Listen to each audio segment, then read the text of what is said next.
Uh, there is a saying in Hindi, कथनी और करनी में फर्क है, और you can say, हाथी के दांत दिखाने वाले और होते हैं और खाने वाले और होते हैं. The public posturing of BJP leader is very different from, I think, what is being cooked in the kitchen. I think there are clear signals that Nitish Kumar has unease with the way BJP is running the government in the state, and also the way at times different political leaders belonging to BJP are giving statements against the government or against Nitish Kumar. I think there are clear signs. If you look back how the BJP's conclave was conducted in Bihar, even though the two leaders mentioned that 2024 elections or 2025 elections they are going to contest in the leadership of Nitish Kumar, but I think there was also one statement that they are going to contest 200 seats.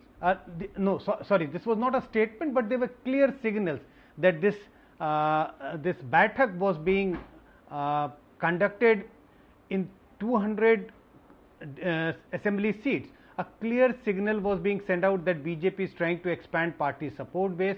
They are sending out a signal that next assembly election they will not be satisfied with contesting half the seats or any such kind of a seat arrangement. They send out clear signals that BJP is aiming to be a bigger partner. They are aiming to at least contest 200 seats in the assembly. I think Manisha has already mentioned that this unease has not come up during last couple of months. This unease, the unease of Nitish Kumar with BJP started with the way Chirag Paswan contested the election and the whole story which unfolded after that. Yeah.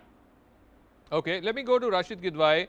The question again that's being asked, given the numbers, Nitish Kumar is sitting on a measly 45 seats, RJD has 79, BJP has 77, and once bidden, twice shy, as they say.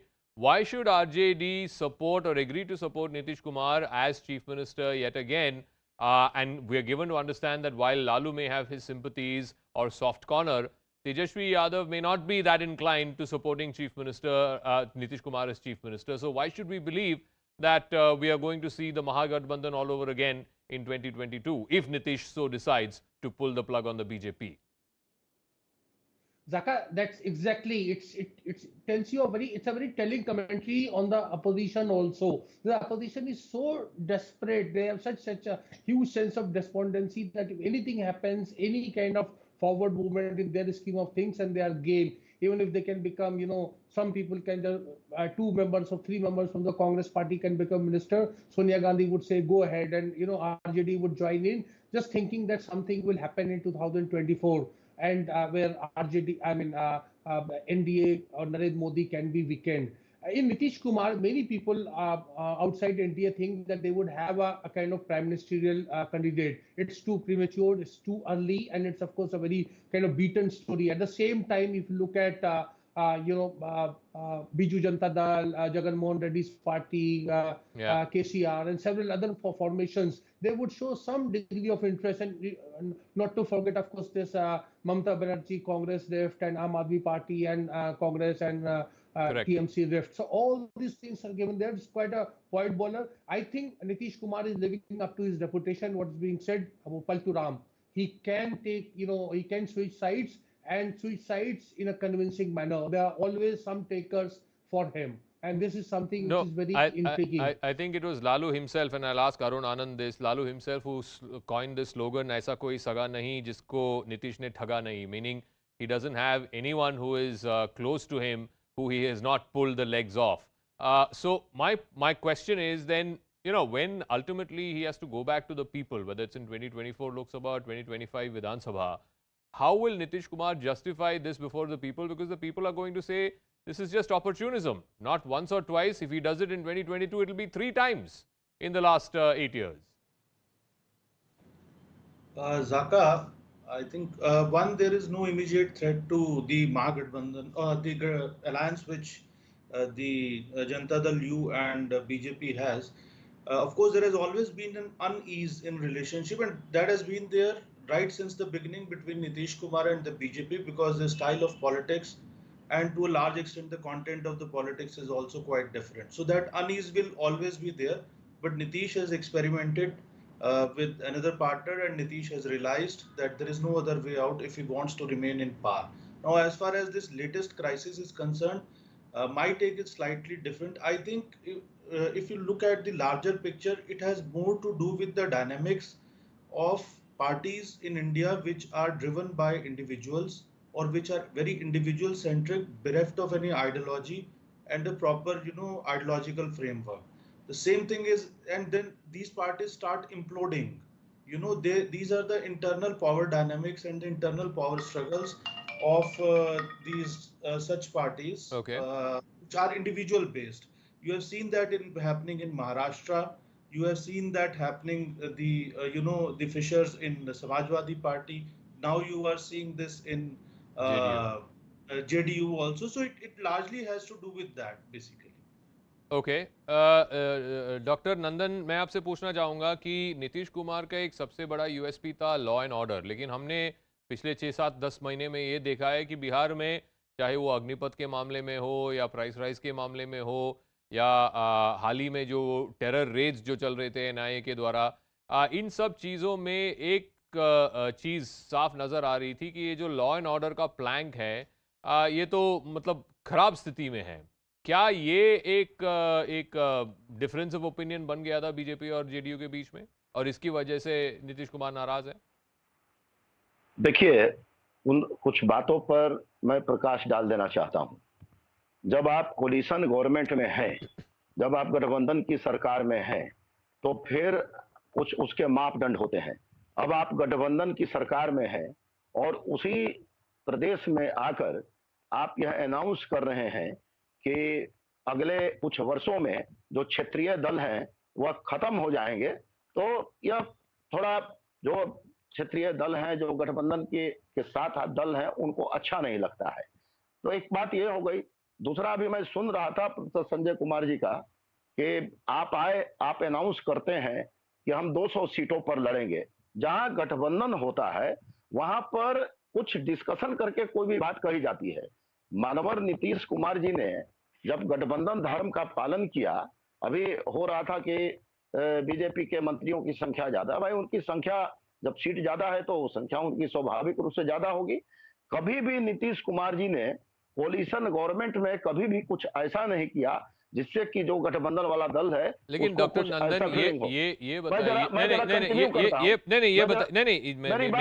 मेरा सवाल ये है कि 4 meeting पिछले 2-3 हफ्तों में 4 meeting जो है उन्होंने कैंसिल कर दी या नहीं आए। वो ठीक है, वो उनकी मर्जी है, आना चाहेंगे तो आएंगे, अगर नहीं चाहते हैं तो नहीं आएंगे।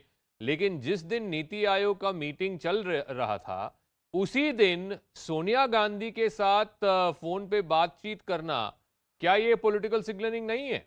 अब ये कोई प्रमाण नहीं है कि उनकी बात सोनिया गांधी से हुई है कि नहीं हुई है, हमें नहीं पता है। नहीं, ये तो हमें पता है। नहीं, हमें पता है। हम बता रहे हैं। हमें पता नहीं है। लेकिन जो पॉलिटिकल, जब गठबंधन की सरकार चलती है तो पॉलिटिकल कॉज को देखना पड़ता है। पॉलिटिकल कॉज में जो गठबंधन वाले दल हैं उनको बड़ा एहतियात बरतना पड़ता है। आप ऐसी घोषणाएं न कर दें जिससे कि आपके साथी को कहीं कोई कंफ्यूजन हो जाए। Let me ask Professor Sanjay Kumar, I'll give him the final word. When Nitish Kumar left the NDA first time in 2013-14, it was a question of leadership of Narendra Modi. He couldn't accept the leadership of Narendra Modi. Come 2024, and if this happens, if indeed he goes back to RJD and to the Mahagathbandhan and to the Congress, what is the realistic chance that Nitish Kumar may be projected by the opposition as potentially one of the faces of the prime ministerial candidates, as Rashid Kidwai was saying? No, in the past there have been a lot of discussion that Nitish Kumar could be a very good face or a person who could be selected as a consensus candidate among the opposition parties. But I think it's not going to be that easy. As we come closer, as opposition party come closer to having a discussion on who should be the face of the opposition party, who should be the face of the opposition parties, I think that is the time when the real crisis would begin. If you are discussing this issue from a distance, yes, I think people will say, people means the leaders of various opposition parties would say, yes, seems to be a good name, seems to be a good person to lead the opposition. But when it would be the real time of making a declaration, making this choice, I don't think many opposition leaders would be happy or would be willing to accept him as the face of the opposition. That's going to be the real challenge for the opposition parties. Okay, let's see how this story plays out. A lot is going to happen in Bihar over the next few days. We'll have that covered right here on CNN News 18. Thanks very much to all our guests. I want to move on to another quick story. And this is, of course, a big dream run as far as the Indian contingent is concerned at the Commonwealth Games in Birmingham. Today, just today itself, on the final day, the concluding day of the Games, we've got 3 gold medals, all in badminton and 1 in table tennis, and that's happened just in the span of the last few hours. First, it was 2-time Olympic medalist PV Sindhu, who defeated 2014 Glasgow Games gold medalist Michelle Lee of Canada. This happened in straight games, 21-15, 21-13. Then it was the turn of former world junior #1 Lakhsya Sen, who beat Malaysia's Eng Se-yong in a thriller, 19-21, 21-9, 21-16. And just minutes later, the men's duo of Chirag Shetty and Ranki Reddy Satwik won the historic gold by beating their English counterparts, the pair of Ben Lane and Sean Vendy. They won in 2 sets, 21-15, 21-13. And then finally, it was the turn of veteran table tennis legend Achanta Sharat Kamal, who got the better of England's Liam Pitchford 4-1 in the final of the men's singles, winning 13-11, 11-7, 11-2, 11-6, and 11-8.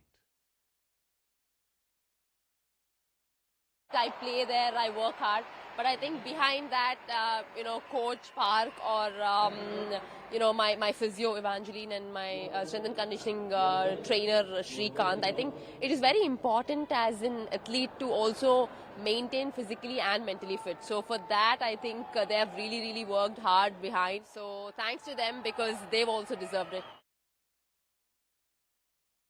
Big day, Super Sindhu has done it again. Sir, many congratulations. Your first reaction? Thank you. We are so happy. So right now you are looking at the medals here. So we have different medals, especially for the Commonwealth. We have bronze and silver. So now the gold will be coming into this. Sir, show us the bronze and the silver medals that you have. It's somewhere in this which has been... So the gold will now occupy a big position, right? Where will you put it? I want to... So no, not only that one, but I have to place the Olympics bronze also. So and even the World Championship gold also we have not made it. Each and every medal is important. So not like that. Each and every medal from under 10 onwards. It's very important. Madam, I want to understand, last time when we met, it was during the Olympics. After that, Sindhu was preparing very hard. Just tell us about the preparations that she undertook for this particular Commonwealth Games. Not only this Commonwealth, before this match there was a Singapore Open and she won that also. They have continuous matches, so preparation is going on well. काफ़ी अच्छा लग रहा है and जब भी मैं ये tournament के लिए आया था मुझे लग रहा था कि I can do well but at the same time I just मैंने यही सोचा कि I will take one match at a time and not to put too much pressure on myself. मैंने मैच से पहले तो कुछ सोचा नहीं था हाउ टू सेलिब्रेट बिकॉज मैं मैच पे ज़्यादा फोकस कर रहा था वो टाइम पे. बट देन अगेन जैसे ही मैं मैच जीता वो सब काफ़ी मेरा रिएक्टिव काफ़ी मेरा सेलिब्रेशन था and I have to really go and see मैंने क्या किया है बिकॉज फर्स्ट 1-2 मिनट मुझे खुद को भी नहीं पता चल रहा था कि मैंने कैसे सेलिब्रेट किया. I have to really go and see and definitely I look कि हाउ पीपल फाइंड इट. जो मेरा टीम है मैं उनको थैंक यू बोलना चाहूँगा. What's your first thought on today's game? मतलब ये था कि लक्ष्य को जीतना है इस मैच को और उसने अच्छा खेला और वो जीता तो हम सब लोग खुश हैं कि वो इंडियन मतलब 4th इंडियन बना तो राष्ट्रमंडल खेले वो जीतने वाला. ये मैच जो था बहुत मतलब अच्छा हाई स्पीड मैच था. बहुत दोनों प्लेयर बहुत अच्छा खेले और सेकंड गेम के बाद लक्ष्य ने थोड़ा अपना जो टेक्टिकल पार्ट था वो चेंज किया और क्योंकि उसका ओपोनेंट था थोड़ा फटीक में था और उसके बाद मतलब अच्छा ही रहा और गोल्ड मेडल जीता है.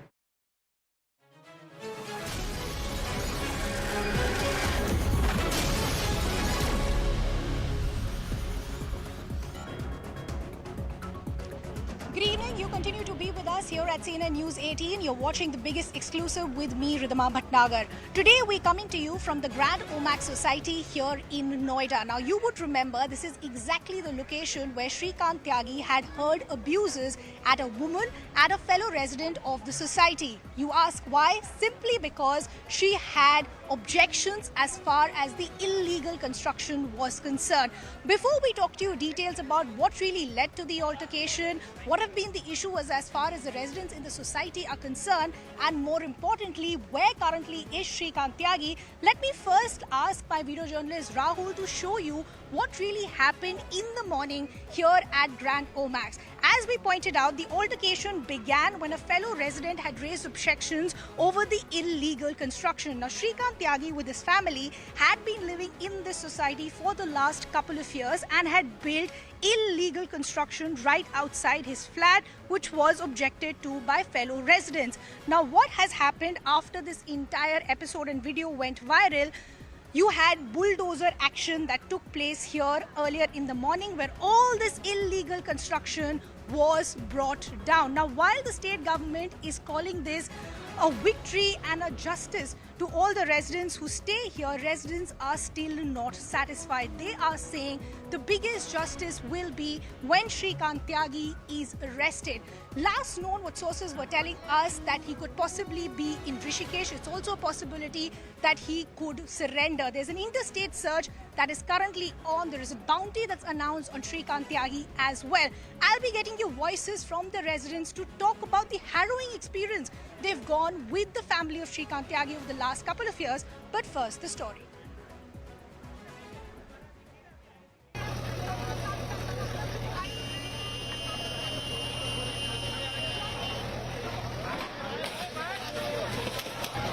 Bulldozer justice at Noida's Omex Grand Housing Society Monday morning.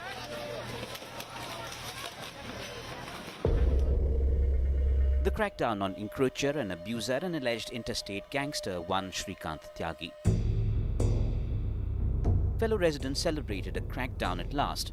The bulldozer action, based on a series of incidents and complaints, was followed by raids and even demolitions at several of Tyagi's properties and by several government departments. Tyagi himself had absconded. You can see that all the action has begun and the tiles are being broken right now, and everything from the scratch will be destroyed over here, which is part of the illegal encroachment.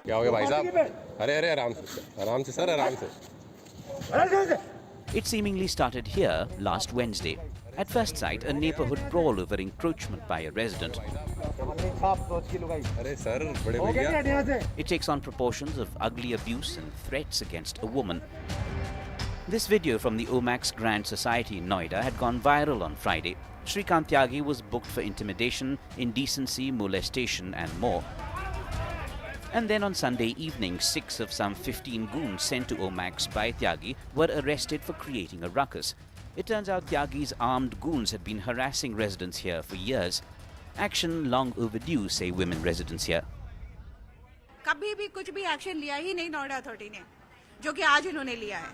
तो ये घटना तब हो जानी चाहिए थी. चलिए, हर चीज का वक्त होता है, तो अभी हो गया, बहुत अच्छी बात है. Some of his goons behind bars, but the man himself remained out of reach of police clutches, even after a bounty in his name. And it had taken local MP Mahesh Sharma stepping in for police action against goons of a gangster who'd been making life hell for years now. जब लकुमार को phone किया, जब रणविजय को, तब यहाँ police आई है. मेरे जिलाध्यक्ष हम यहाँ पर हैं. हमें शर्मिंदगी महसूस हो रही है ये कहते हुए हमारी सरकार. पता करिए उनसे कि 15 लड़के कैसे इस सोसाइटी में अपनी शवस्थिति देखिएगा. इससे बड़ी शर्म की बात नहीं हो सकती. Then the bigger picture, and whether Srikant Tyagi's political connections meant a long rope for him from the law. The opposition is on the offensive. एक श्रीकांत त्यागी नहीं है. जहां जहां प्रदेशों में भाजपा का राज है, वहां हर गली, हर गांव, हर आबादी में तमाम श्रीकांत त्यागी हैं जो भाजपा का झंडा लगाकर और यहाँ तो उत्तर प्रदेश सरकार का स्टिकर लगाकर भय और आतंक पैदा किए. आज उनका अवैध निर्माण गिराया जा रहा है. मैं पूछना चाहता हूँ, ये अवैध निर्माण जब हो रहा था तो रोका क्यों नहीं गया? लिखित कंप्लेन हुई, उसके बाद भी कार्रवाई क्यों नहीं हुई? Big questions jump out. Was a small-time gangster deliberately being given a free run? Why so long to nab a direct menace to the common man?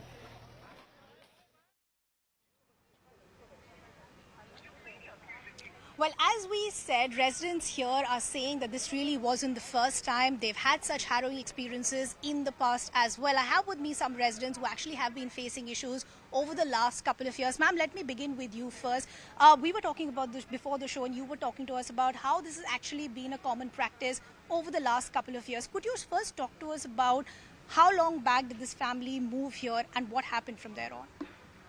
They have been living from a couple of years in this society. First they were on rent in one of the towers, and then in 2019 they have bought this house. So 2019, while they were renovating, they had encroached the area and did a lot of illegal construction within and outside the premise, which we obviously raised a voice for, and we had gone to Noida Authority with the pictures and all the report and everything, and we had filed it there. And we were hoping for some action, and in fact for the encroachment that he had done then, there were orders from authority saying that he needs to demolish, but then Corona happened and everything got stalled, and he got so residents are saying that they had filed complaints, these issues had been raised earlier, but no action was taken. Now you were talking to us that this entire episode of wanting to abuse women, this really wasn't the first time. Talk to us about what you've seen in the past. What was a common day as far as the Srikant Tyagi family was concerned? So the whole family, including Srikant Tyagi, if they go to the gym, they are going to terrorize people in the gym. If they are going to the pool, there will be bouncers sitting around the pool and making all the other people there uncomfortable. The kids, they would pick up anybody's cycle, leave it anywhere, and leave them trying to find it. At the least of provocation, trying to, they have a dog. They would even threaten with the dog that if you do something with me, my dog is going to bite you, I'm going to just leave him on you. So these kind of things, very common. So all of us would be like, okay, if he's coming from that way, I would rather take that way. So just avoid. And somewhere we had accepted, okay, fine, this is how things are going to be. There is never going to be any action ever. But what they did to our friend, that tipped everything. And thankfully that was captured on video. Otherwise all these things would not have been possible. So it's very sad what happened to her. Yeah. But now we are able to nail him because of that particular video. Ma'am, if I can get you in as well, as she was talking to us about how this was a common practice. The family used to use their position and affiliation with political parties to threaten people. When you raised this issue with society officials and the management, what happened? Why was there no action taken? I was a secretary that time. We were in RWA. So we took action. We complained to the police, to the Noida authority, but they did nothing, literally nothing. They didn't file an FIR, police, and the Noida authority, after several chase, they issued a demolition letter in 2020, in February, but never took action. They did never do any demolition drive here. They never took any demolition drive here. So that was the cooperation we are getting. So that was, and every resident, all of us know how much that time RWA, AO, all the AO members were fighting for it. All our work which is supposed to do for the society and the maintenance thing, we were, doing for them, fighting for them. So we did whatever we can, but we didn't get any cooperation from administration or police that time. So they were absolutely helpless. They got no help whatsoever. I also want to talk to our viewers about, it was not just that one episode where Srikant Tyagi had hurled abuses at a fellow resident because she raised issues as far as this illegal encroachment was concerned. Over the weekend, what we also saw were goons who came into the society once again with the idea of wanting to threaten and intimidate residents here. Talk to me about what you saw. How many goons came in and what really happened? So, what I got to know, there were total 15 or 16 people who got into the gate. But the police were able to nab only about 5 or 6 of them. They were sitting here, pinned down here, the police was here, and there was a whole mob. So when we all got to know, we all rushed down. And I would say it's a fortunate thing, it was a Sunday, everyone was at home, so we could just come down. Because they were asking for the address of the person who's affected the most in this whole incident. So it would have been a very scary thing had they gotten to her home, done something, or terrorized her with something. That would have been a very, very sad incident. So it was a very scary incident. People getting into this, there is so much media limelight right now, and despite all of that, he has so much courage. So is the law not there for these people at all? That's a question we all are wondering and asking each other. So that's the question that residents are raising. Why is it so difficult? Why the delay in nabbing Shrikant Tyagi? As we said, that man is still on the run. He's absconding. We don't know where he is, even though the state government is assuring that action will be taken. Now, as I said, we've spoken to various state officials and government officials also. I spoke to Pankaj Singh, who's the Noida MLA as well. He's saying what you saw play out as far as the bulldozer action was concerned is the first step of justice. Are you satisfied with it? We are looking at what will be the next step. They have not done anything saying, first of all, they very clearly came to our society and said he is not associated with BJP at all. But on papers, on Twitter, on Instagram, wherever you see his profile, he is clearly mentioned he is a part of BJP. Now, if they say, if he has impersonated that he is a part of BJP, they should have taken some action. Where is the action? What have you done? Have you filed any complaint? Where is all of that? Why is that not on the news? We need to know, what are you doing? You are also a part of that also, right? Yeah. If you're not doing anything about it, that means you're a part of it. It's very simple. So, you look at the experience of the harrowing residents here. They're also paying with their hard-earned money. What they want is a basic sense of living and safety when they step out in their own society, but that wasn't there. Ma'am, I'm going to take a final word from you. As I was asking the other ladies as well, who were saying that it was not just Srikant Tyagi, but the entire family who had a sense of entitlement, and they went about intimidating and abusing other people.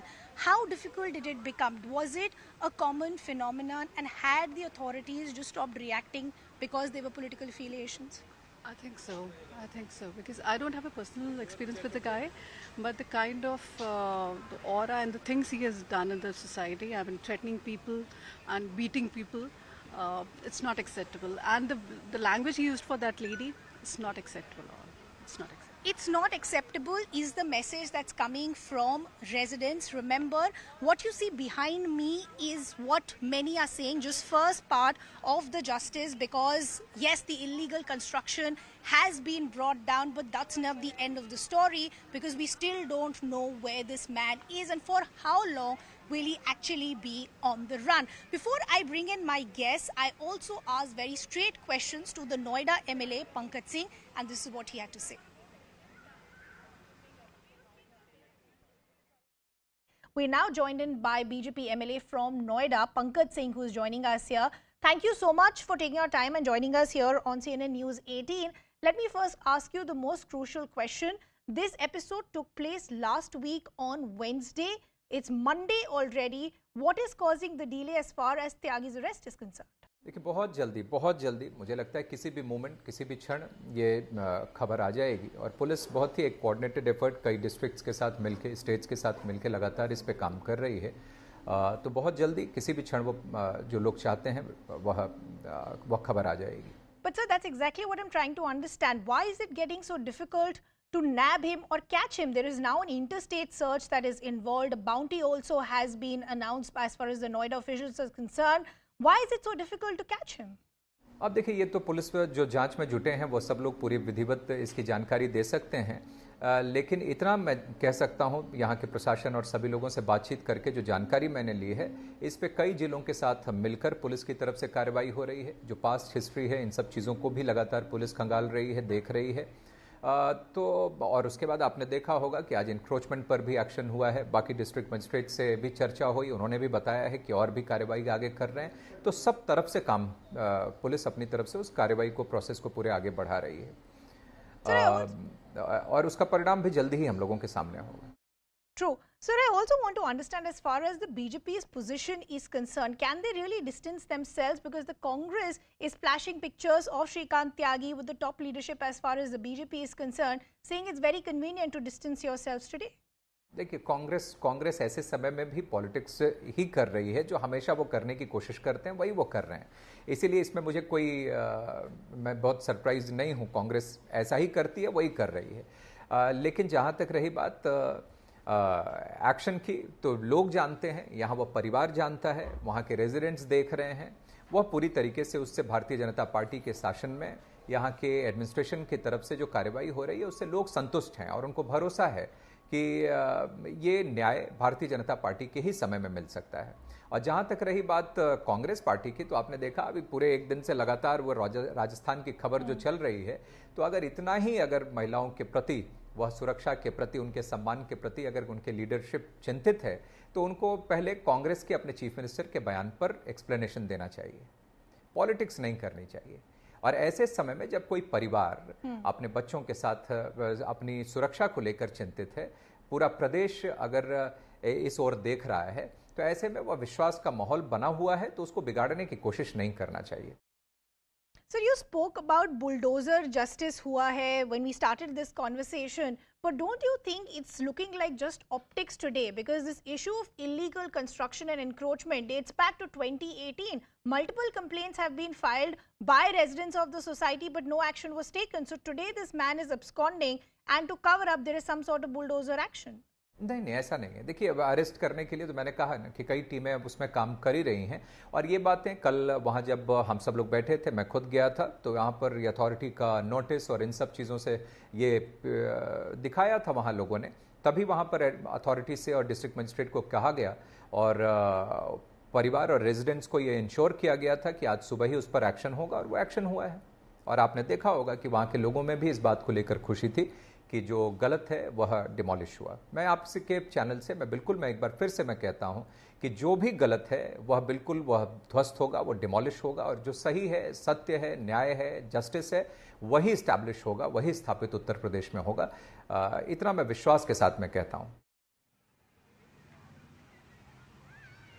Well, that was Noida MLA Pankaj Singh there speaking to me, who's saying that justice will be served. What you saw play out as far as the bulldozer action was concerned was just first part of the justice, and Shrikant Tyagi, in fact, will be nabbed very, very soon. Let me bring in our guests who are joining us this evening as well. We have spokesperson of the BJP, Sharad Trivedi.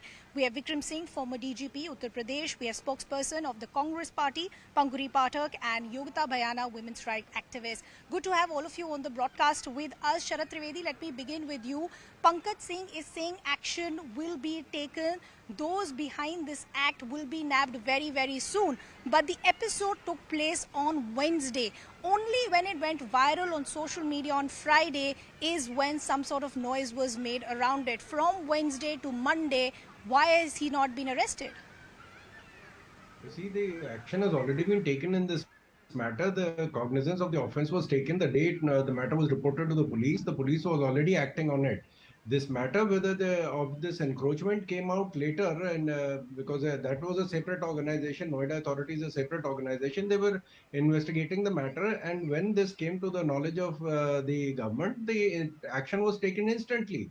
Warrant has already been issued, lookout notice has been issued, the airports have already been informed. So the investigation is on. We cannot prejudge the investigation. The hunt is already on for this man, and he'll be behind bars very soon.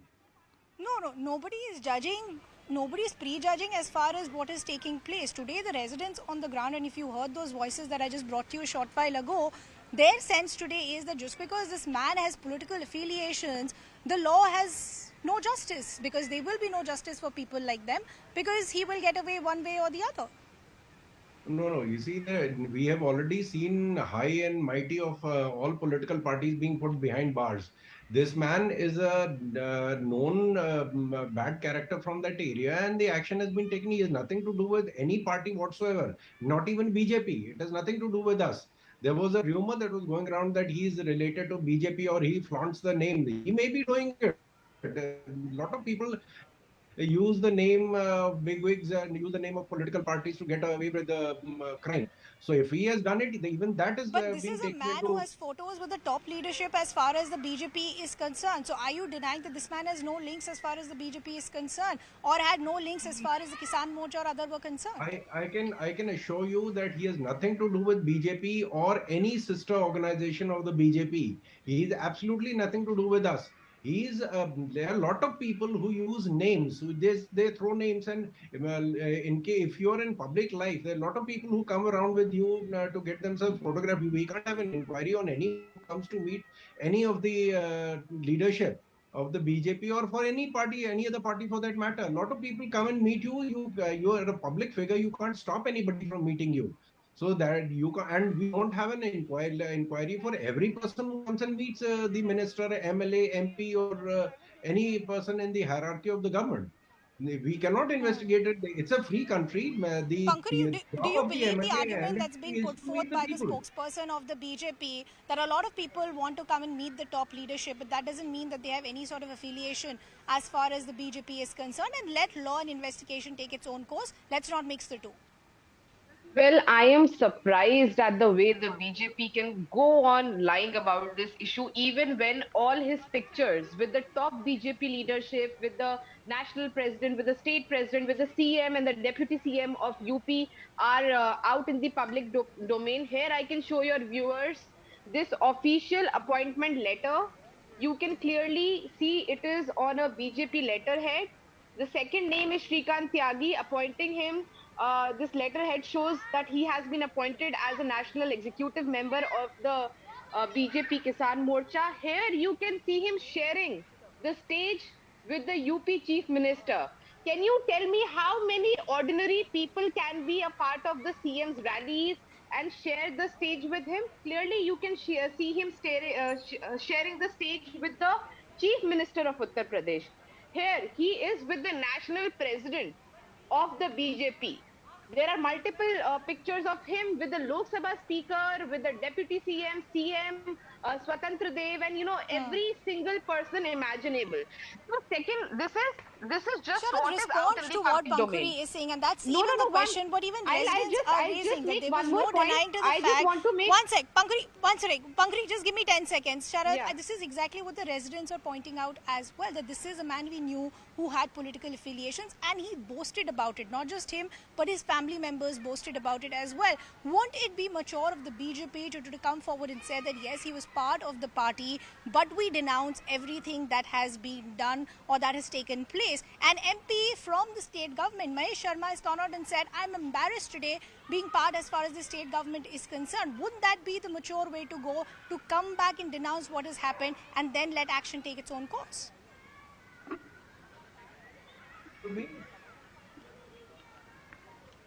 Sharad, can you hear me? Is the question to... Yes, Sharad, that question was for you. Yeah. See, I have already said that he has nothing to do with either BJP or any sister organization of the BJP. Absolutely nothing to do with us. And in case of these lumpen elements meeting the top hierarchy of any party for that matter whatsoever doesn't make anything at all. Like the top Hurriyat member who is today he was Honorable former Prime Minister Manmohan Singh. That does not mean Congress is a terrorist or Congress is a league with terrorists. It's an open society. You meet a lot of people like that. It has absolutely So no the bearing BJP on clearly the... distancing themselves, saying we have nothing to do as far as this man is concerned, but we are still saying that action will be taken. Yogita, I want to bring you in. I've gotten speak to so many residents, and what is appalling, unfortunate, whatever you might want to call it, disgraceful, is the fact that this wasn't the first episode. Episodes like these actually had become a daily affair with Srikant Tyagi and his family, threatening, intimidating fellow residents, and still no action was taken.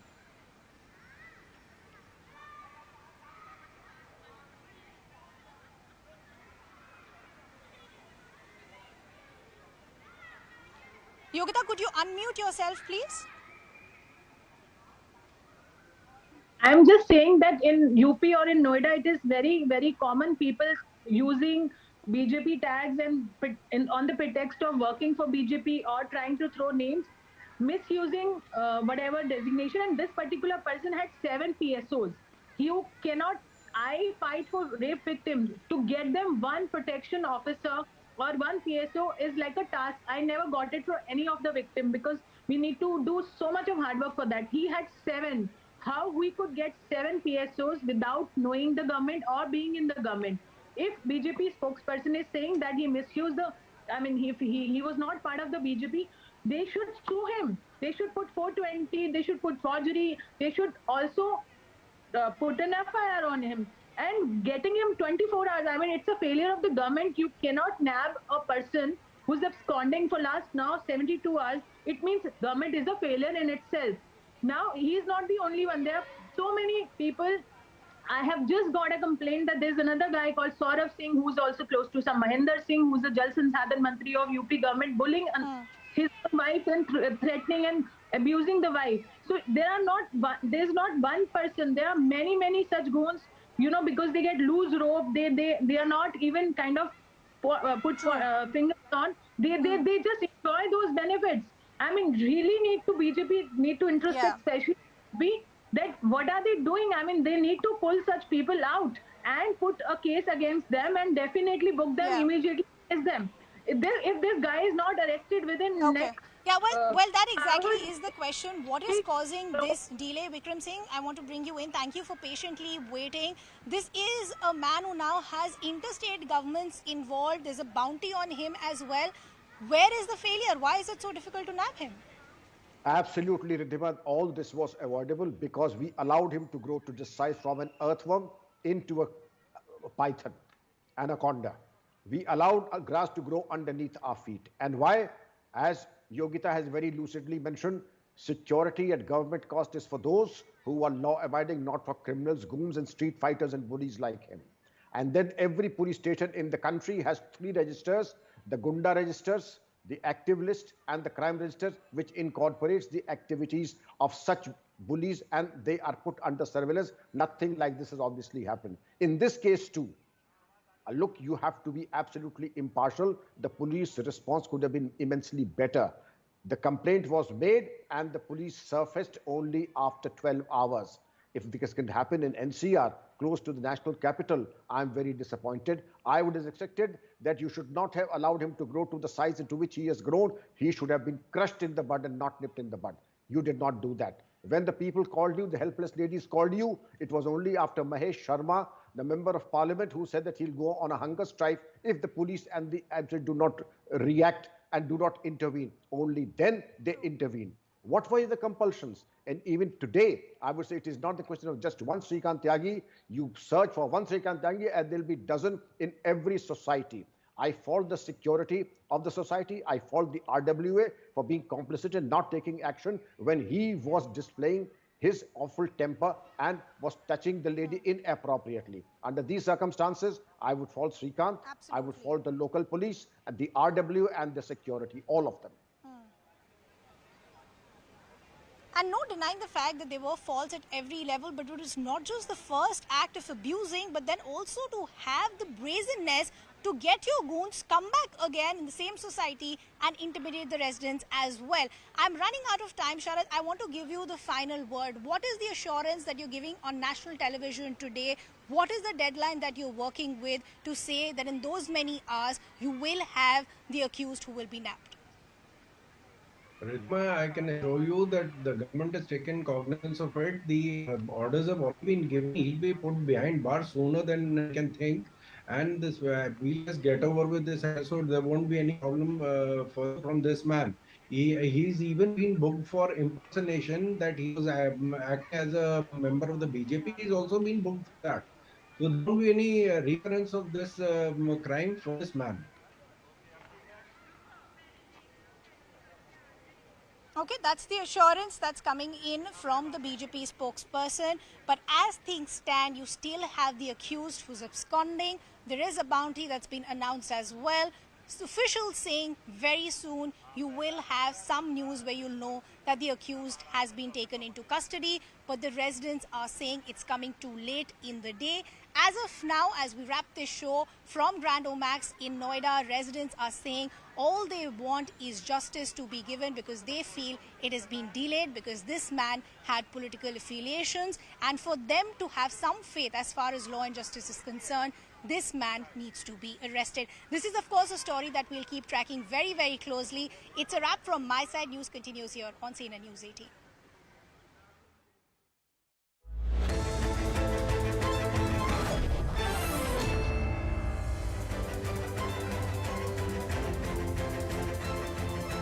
Good evening, everyone. Thanks a lot for staying with us. You're watching Plain Speak with me, Shivani Gupta. The freebie debate is back at center stage, with Delhi Chief Minister Arvind Kejriwal taking on the BJP especially on charges that his party has furthered this culture recently of offering doles that a state just cannot afford. It's not just about offering a minimum amount of electricity or water free, but about announcing doles like monthly grants without any benchmark of who actually needs it or deserves it.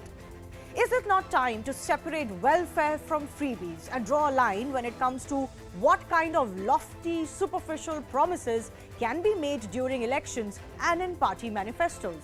If a state cannot afford it, how can parties make promises?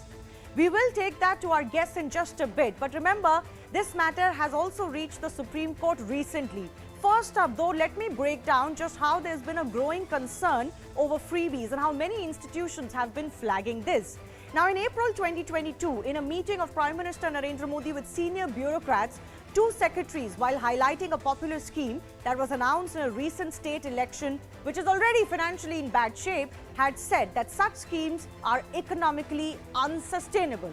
And they had also sounded a warning that such schemes could take the states down the same path as Sri Lanka. We all know what's happening as far as Sri Lanka's economy is concerned.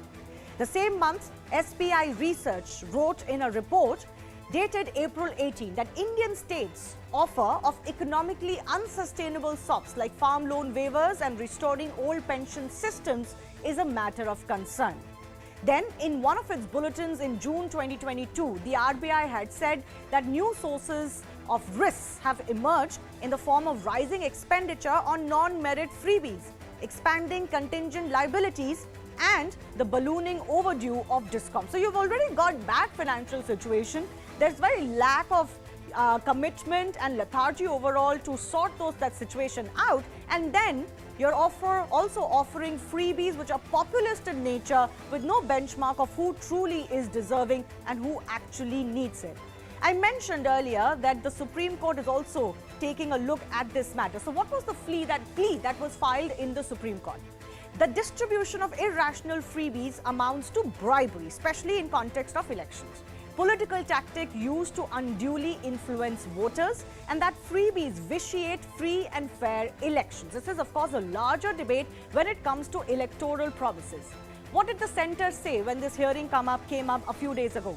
That freebies will lead to an economic disaster, that freebies do distort the decision of the voter, and they said that let the Election Commission examine the issue. Now, here is where it gets interesting. The Supreme Court, at the initial stage of this hearing, did seem to be in favor of the fact that this is a problem. They said that we need expert body to frame regulations over quote-unquote freebies, that national institutions must brainstorm this issue, and this really should be a matter of debate of national importance, that parties must give suggestions for composition of this expert panel. Freebies have a significant impact on the economy. The Supreme Court had said this in one of its observations. Situation due to the inaction of election commission. So they had, of course, in a way pulled up the election commission, the body which has powers actually to stop a lot of what is done during election campaigning. They've also gone on to say that no political party obviously will oppose freebies because it helps them to come to power, and the more they can offer, the better their chances may be. But Parliament may be unable to effectively debate this matter. We must think about taxpayers and the economy as well. So which is that institution that can come together as far as this issue is concerned is also a matter of debate. First up though, the big debate coming up today, is it a time to draw a line when it comes to electoral promises that border on unsustainable and insanity? First, here is how the political debate snowballed today. ऐसा माहौल बनाया जा रहा है जैसे आम लोगों को फ्री बिजली देना गुनाह है, आम लोगों को फ्री बिजली बंद कर देनी चाहिए, फ्री बिजली केवल मंत्रियों को मिलनी चाहिए। ये माहौल बनाया जा रहा है। मंत्रियों को फ्री बिजली मिले, आम लोगों को फ्री बिजली नहीं मिलनी चाहिए। ऐसा माहौल बनाया जा रहा है जैसे फ्री पानी देना गुनाह है। जमीन पर तो है जीरो, लेकिन रेवड़ियां बांटकर बनना चाहते हैं हीरो। और राजनीति को इन्होंने मैला भी किया, झूठे वादे भी किए और जनता का विश्वास भी तोड़ा। अरविंद केजरीवाल जी, आपकी विश्वसनीयता शून्य हो गई है।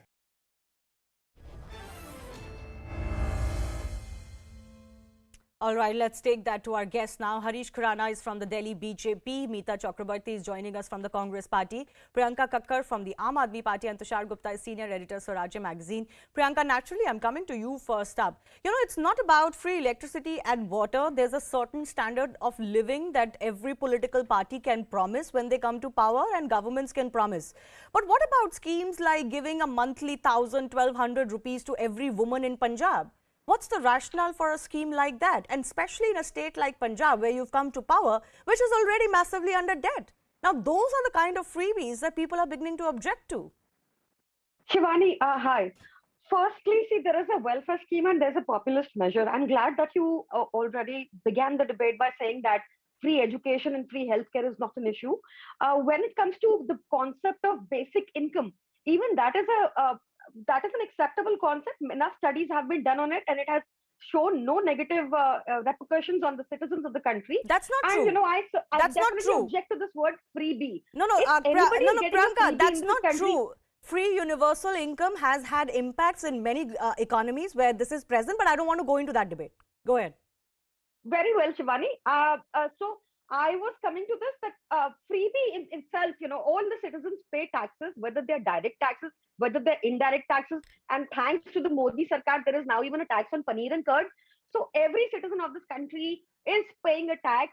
We saw recently there was a report of the economic advisor to the PM, who's the chairman informed the PM that 25,000 rupees, if you earn 25,000 rupees today, you are in the top 10% of the country. In such a scenario,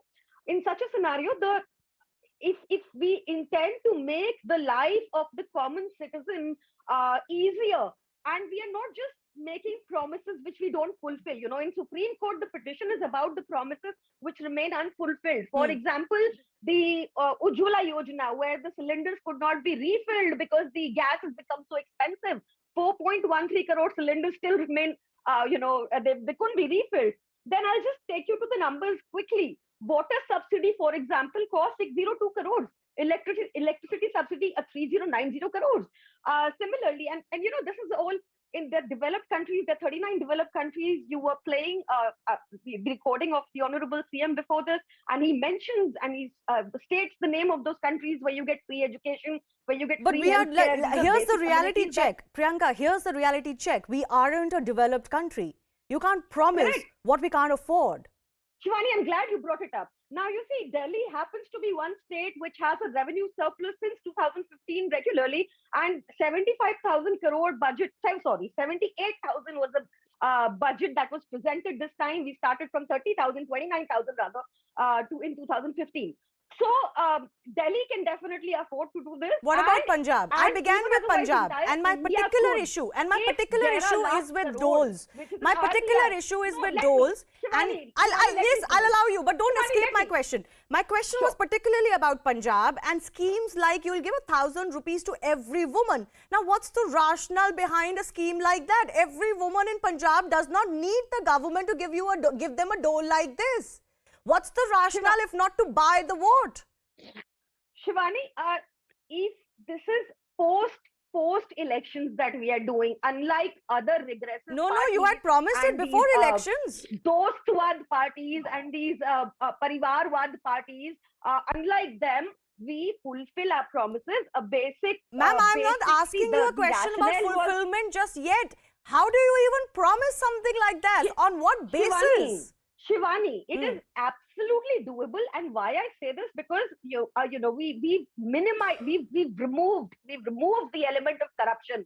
Unlike the Bundelkhand Expressway, जो ढह गया 5 दिन बनने के बाद प्रधानमंत्री जी के उद्घाटन करने के, हमने वो पैसा बचाया है. 300 crore तो दिल्ली के You just came into power. You have to at least function for a year to show that you actually saved money.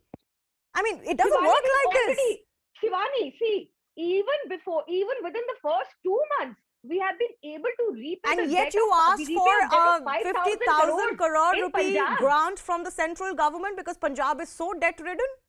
Let me just finish, Shivani. Yeah. See, all of these things are absolutely possible. अगर 11 lakh crore का दोस्तों को माफ ना किया जाए कर्ज, 11 lakh crore is the amount that has been absorbed of some corporates whereas these schemes barely cost anything, and it is only fair that a citizen receives what they pay for. Okay. What is the government for? Look Let, at what let the Mr. MPs Khurana of and the MLAs BJP come in. Let Mr. Khurana of the BJP. Shivani. What's the problem? If Hello. they can do it, Yes, Shivani. eventually if they can show that they can do it and people are benefiting from it, what's the problem? Shivani, the problem is they don't understand where their rule states are going in. They make a promise. In Punjab. They already know that the Punjab was in 3 lakh crore debt, right, when they came into power. If they want, if they are not able to, they want to fulfill the promises what they made. Why they came to Prime Minister and asked for a 51 lakh crore package? Why? You don't have money to run the state, but you have promises. Freebie. The center get is the vote. supposed to Let give me money to complete. state. Let me complete. What is Constitutionally, this? sir, 42% What is has this? to be given to state. Shivani, what is this? Finance Commission Shivani, says this, sir. Please Shivani. inform the audience. Okay, let Shivani, him what is finish his this? initial point, then you can come in. What is this? I started. I'm listening since last 5 minutes to that lady, and now when I'm speaking, she's coming in middle of that. Okay, Why? go ahead. Point is, within 1 week they came for a package. Why? In Delhi, she's saying that the budget is in surplus. Since last 4 years, they are not released the CAG audit reports for 4 years because they were in surplus. The actual fact is 36,000 crore is in debt. Delhi government has to pay 36,000 crore. I'm not saying it. CAG is saying it. CAG is saying we are in surplus, sir. What is this, yaar? What is this? Online and check Shivani, no. All right, one second. Yeah, let me just come in. Priyanka, I'm going to give you an opportunity, but he's not has an opening statement. Let everybody do that, then I'll come back to you. Yes, Mr. Khurana. I'm not saying. In a CG what it said, 36,000 crore rupees Delhi government has to pay to central government. 38,000 crore debt is on DTC. 60,000 crores on Jal board. That's a fact. It's with me. Right now, this is a CAG report. I'm not saying it. BJP is not alleging it. It's a CAG report which is said. And CAG report has clearly said, this is a line what I'm reading it. Government needs to formulate a realistic budget based on the reliable assumption on the need of the department and their capacity to utilize the allocation resources. This is a statement what CAG has said. I'm not saying it. So, and Mr. also Khurana, importantly, capital out of 70,000 crore budget, she was claiming that the Delhi budget has 78,000 crore rupees. Out of that, only 9,000 crores is of capital outlay, and we all know what the capital outlay is. Capital outlay budget is for making the assets.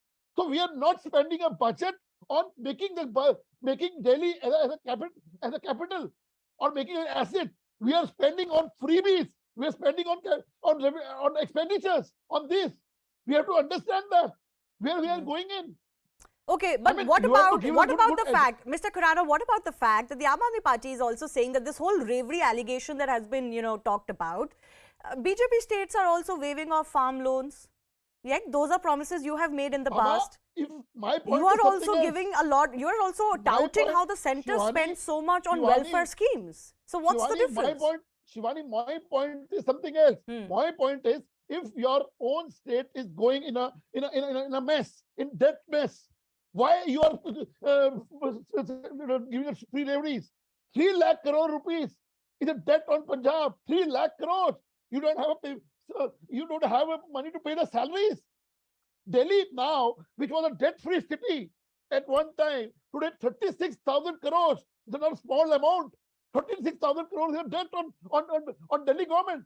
And which I told you a figure of Jal board and DTC. These are tip of the icebergs. So you're saying that basic infrastructure is actually being leached upon, and it is becoming khokhla, as they say, for fulfilling these freebies that obviously get votes in return. Meeta Chakrabarti is from the Congress Party. Meeta, what is the Congress Party stand here? Do you also believe that Aam Aadmi Party's culture, more specifically in the last 10 years, has corroded the economies of both Delhi, as the BJP is alleging, and it could take Punjab the same way? Okay, good evening to all your viewers and some uninterrupted time, please. Firstly, I do agree that there has to be a balance between a state revenue and the state expenses. And there has to be a balance between targeted welfare schemes and between promoting economy and promoting infrastructure in the state. However, having said that, we have seen in the past 5 years, more than 10 lakh crore rupees worth debt had been written off by the bank. We have seen the number of defaulters with Mehul Choksi topping that list. And however, the state and the union has money for that. But when it comes to welfare schemes, I have a problem with this term freebies. When it comes to welfare schemes, which are targeted schemes for the poorer sections, for the weaker sections of the society, the government seems to have a problem. Now, when we talk about targeted welfare schemes like minimum income support or any other welfare scheme which is to enhance say healthcare or education or to eradicate poverty, every single government, be it a state government or the central government, they have a responsibility to ensure inclusive development. No development is sustainable unless it's inclusive in its nature.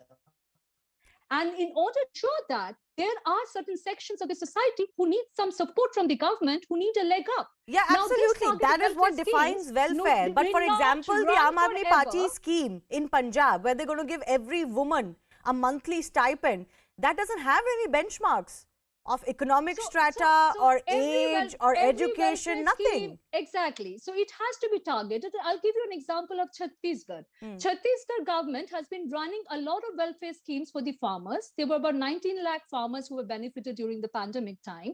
And then they have run a particular scheme for landless families, where they have given hundreds of crores of rupees as direct cash benefit or employment support to the landless families. So every particular welfare scheme needs to be targeted. The idea is to enhance them, to empower them so that they move out of that particular targeted group by enabling them to get a better life. And does free electricity and free water fall into that category for you? It has to be targeted for certain sections of the society. It cannot be free for all. And again, coming back, when you are giving money back to the poorer sections of the society, you're also enhancing their buying power. So the money is coming back to the market. And when the money is coming back to the market, you're indirectly giving a boost to the economy as well. You know, can I just come in here? Meeta, I take your argument. But for example, during the pandemic, when the pandemic first set on, that was the argument that many were making, that you need to give money in the hands of the people for that purchasing power. The center didn't do that. The center gave them ration. The center gave them, for example, they have free schemes, there is free vaccination and there is free healthcare insurance, for example, that has been provided. So let's just say that there is no one set model that you need to employ. India has shown versus a lot of developed countries, you don't need to dole out cash for bringing up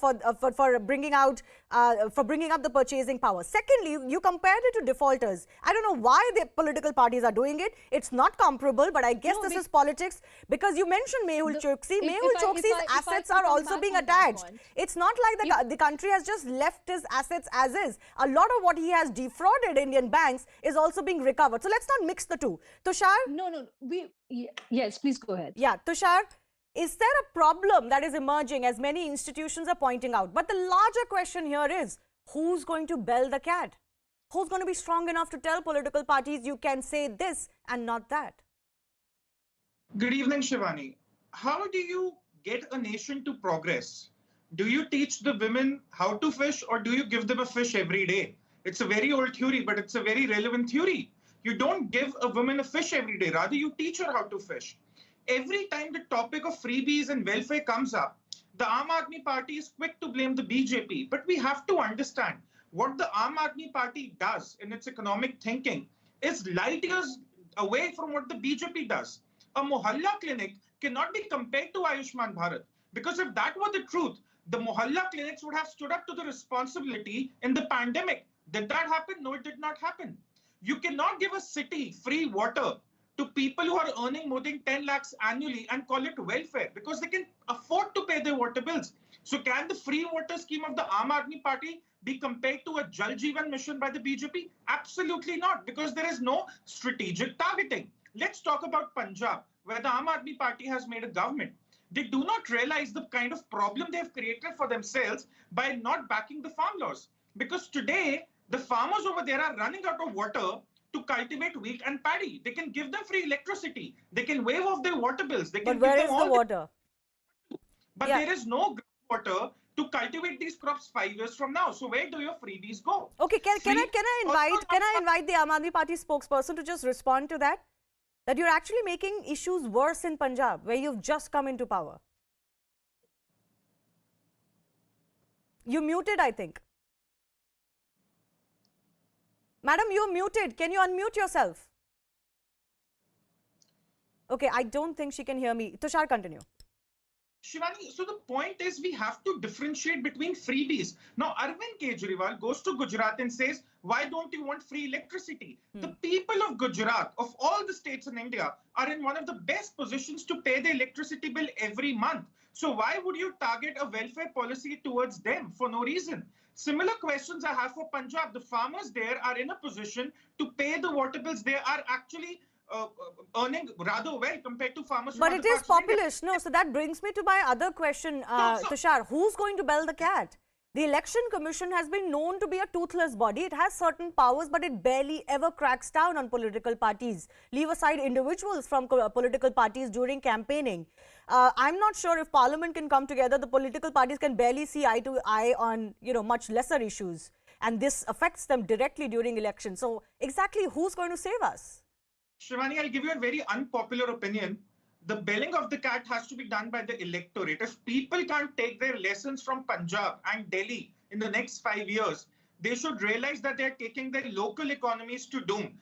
The people of Delhi should realize what free water and electricity cost them during the health crisis, both in 2020 and 2021. You literally had Arvind Kejriwal, the chief minister of Delhi, who was talking about the Mohalla clinic model for 6 years before that, begging in front of the Home Minister for help. Okay. That is what I think Priyanka is back with that. I just want her to give me a response on that. How Punjab is actually being driven to worse after you came to power purely because of these populist freebie culture. Shivani, give it some time. We got a debt-ridden state like Congress. Pravakta herself was admitting a 3 lakh debt-ridden state was given to us by Congress. And even then, within the first initial, it's not even been 150 days. And even in the first 150 days, we have returned a debt of 5,000 crores. So, and this is possible if you have the niyat, if you have the intention, if you have the political will, all of it is possible. When you were talking about attaching the assets by the ED or, of the defaulters, Shivani, one must not lose sight of the fact that 11,000 crores is the debt that has been written off. There is no attachment. This is the debt which has been written off by the central government. Yes, I know how that works. The subsidies which you get are comparatively peanuts. Also, let me also mention this, that, the midday scheme, for example, when it was started in 1982, even that was mocked at. And subsequently, this was Mr. K. Kamraj, and subsequently it was expanded by M.G. Ramachandran ji. Now it is a national program. Even the N.T. Ramarao scheme, N.T. Ramarao ji scheme of providing rice at rupees 2 kgs is what the National Food Security Program now is. So these were schemes that were mocked at initially. And let me, Shivani, I'm running out of time. Tushar very quickly wants to respond to that. I know how defaults work, but you specifically mentioned Mehul Choksi, so I corrected that. But yes, Tushar, I have 30 seconds only. 30 seconds only. Yeah. Tushar, please. The public sector banks in the last 4 years have recovered rupees 6.4 lakh crore worth of loans that were written off. 11 lakh crores. Answer that. Let him finish. The Aam Aadmi Party answer that. Talk about niyat and all these fancy words. The niyat is not going to fix your groundwater levels in Punjab, man. 5 years from now, the farmers would run out of groundwater to cultivate the crops upon which the agricultural model of Punjab is built. On that day, none of your waivers, none of your freebies, not your niyat, not your intent, nothing is going to work. You need to back economic policies that make sense, that are sustainable, and moreover are not built on freebie castles. That's it. Is it a more, Meeta, final 30 seconds, this has become about the myopic versus the long term. Are all political parties not guilty of promoting this, because in the short term it benefits them, but a lot of these policies are myopic and a lot of them backfire in the long run? No, as I've started by saying that the welfare schemes needs to be targeted. Shivani, it has to have a specific target of helping, of eradicating poverty, of helping very the weaker sections and to ensuring that the economic progression is sustainable and inclusive. So it cannot be carrying on forever, but the idea is to empower these people, to give them a leg up so that they do not need these welfare schemes forever either. Can I just point out, Meeta, you're very right. It should be short term. But you're very right. Look at reservation in India. It was meant to be short term, right? It was never meant to be unending. But once people get used to, let's say, something which is reserved for them or which is, given to them or which is free in this case, how are you ever going to be able to take it back? That's the big challenge. I'll take that. I'll take that. It is a big challenge, accepted. But if you tie it to the economic condition of the family that you're trying to help, then if they move up the ladder out of that particular economic segment, it is highly possible that you can take that freebie back. Fair point. Fair point. But will political parties come together to at least accept that there has to be a minimum benchmark and a criteria for who gets which benefit? That's the minimum that we have to come to agreement with, because otherwise this is going to become a slippery slope. More and more parties are going to offer more and more. They're going to offer the moon, the heaven and earth, and none of it is going to be held accountable. I have to leave it at that. I have to switch my attention to the other big story that we're tracking. I do thank all of you for joining us. Now, senior advocate and Rajya Sabha MP Kapil Sibal has sparked a massive row by targeting the Indian judicial system and the Apex Court in particular. Expressing his displeasure over some recent judgments by the Supreme Court, Sibal said that there is no hope that he has with this institution. Sibal further added that even if a landmark judgment is passed by the Apex Court, it hardly ever changes the ground reality. The comment quickly snowballed into a big controversy, with the Bar Association calling his remarks contemptuous and advising him not to appear before the courts if he has lost his faith in the judiciary. This clearly became a political war of words too, with the BJP accusing Sibal of denigrating institutions and being frustrated. Is it indeed a matter of sour grapes when somebody who's been a big shot lawyer like Kapil Sibal, who's been the law minister of the union government, says that the CGI deciding benches means that this institution cannot be independent? We'll take that to our guests in just a bit, but first up, here's what both sides have said. आपको bell नहीं मिलेगी जब तक ये नहीं साबित करोगे कि आप बेकसूर हो, और वो कानून सुप्रीम कोर्ट ने कहा है सही कानून है, तो उस कानून अगर सुप्रीम कोर्ट ये कह दे कि सही कानून है, उस सुप्रीम कोर्ट की कितनी उम्मीद रखोगे उस सुप्रीम कोर्ट से? Name you've taken is a very senior lawyer. I have a lot of respect for him, so I'm very surprised he should come out and say this. But you know, the rules of the game are well laid down. If you want to criticize the judgment, you can criticize it. But I don't think you should denigrate the entire institution.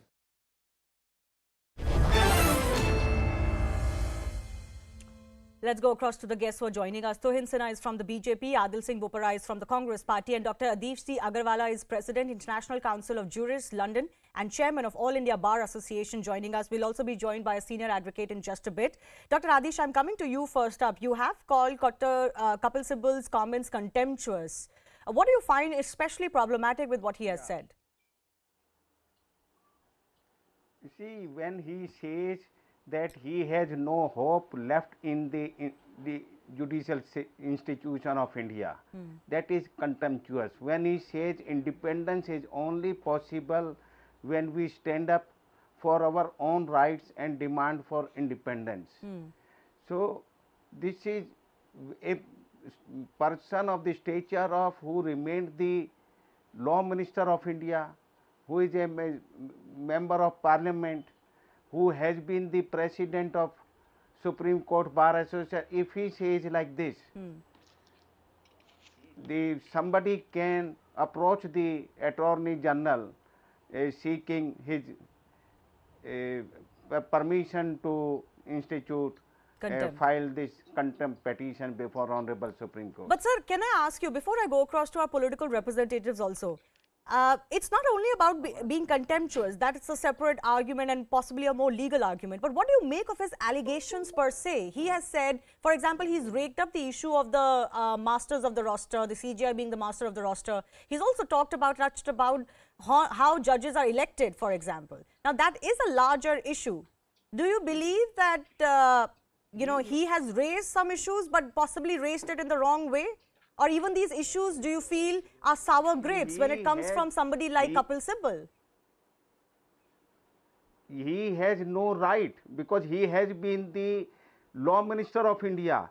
He should have got amendment in the procedure of the working of Supreme Court.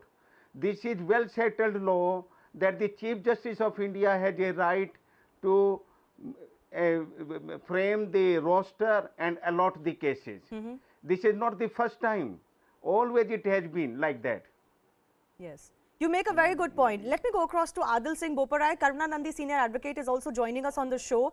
Adil Singh, this sounds like a little bit of what the Congress party has also recently said. For example, Kapil Sibal raised the issue of the Zakia Jafri petition. He has raised the issue of the PMLA court judgment. When you don't like it, the courts are bad. When it goes in your favor, you hail the courts. You can't have it both ways. This is also a little bit of what the Congress narrative has been recently. Shivani, firstly, I understand what you're trying to do here. You're trying to connect two unconnected issues. I would urge you not to play this clever game of the BJP. You're a news anchor. Please maintain that neutrality. Answer my question. The Congress party is not party to this list. It is Mr. Kapil Sibal's statement. It is best that you ask him. Point number one. Point number two, there are pressing issues facing this country like price rise and unemployment. Obviously, you will not find time to discuss that. Point number three, which is the more critical issue. The Congress party firmly believes that institutions are sacrosanct. However, the Supreme Court itself has clarified that fair criticism or fair comment of judgments is permissible. However, there is a rider. Nothing should be said which thwarts or tends to obstruct the administration of justice, because ultimately the judiciary is the bulwark of our constitution. Having said this, the Congress party's position is very clear. It is for Mr. Sibal to respond. He is no longer with our party. Yes, I know that. Therefore, the question I was asking you though is... If you ask this question to him rather than asking to me. No, my question is very much to you. It is not just to Mr. Kapil Sibal, it is very much to Congress party too, because similar voices have also come in from those who are within your party. You ran a BJP agenda. I have no qualms in saying this. Yeah, you okay, fine. A BJP agenda. You are trying to run a kangaroo discussion. The Congress party on the PMLA judgment has said certain things which is fair comment of the judgment. Please first take some lessons on what fair critique. No, Congress leaders have also talked about how institutions have been undermined. They have also talked about how the judiciary also is one of those institutions that has been undermined. That is absolutely correct and to the fact. I understand what you're doing. Please, why are you getting so hyper? We understand what you're doing. You are running BJP agenda. Don't mix up two issues. Mr. Sibal's statement is completely distinct from what we said on the PMLA issue. Yeah, I'm asking about other things as well. Let Tuhin Sinha also come in. Let Tuhin Sinha also come in. Tuhin Sinha, there seems to be a tendency that is growing that many who've been part of the system, who've enjoyed the fruits of that very system, have begun to now say that this system is corrupt because it seems that it's no longer working for them. Because a lot of these issues that Kapil Sibal has talked about, a former law minister himself, and as the Bar Association chief said, what right does he have, are issues that have been raised before and are not issues that have have arisen in the last couple of years. Good evening, Shivani. You are spot on, absolutely, because the entire opposition seems to have embarked upon a dangerous game to denigrate the sacrosanct institutions of this country. And when Kapil Sibal said that, he only proved that he may not be in the Congress right now, but he has not grown out of the Congress mentality, because just 3 days ago, Rahul Gandhi had said, we are battling the entire infrastructure of this country, if you remember. So, you know, for a senior lawyer to make this kind of a statement, and an ex-law minister, I think it is laden with malified intent. And, you know, 2 quick points over here. When a judgment goes against you, I mean, it's only the probability of a judgment going in favor or against you is 50-50. So when a judgment goes against you, is this how you will respond to, is this how you will view the Supreme Court, that Supreme Court upon which lakhs and lakhs of people still, you know, place their faith? So I think, you know, he has done a huge injustice to the country. And like I said at the very start, I think the opposition needs to introspect. The frustration is showing. The sheer lack of belief in their own ability, in their own conviction, is now extending, you know, in them criticizing institutions, which is just showing them in very poor light. Yes, and the PMLA judgment that Adil is referring to, where he says that his party's position is distinctly different. than Kapil Sibal. The question still is that Kapil Sibal was a minister in the Congress government when those PMLA amendments were made. So what he's saying today may be different as a non-Congress member. Yes, Adil, I'm coming to you. Please listen to me. Adil, please listen to me. Tohin, 1 second. The issue here is that when you also, as the Congress representative of the Congress party, raise the PMLA, it's not like that issue is devoid of questions to you yourself. Now give me 60 seconds. You worked with Arnab Goswami at Republic. So are you answerable for everything what Arnab Goswami says? Please don't take the... No, he's talking to me. He's talking to me. He's talking to me. Tohin. No need for anybody to lose their top. He's talking to me. Shivani. I never worked with Republic. He's talking to me. Shivani, let me clarify for Mr. Sinha. Yeah, I'm not sure where you're going with this. I think the Congress party could actually do its own. The Congress party could do its own stand of favor by talking about its own stand instead of attacking anchors all the time, which has become a habit for Adil Singh. But I'll let that slide because I don't want to denigrate this. I just want to discuss the core merits of this issue. Karuna Nandi has been waiting. Karuna, is there a problem by and large with what Kapil Sibal has said? Or is there a problem in the manner he has expressed himself? For example, do we not need a larger debate on how the judiciary or the judges are selected? I think that we can't let an important issue like this degenerate into, off with his head sort of. Let them, let contempt proceedings be moved or make it a political debate. Because I think the issues here are a lot more serious. We have, for example, 2 judgments at the very least that merit discussion, and absolutely you can have your view and the panelists can have their view, and it's very important to have one's view because these are the judgments that affect your day-to-day life and everybody's day-to-day life. And we must remember also that while the Congress and the UPA, and I have critiqued them on these bases while they were in power, have made, for example, laws like 66A and have empowered the ED in particular ways, the kinds of prosecutions and weaponizing of these laws and the mass persecution of opposition leaders with a conviction rate of 0.5% by the Enforcement Directorate that this government has undertaken is of a different scale altogether. Let me speak about why perhaps Mr. Sibal was expressing anguish, whether or not that form is deemed to be appropriate. But I think when somebody like Mr. Sibal does express anguish, we must keep in mind that he is not part of any he's certainly not part of the Congress anymore. I'm not aware of whether he's part of any other political party. But also, if you ask anyone who the top 10 or 20, 10 lawyers, top 5 even, lawyers of the Supreme Court are in terms of getting relief, Mr. Sibal's name will be in that top 5. Yes. So this gentleman had a lot to lose when he spoke. He is seen when he's arguing these sorts of cases as a political person, but in many ways, he just argues commercial cases and argues other cases.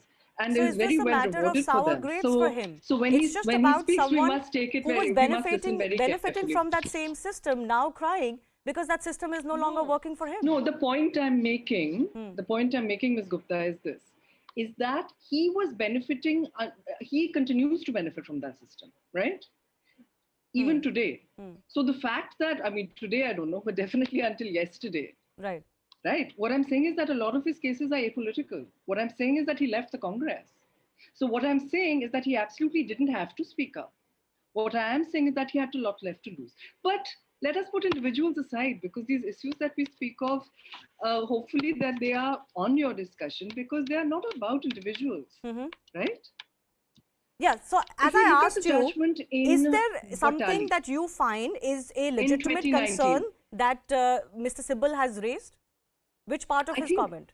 I think that there is anguish that Mr. Sibal is expressing and that some other people have expressed with some of the recent judgments of the court that I think really merit listening to. Okay, right? Karuna, let me take this to Dr. Adish one more time, because I don't think this is the first time where we have had... No, I would just like to finish, please, Yeah, okay, because I'm okay. making a substantive point here. Okay, go ahead. I'm really trying to not take it away from this ugly name calling. I think it's pointless, right?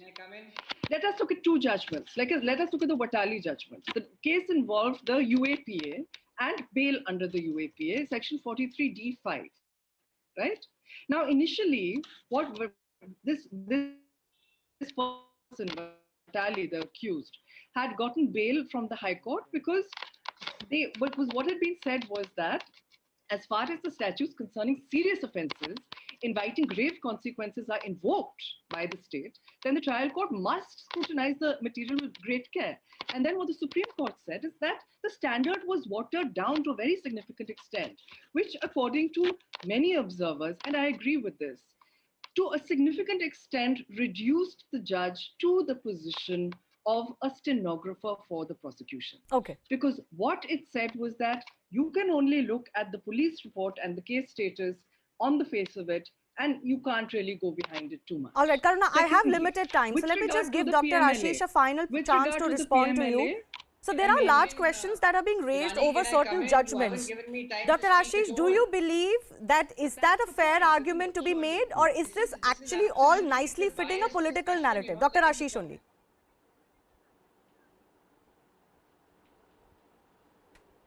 Dr. Adish?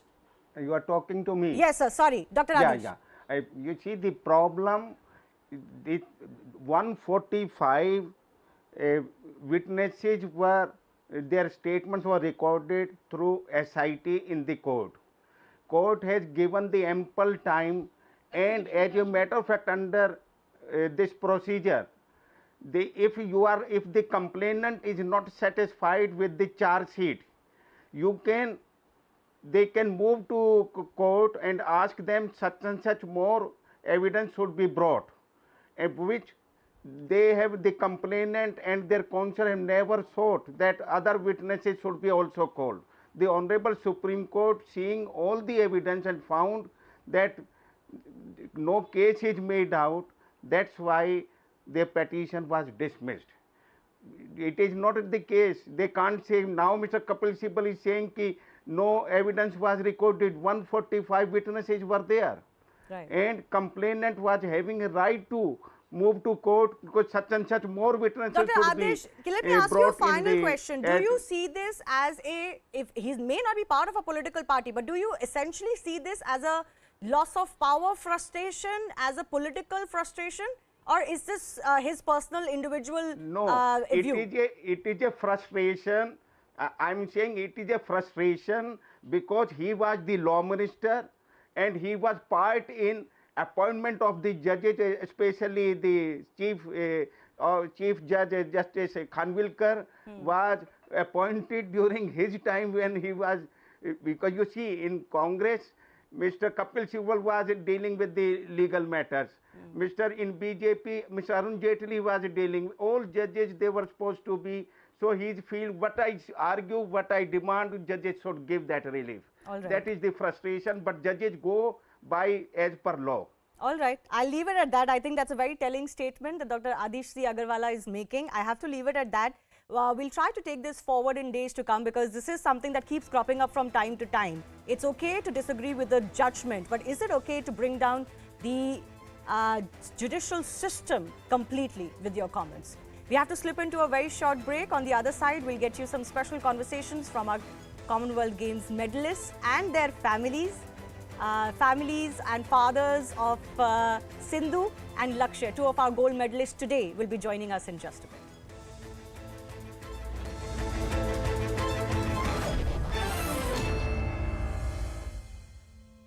Who seems to have left the cupboard open there. Maybe he thinks we need the bribe. I mean, we do need the bribe, but what can we help you with? I can't even enter my own building because the chief minister's chamchas are standing outside. That's democracy. Hello, sir. Kemon ache? Bhalobashi, how are you? Partha Chatterjee, firstly, what an interesting name, yaar. You see, what happened is that his name was given to me when I was suffering from very chronic disease. What disease would that be? Excessive flatulence, hence Farta Chatterjee. Such an unnecessary piece of information, but I suppose in terms of embarrassment, not the worst thing. Getting back to Partha Chatterjee. You see, the fact is that the whole thing is completely unbelievable. No, 1 second. Are you saying that the fact that he was caught with so much of all this is unbelievable? Unaccounted for cash, gold, cars, that sort of thing? No. That is believable. Then what is the unbelievable part? What is unbelievable is that how she can be having intimate relationship with Arpita. She? She, Partha, how she can be having intimate relationship with Arpita, eh? No, you're confusing us as usual. He, and why can't he be having intimate relations with her? Because Arpita, he's like film star, so beautiful. And look at Partha, she looks like me. Unbelievable, Baba. Howdy, Baba. That's okay. My wife is pretty and come on, I mean, these things happen. Let's not get personal. Is Partha guilty of any crimes? Udi Baba, Partha and Arpita together, it is a crime.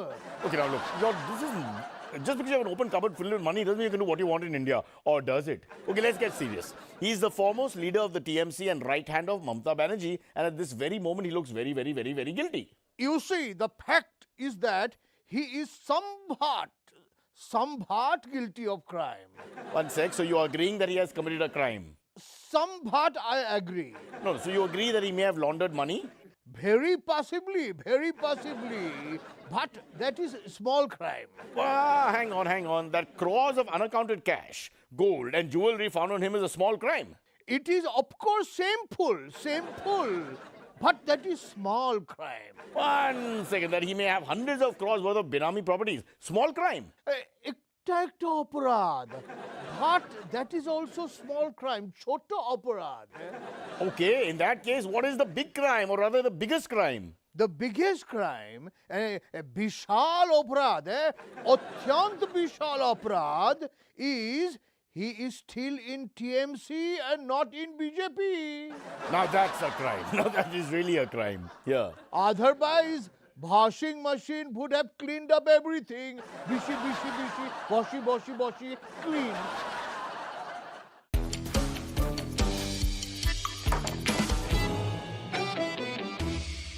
So Mamata Banerjee's right-hand man, Cabinet Minister and Secretary General of the TMC, Partha, known as the Paratha, Chatterjee, was detained by the Enforcement Directorate after over rupees 50 crore. This is a huge moment. People should be proud when you hear names like 50 crore. In unaccounted cash, gold bars, dollars, cars and property papers were discovered at his and his very intimate friend, I don't know if they're intimate, but they're friends, Arpita Mukherjee's home. Now he is refusing to cooperate in ED custody. He keeps saying, "Mera ghar nahi hai," but with a Bengali accent, so they're not able to understand. Most of them are from the north, so the whole communication is all over the place. But his alleged spokesperson wants to cooperate with us. Joining us now is alleged spokesperson for Partha Chatterjee, who seems to have left the cupboard open there. Maybe he thinks we need the bribe. I mean, we do need the bribe, but what can we help you with? I can't even enter my own building because the chief minister's chamchas are standing outside. That's democracy. Hello, sir. Kemon ache? Bhalobashi, how are you? Partha Chatterjee, firstly, what an interesting name, yaar. You see, what happened is that his name was given to me when I was suffering from very chronic disease. What disease would that be? Excessive flatulence, hence Partha Chatterjee. Such an unnecessary piece of information, but I suppose in terms of embarrassment, not the worst thing. Getting back to Partha Chatterjee. You see, the fact is that the whole thing is completely unbelievable. No, 1 second. Are you saying that the fact that he was caught with so much of all this is unbelievable? Unaccounted for cash, gold, cars, that sort of thing? No.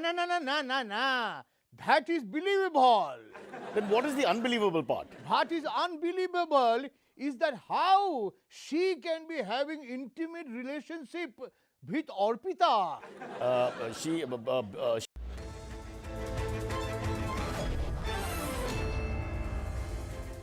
Welcome back. It's been a great run for the Indian contingent at the Commonwealth Games with 3 gold medals coming today in badminton and 1 in table tennis within a span of a few hours on the finale day. Joining me now are the proud fathers of both PV Sindhu and Lakhsya Sen, who won golds in their singles category in badminton. PV Ramana and DK Sen, thanks a lot for joining us. Ramana sir, I'm starting with you. Sindhu has fell short at the final hurdle a few times before and has had to contend with silver a few times at these multi-nation events. So is this gold incredibly special for you and family? Obviously, it's a special, not that the gold we have not seen. We have seen Singapore, yes. Then World Championship gold we have, and couple of course, Syed Modi. They are all also the good tournaments. But for Commonwealth, as you said, it's a bit special to us because we have a bronze in 2014, we have silver in 2018, and the 12th year, 2022, we got a gold. So step by step, she has really improved and she has achieved her goals. So yes. All 3 colors of medals now at residence, we are so happy for it. Did she often feel like there is something missing, that there is a hole in that medal cabinet, that trophy cabinet that you're very proudly sitting in front of? Yeah, of course, because winning Commonwealth, given as you know, last year she lost to Saina in a very close match, 21-18 and 22-20, and of course Saina has also exhibited an excellent game that particular day. And now, definitely for an athlete, you know, I have played 3 Commonwealth Games, I have 3 colors of medals, yeah. Which is a great, word to say to someone ki, step by step, I have come up to this level and I have fulfilled all my wishes. Let me go across to DK Sen, Lakhsya Sen's father as well. Now, this has been a remarkable, stupendous last 9 months for Lakhsya, isn't it? December 2021 में World Championship bronze, उसके बाद India Open, All England Championships, Thomas Cup. ये तो लक्ष्य के लिए एकदम dream run रहा है, लक्ष्य के लिए भी और आई एम श्योर आपकी फैमिली के लिए भी.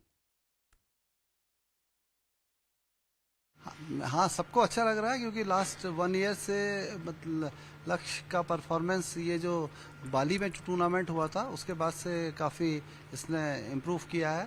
तो ये सारे टूर्नामेंट्स हैं, जैसे वर्ल्ड चैम्पियनशिप है, ऑल इंग्लैंड है, इंडिया ओपन है, जर्मन ओपन है, तो यहाँ सभी पे इसने अच्छा परफॉर्म किया. और थॉमस कप पे पूरे मतलब इंडिया की टीम ने अच्छा परफॉर्मेंस किया है सभी लोगों ने, तो बहुत अच्छा है. तो आपको क्या लगता है कि डिफरेंस क्या है लक्ष्य में? लास्ट 1 साल में जिस तरह से वो आगे बढ़े हैं, बदला क्या है उनमें?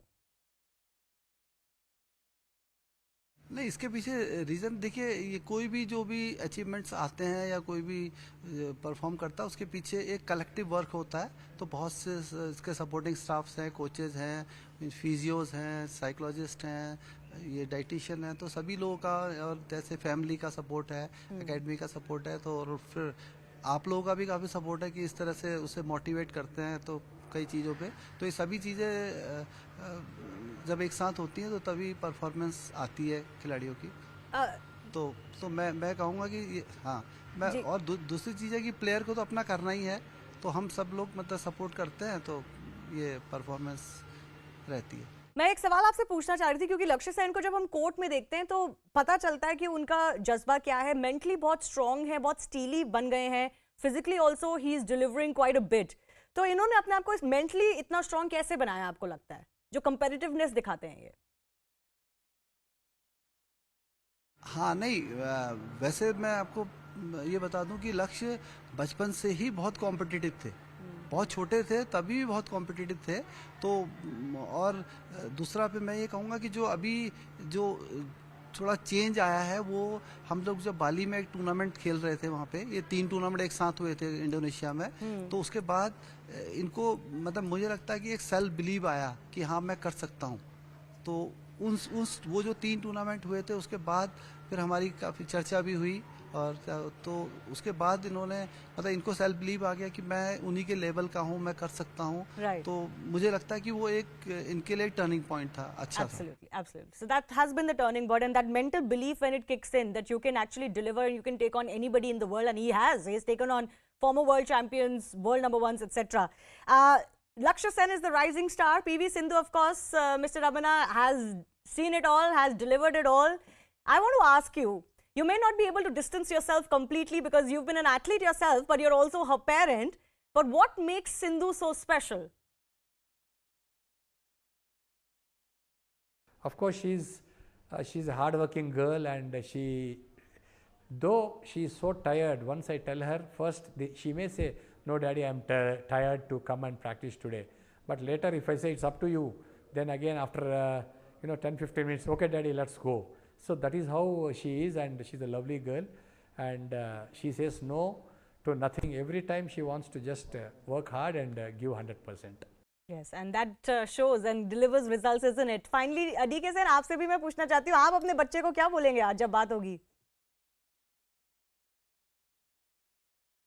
नहीं, मतलब अच्छा लग रहा है और उसने अच्छा काम किया है। और मेरी कल भी बात हुई थी उससे, तो उसने मतलब मैंने उससे कहा था भी इसको एंजॉय करना है ना, मतलब ये प्रेशर नहीं लेना है, क्योंकि जब फाइनल्स में दो लोग खेलते हैं तो एक जीतता है एक हारता है, तो इसको एंजॉय करना है और अपना जो बेस्ट एफर्ट्स मतलब डिलीवर करना है वहाँ पे। तो वो कल मेरी बात हुई थी, अभी तो बात हो नहीं पाई उससे, अब थोड़ी देर में बात होगी। जी जी जी, many congratulations to both of you and your families, and what these two athletes have managed to do for India is something that will encourage a lot more families like yourself, that you can do it, that India can produce world beaters, and that they can take on the world. Thank you, PV Ramana and DK Sen, for joining us. Now, while India may not have matched last edition's medal tally this time around, it is important to note that we have had many new champions thrown up, many new icons, not just ones who've already proved themselves on the global stage, but new talent that has raised its hand. One of them is debutant Neetu Gangas, who won a gold in her very first attempt in boxing, beating 2019 World Championship bronze medalist England's Demi Jade Restan in women's 48 kilograms category final to hand India its first gold from boxing in this edition. I spoke to her earlier, and I leave you with that conversation. Thanks a lot for watching. तो पहली बात तो बहुत-बहुत congratulations आपको। ये आपके career की सबसे बड़ी जीत रही है। आपको क्या लगता है कि इस जीत के पीछे सबसे बड़ा कंट्रीब्यूशन किस चीज का रहा है? ये मेरे लिए बहुत बड़ी जीत है। जो मैंने इतने सालों से मेहनत की थी, उसका रिजल्ट मुझे मिल रहा है, और मैं आगे भी ऐसे ही अपने कंटिन्यू रखूंगी, मेहनत और भी ज्यादा करूंगी और देश के लिए ढेर सारे मेडल जीत कर लाऊंगी। तो आपकी कॉमनवेल्थ गेम्स में जो परफॉर्मेंस रही है, जिसकी वजह से आपको गोल्ड मेडल मिला है, आप अपनी परफॉर्मेंस को कैसे देखते हो, कैसे रेट करोगे, जो आपने सारे बाउट्स खेले हैं और फाइनल में स्पेशली? जो भी मुझे मेरे कोचेज हैं, भास्कर चंद्र भट्ट सर हैं मेरे, और कोचेज हैं, जो भी मुझे बता रहे थे तो मैं वही फॉलो कर रही थी। तो उनको पता है मैं इतने सालों से उनके पास ट्रेनिंग कर रही हूँ, तो वो जानते हैं मुझे कि किस बॉक्सर के साथ कैसे खिलाना है, तो वही प्लानिंग करके हम रिंग में जा रहे थे। जी, तो लास्ट के 24 घंटे कैसे रहे हैं नीतू आपके लिए, और घर वालों की तरफ से, फैमिली की तरफ से? आपके पापा ने बहुत सैक्रिफाइसेस करे हैं आपके करियर के लिए। कैसा रिस्पांस रहा है, कैसा रिएक्शन मिला है आपको अपनी फैमिली वगैरह से? मैं बहुत एक्साइटेड थी ये फाइनल बाउट खेलने के लिए, क्योंकि मुझे पता है इसके बाद मुझे गोल्ड मेडल मिलने वाला है, तो बहुत अच्छा लग रहा था। और पूरे सब फैमिली में सब खुश हैं, और पापा यही फील कर रहे हैं कि जैसे मेरी जगह वही है यहाँ पे, वही मेडल पहन रही, बहुत खुश हैं। तो आज जब आपके हाथ में ये गोल्ड है, एक तो वो गोल्ड मेडल आपने शायद पहना हुआ है, तो हमें जरूर दिखाइए।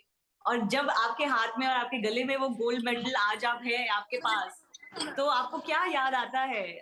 अपने 12 साल की उम्र में शायद बॉक्सिंग शुरू करी थी, तो आपको क्या याद आता है जब आज आप कॉमनवेल्थ गेम्स चैंपियन बन गए?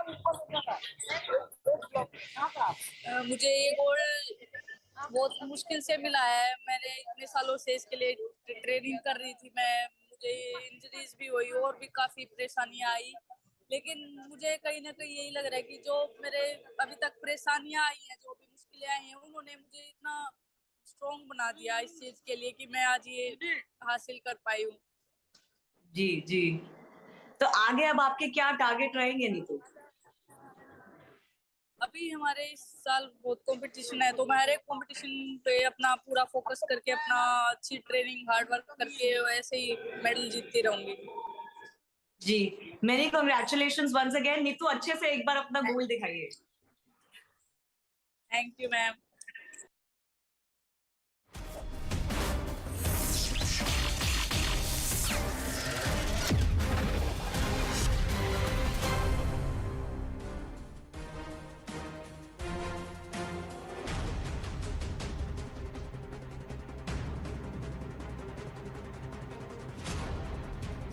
Namaste and welcome to this edition of The Right Stand, ladies and gentlemen.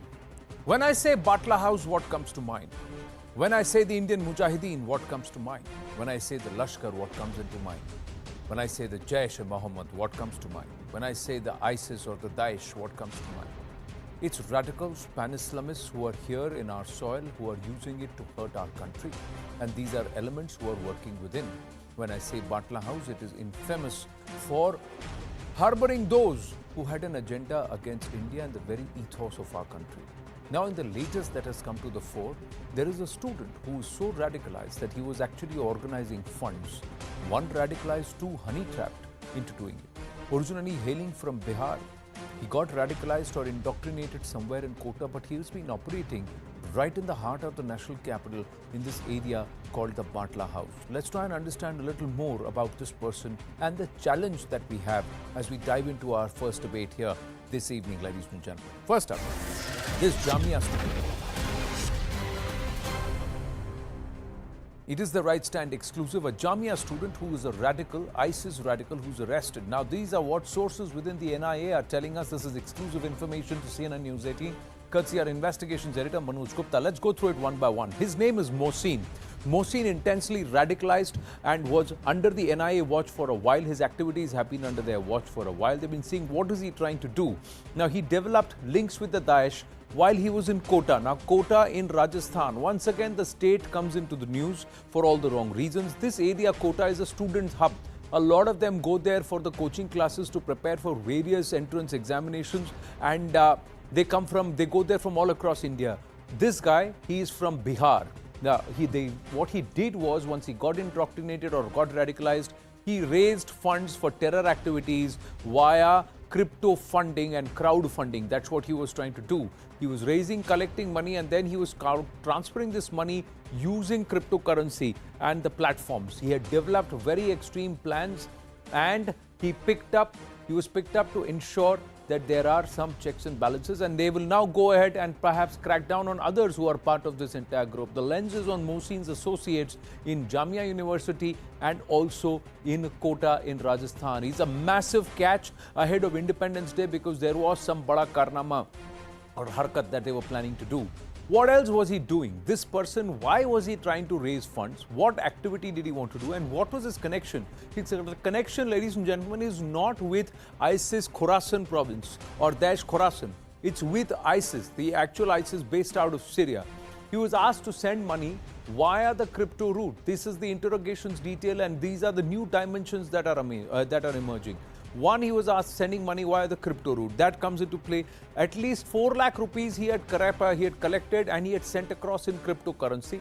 And this money is under the NIA lens. The other thing is terror funding via crypto and this wallet which was being used. He was also in direct contact with a female ISIS operative. Now, here is where it gets very interesting because these operatives are the ones who are being trained to be used as honey traps. So, quite literally, love jihadis is what the NIA is saying. Interrogation details also say that Daesh's global network had contacts in Syria, Indonesia, Bangladesh and Sri Lanka. He was in touch with Daesh operatives in these countries. Once again, Bangladesh comes into the picture. This network was spread across multiple nations. He was also funded this network and he was getting funds via the Afghan drug trade. Not so far long ago, if I can jog your memory, right from this very area of Batla House, Shaheen Bagh, there was a huge crackdown which had happened of a heroin bust which once again unearthed this entire narco-terror route. So everything seems to be having hubs and spokes, ladies and gentlemen. Somewhere are they all connected? That's the bigger question. And what are look at the entire web. In the recent past, there's been a crackdown. We've been asking for this internal crackdown on radicals. If there are Trojans within, if they are deeply embedded, they need to be weeded out. Where are they? It starts with Bhatkal, Zufi Jawahar Damudi. He was arrested. And when he was arrested, his interrogation detail gave us more inputs. And the inputs led the sleuths to crack down across 48 locations in 48 hours across 7 states. 48 people were arrested. They were all connected with this radical group which was also pushing out social vitriol, social venom on social media, and they had direct links to Daesh Khorasan.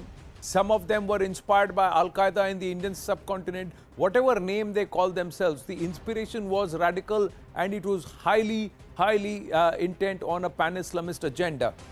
Voice of Hind had a lot of Indian literature, and that's why, who are these people, and that's where it came in. This inspiration of Sartan Se Juda call, again radicals, alien to India, but then they were pushing it. And now, again somewhere, this guy, Mohsin Ahmed, again inspired by similar ideology, comes in. So this web of radicalism is growing in our country, somewhere inspired by the Al-Qaeda in the Indian state, and also the Daesh or the ISIS. Now, can they be loosely spoken over each other because both stand from different segments and one is at loggerheads with the other, but their agenda is pan-Islamist. Ansarul Bangla arrests have happened in Assam today also, ladies and gentlemen. That's another big story, and that we will bring to you more details come Tuesday. But let's focus on this aspect, that the moment there are arrests which have happened, it's not that everybody and anybody living in that locality has been rounded up. One particular specific individual has been rounded up. Why is it that Netas jump to give cover fire immediately? Why is it that an MLA of the area belonging to the Aam Aadmi Party would immediately come out and say he is innocent? Why is this cover fire given? Is it a political compulsion? Are you trying to protect a vote bank? Does one radical amongst a whole community represent that entire community? Aren't you trying to stand up and say that when you give cover fire to such individuals? Why should you turn around and say that the BJP is maligning Muslims in the name of ISIS? Why can't you turn around and say that radicals like this are maligning the Muslims of India when they try and push a pan-Islamist agenda which is not an Indian ethos at all? Why can't you take a position that such people do not represent the Muslim community in the country? When an Amanatullah Khan bats for Mohsin Ahmed, is this not open brazen cover fire? And that's a simple question we ask. Why give cover fire for radicals?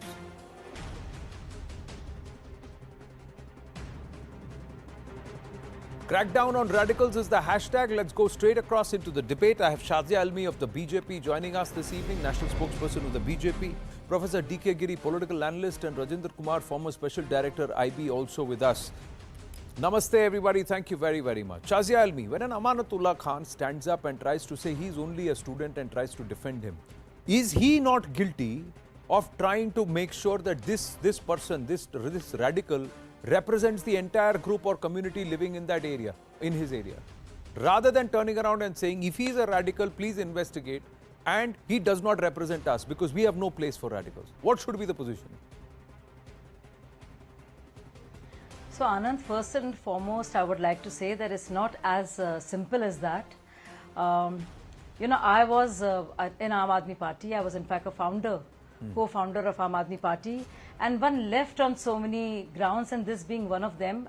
People like Amanatullahs have actually supported terrorists accused and then convicted, like Shehzad Khan. And you know who Shehzad was?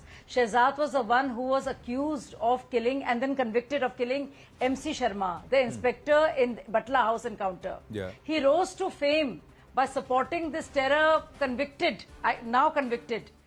And later on, the same Amanatullah was seen with Sharjeel Imam. And now he is actually calling it unconstitutional. The NIA detention of Mohsin, he's calling it unconstitutional, and everybody is just sitting quietly because they get cover for the radicals. That is why there is there's a burgeoning rise of radicalization, because somewhere it is being seen as witch hunting for Muslims, whereas this has nothing to do with that. Correct. I think we should call a spade a spade. This has nothing to do with, no compromise on national security should be excused whatsoever. It doesn't matter what religion a person comes from. But there is a party, and there are enough voters of that party and enough supporters of that party. Doesn't matter if you don't like the BJP. The fact of the matter is that this is something very serious. Yeah. And this is the same Amanatullah who has been charge sheeted. In beating up of the chief secretary, let's say, Anshu Prakash, just in yesteryears. But people are just quiet about it because they want to support Aam Aadmi Party. So I think it's time we all get up and say that this is not all right. There are serious charges against Mohsin, this person. Through cryptocurrency, he was funding. And we are talking about the designs of Daesh. Yeah. What are we talking about? This is something very, very serious. And do we want our youth to be antagonized to the extent that they get tempted by the likes of Daesh, and that is a danger to our to Muslims and Hindus of the country alike. You know, No, it totally doesn't matter which religion you come from. See, we are Indians after all. No, my So point Anand, is, this is a very serious question. True, my point is And I that think Arvind Kejriwal should answer that question. well, Arvind Kejriwal so far has not answered that question, and he's totally sidestepped that entire matter altogether. It seems to be that is a domain of Amanatul Khan himself, and he calls the shots about what he wants to do in that area, and even Arvind Kejriwal doesn't seem to have a say there. But DK Giri, we must turn around and ask this question. What is he trying to do? Is he trying to paint everybody who lives in that area in the same hue as Mohsin when he steps up to give cover fire to a guy without having 1 ounce of proof? Why should you pronounce somebody not guilty when there is evidence against that person? That's why the cops have arrested him in the first place. Yes, Anand, I don't think he's doing giving cover fire. He cannot, and as a politician, he's doing his job, and he is not going to influence the investigating agency. You see, there are two things involved in this statement. One is a politician, there is a law enforcement agency, there are laws in the country. Politicians will speak what they want, and it is their right to do it. Okay, and he is articulating the general perception that investigating agencies are harassing people. But in this case, from your account, this guy is guilty, and he should be punished by the NIA. So the law will take its own course. But Amanatullah Khan, like any politician, is articulating his position. Maybe he is addressing. No, so is he really articulating? Is he really doing his duty as a politician, Mr. DK Giri? My point is, what is the perception? Has everybody who is living in Batla House been branded a terrorist by the BJP or by the investigating agency, the NIA? Or has Amanatullah branded everybody who's living there equal to Mohsin? Who's done the disservice? Okay, there are different perceptions in politics. If you take William Key, politics is a noblest profession. If you listen to Bertrand Russell, he would say politics is the last stage of scoundrels. Politicians will do what they are doing. So I do not think we should give any label to politicians. It is their job in electoral politics to pander. No, Sajia Ilmi, that we cannot sit on judgment. No, it is not the job. Sajia, you are doing your politics. No, Mr. Giri, politicians are very important. The fact, listen, yes, I just mentioned. You changed your party. I mentioned that. I'm going to ask you, why did you change your party as a founder? Even in the, I mentioned that. Mr. Giri, you're also a politician. You're also a politician. You're an anti-BJP politician. You're also a politician. You're a Modi-hating politician. Except that I say it openly and you don't. You're also a politician. I am not. That You're also a politician, Mr. Giri. That's why you are sidestepping the issue. You're also a politician. Please your boss. Yeah, you're also a politician. So no, don't wear a holier than thou. Don't wear a holier than thou hat right now by calling me a politician. You're equally a politician, sir. You've been on many debates. You've been on many debates with me. So do not pretend to be holier than thou. Yes. So do not cast aspersions on me just like I shouldn't. No, do not. You're very much a politician. I just say where I am and you don't. That doesn't make you holier than thou. Anand asked me, Sajia. No, I'm not. So do not take my name in vain. Do not sidestep the issue. Don't make it about politician versus everybody because he gets voted to power. He gets voted to power for the second time. And Muslims in that area would think that when he calls NIA unconstitutional, you are working against. When you call Batla House encounter fake, you are going against the High Court, you're going against the Supreme Court, you're going against the NHRC. So this has a very specific thing to say about the people who vote for people like him.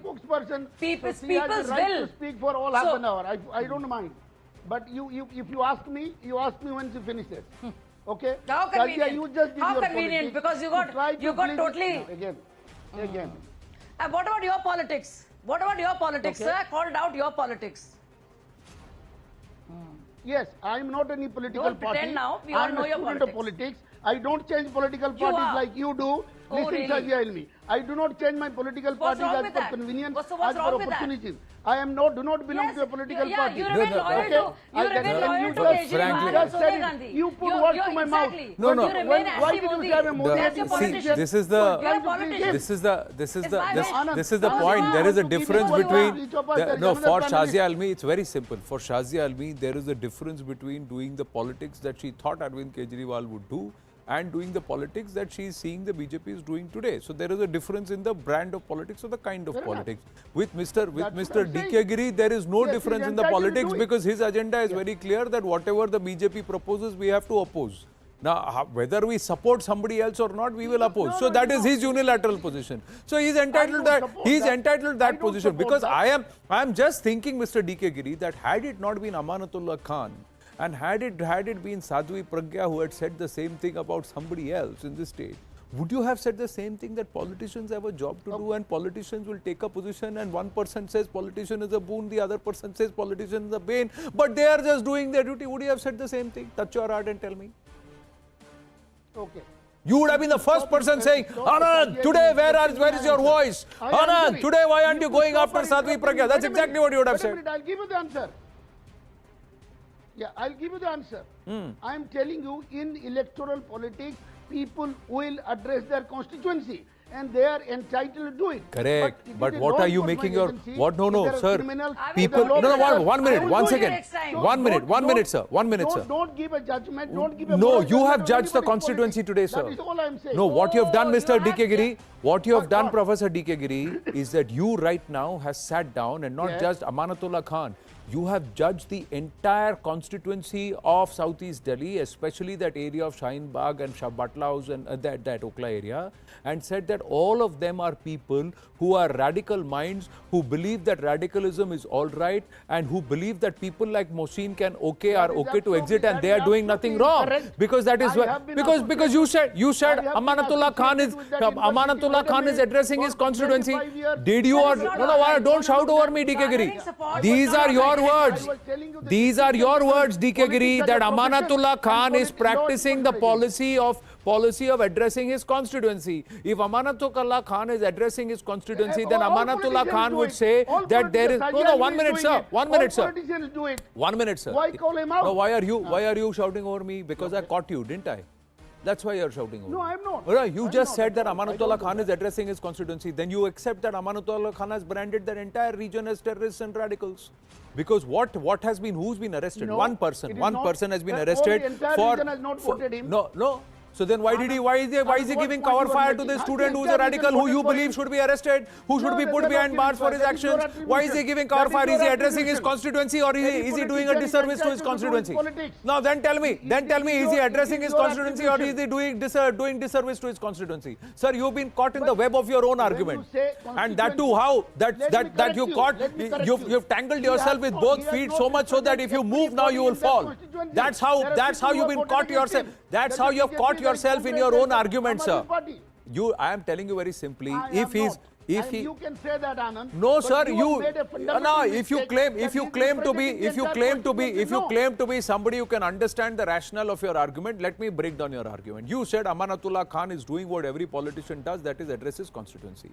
You also said that this man Mohsin prima facie looks guilty, looks a radical, he should be put behind bars.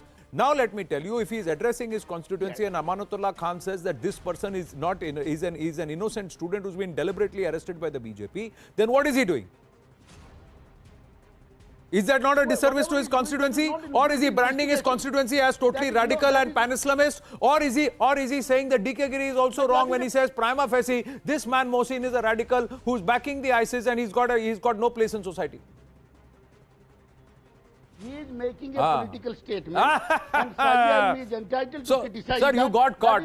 Sir, what happened is you tried to do a well left, then you tried to drive, but you got clean bowled. Let me go across to Rajinder Kumarji and quickly ask him. 1 minute, sir. Well tried, sir, but only one batting per inning.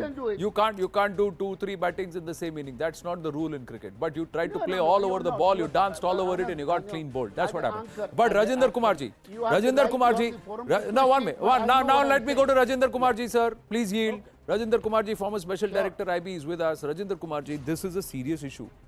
When you have netas, elected representatives standing there and trying to bat for radicals, trying to give them cover fire, thinking they are scoring political pot shots, you are branding that entire region as radical and pan-Islamist. You are branding your entire constituency as an IS sympathizer. I am asking Rajinder Kumarji, please don't interrupt. You hawk 15 minutes of this debate. Let him speak. He has not spoken yet. Yes, Rajinder Kumarji. Anand ji, namaskar. Namaste, sir. Namaste. Anand ji, see, the thing is that people like Amanatul Khan, they in fact, they are doing a big disservice to the community by saying that he is innocent or he is. Let me tell you, in India, the security agencies have no malafide against any community. In fact, what I will tell you is that in my experience of 35 years, what I have found, whenever the police and the security agencies has acted in time against any radical element, the society has been saved.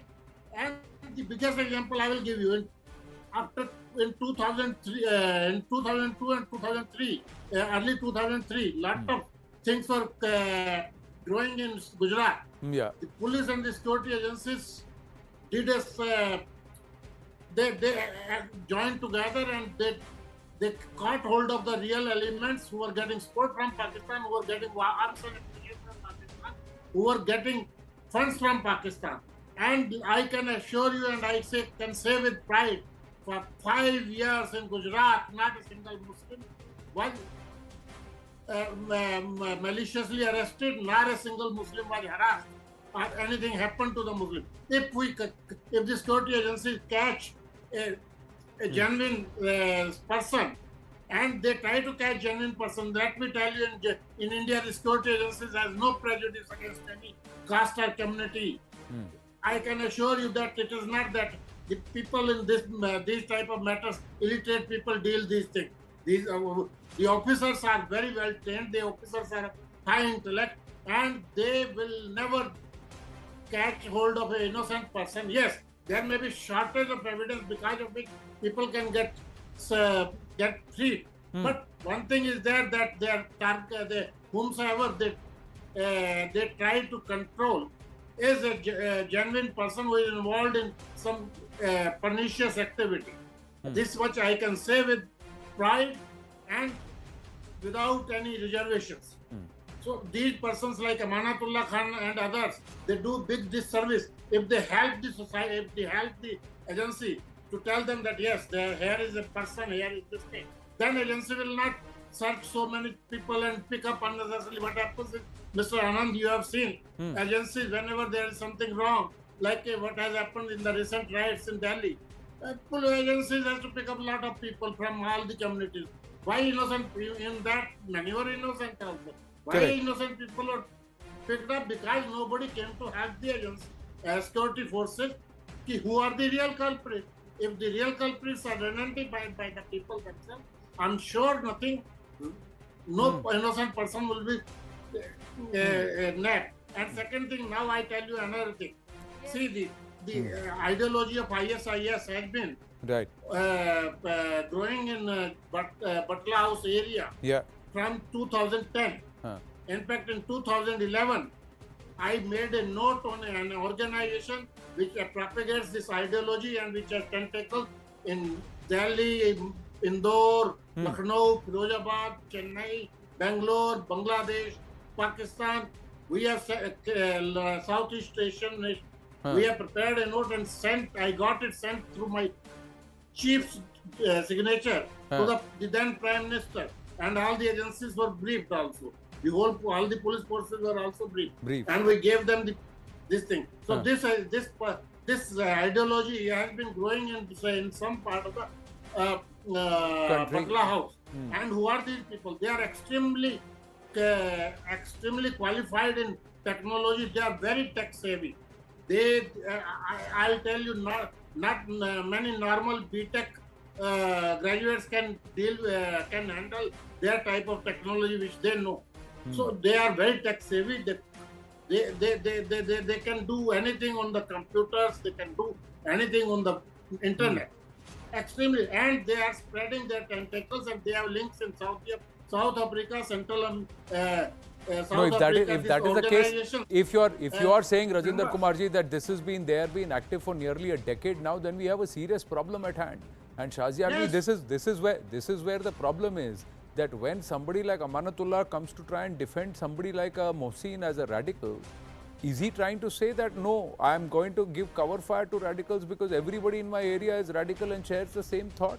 Then that should be rejected outright. Why is he getting elected then from that area repeatedly? Well, it's a cause for worry. And this is exactly the kind of politics that has to be shunned and abhorred, and which is why I want to, because there was a personal comment made against me. So I don't think the loyalty should be to a party. So, but the loyalty has to be towards the nation. Yes. And I think nation first, and individuals and parties much later. Correct. So I think that's very important, and Mr. Giri should know that, most importantly. So I'm so glad, and I think every self-respecting and patriotic person, MLA or MP, should not be part of an exercise like this or a party like this, and should leave it. And even voters.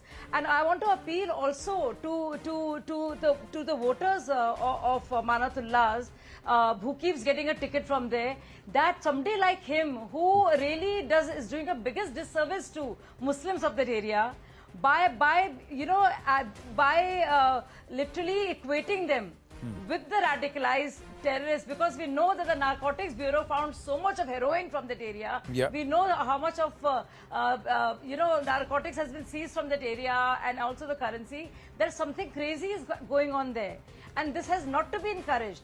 Instead of calling NIA wrong, or the High Court wrong, or the questioning Supreme Court, it's important to say as a representative that doesn't matter, my politics or my party doesn't matter, as much as the goodwill of the community, well-being of the community, especially Muslims who are always being excited and incited and told that, oh, there is some danger against you, you know how evil these are, and to be radicalized in a manner that they work against the interest of the country, which is the Watan.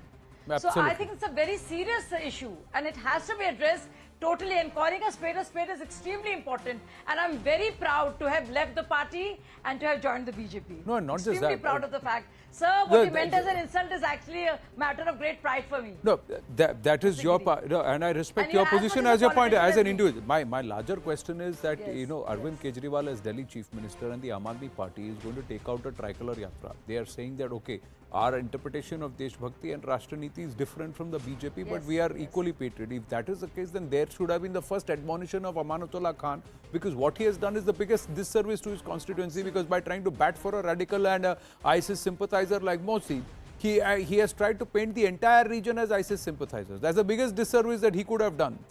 So that has also not that has also not happened yet. That has also not happened yet. But he's calling the NIA. He's calling the NIA investigation fake. He called Butler House encounter fake. We lost one of our inspectors, MC Sharma. It doesn't matter if he was a Hindu or a Muslim. We lost one of our inspectors, and a constable was brutally wounded by a terrorist. It doesn't matter if he's a Hindu or a Muslim. That is something which cannot be forgotten. The perpetrators of crime were who they were. That is something which cannot be forgotten. That's the point that I'm making. So right. Thank you, Shazia Almi, Rajinder Kumarji and DK Giri. Thank you very, very much for joining us. Quickly jumping into debate number 2, ladies and gentlemen, from India to international waters. That's what we wade into. This entire braggadocio, this bullying and this display of military power in the South China Sea and so many explosions, live missiles. Is it all to try and counter a simple question? Why did you allow Nancy Pelosi's plane to touch down in Taiwan? If you are such a superpower and so fiercely nationalist and believe Taiwan is your territory, that's a question that the Chinese are asking Xi Jinping. So is this the right time to tame the bully? Let's dive into debate number 2. Let's look at this, ladies and gentlemen. Pelosi in Taiwan heat on Xi because the bully in the region, largest ever military exercise that even violates Taiwan's territorial waters and the borders. Missiles flying over Taipei, landing into the Japanese economic zone. That also has happened. Aggression in South China Sea. Japan was on the radar. All of that has happened. Then you also have the aggression that comes where it orders Apple to address Taiwan as Chinese Taipei and tells Apple to instruct the Taiwanese counterparts and the OEM manufacturers that don't write Republic of China or made in Taiwan. Write Chinese Taipei, otherwise we will not produce your product. It's turning up the economic heat on Taiwan. But the blowback that's coming against Xi Jinping with nationalists angry over rising global recognition of Taiwan. causing anger over a weak response to Taiwan. Why did you blow that plane up? Why did you allow Pelosi to touch down in Taipei? US violations, a big leg up for CCP's opponents ahead of the key plenary. And there's heightened pressure for Taiwan reunification. They are actually calling for speedy imposition of the One China policy, saying you truly mean it, try and walk the talk. But can Xi Jinping do it? Is this display of strength his weakest moment? That's the question. Should the world blink to Xi Jinping's bullying? We are asking. Let's go straight across to our guest.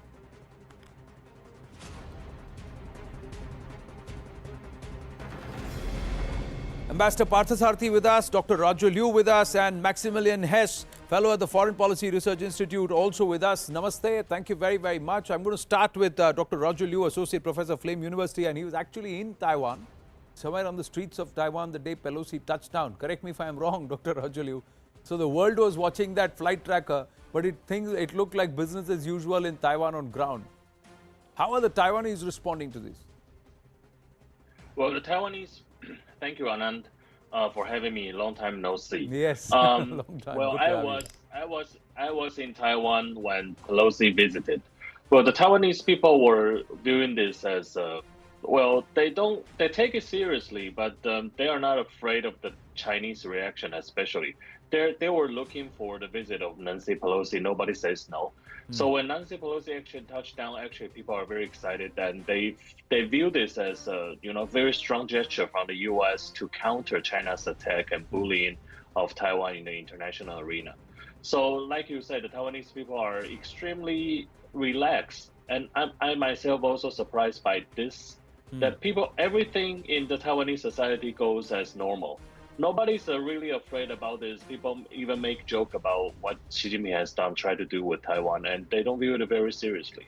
So things are very good over there, and the Taiwanese are, dealing with this kind of difficulty that they have been dealing with for the past 7 decades, like they are doing now. So everything is fine.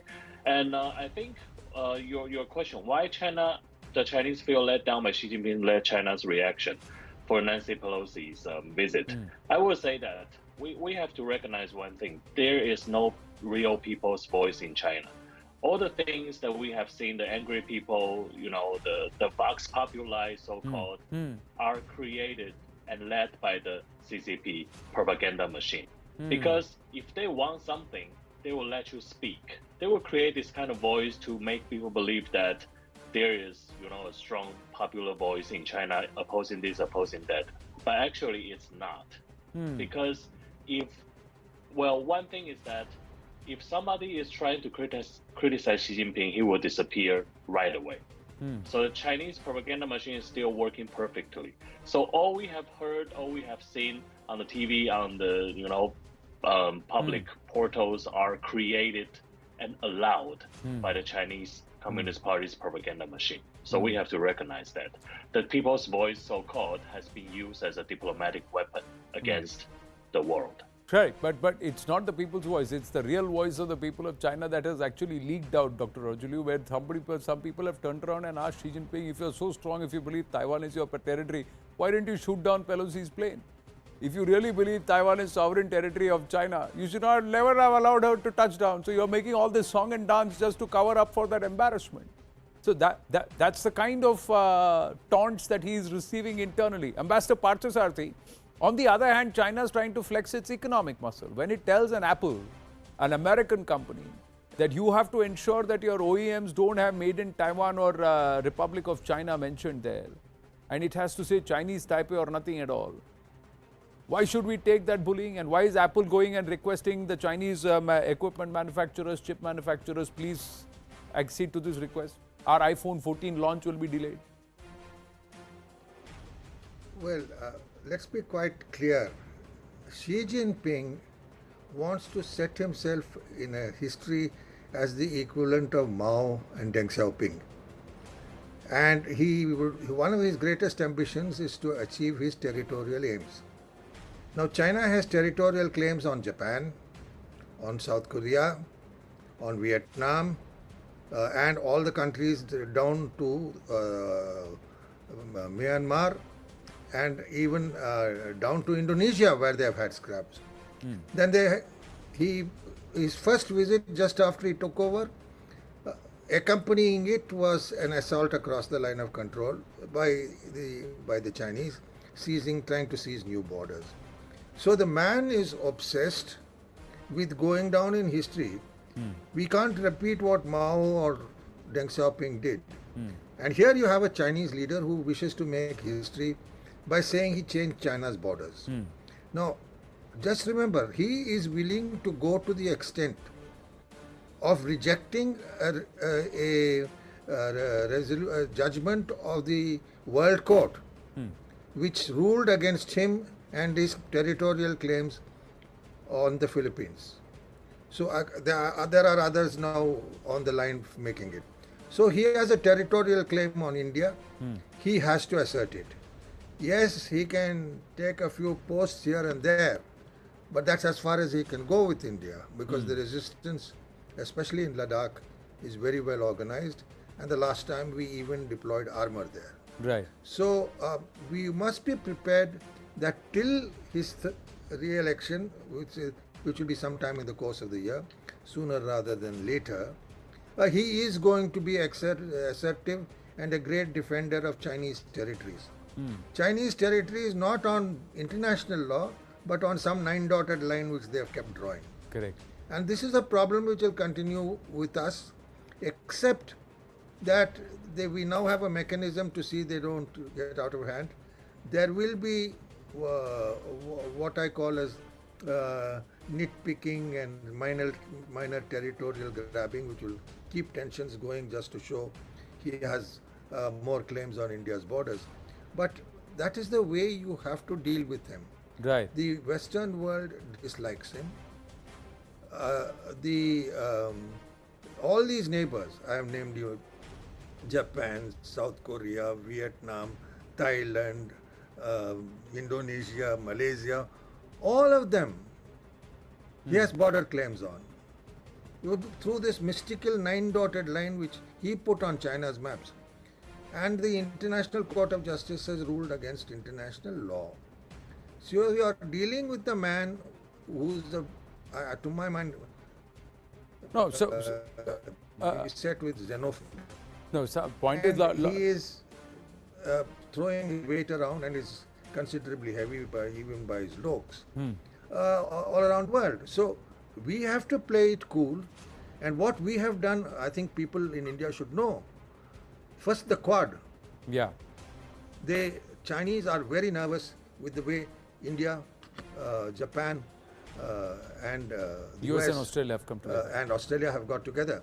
Now you've got a new grouping on the other side of the Indian Ocean with Israel, Japan, and the United States. So we just need to stay cool. Be very careful that they don't tread into our territories when our troops are not there or looking somewhere else. And just go along with the relationship. He is making himself and China unpopular. Right. That is his problem. But he knows pretty well now, after his troops took some pretty heavy casualties, which were no, not but that's with publicized vis-a-vis Galwan. But one of the aspects, Ambassador Parthasarathi, and I'm going to bring in Maximilian Hess in that, on that aspect, is the world waking up to its economic hegemony? Is the world waking up and saying sooner than later, we've got to get away from this entire economic grasp that the Chinese seem to have on us? Sure. We need to say nothing on that because it is... Ambassador Parthasarathi, I'm just getting Maximilian Hess on that. Yeah. Thank you. I know very interesting points made by all the other commentators as well so far. On the economic hegemon, I think there's been a pretty clear realization for a number of years now that trade dependency with China is a real area of concern and a risk.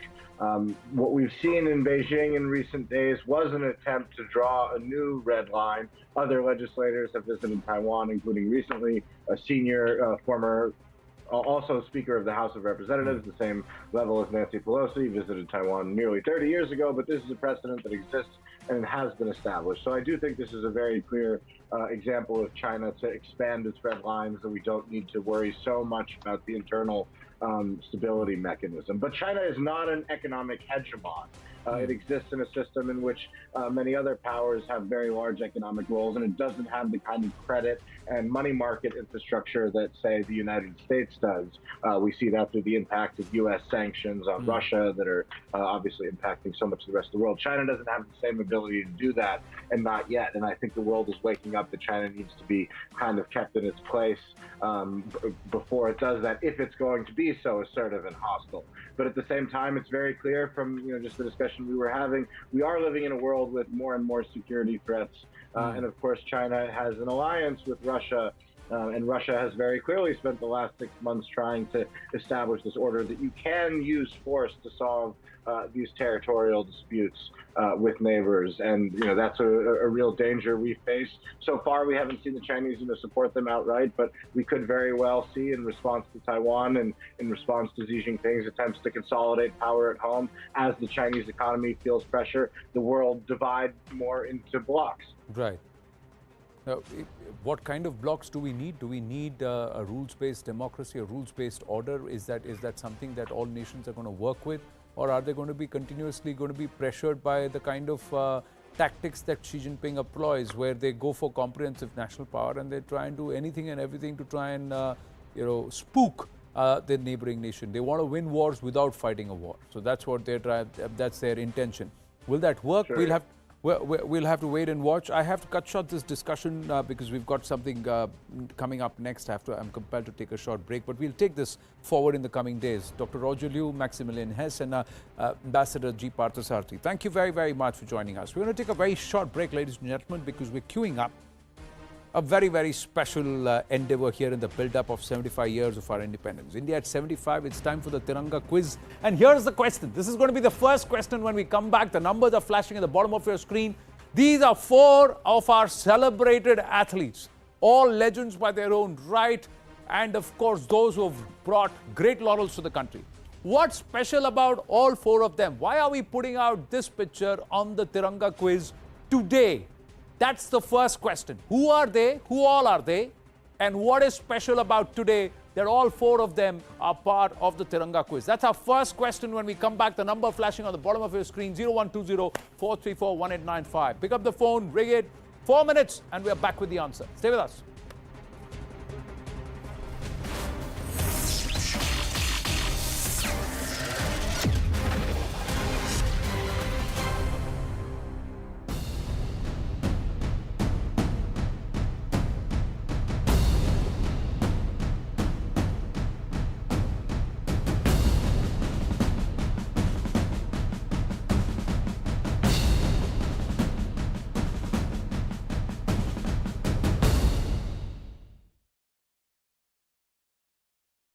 Such an unnecessary piece of information, but I suppose in terms of embarrassment, not the worst thing.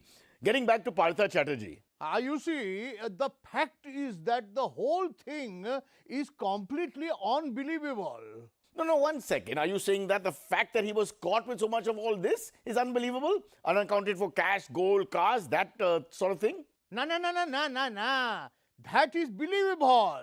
Then what is the unbelievable part? What is unbelievable is that how she can be having intimate relationship with Arpita.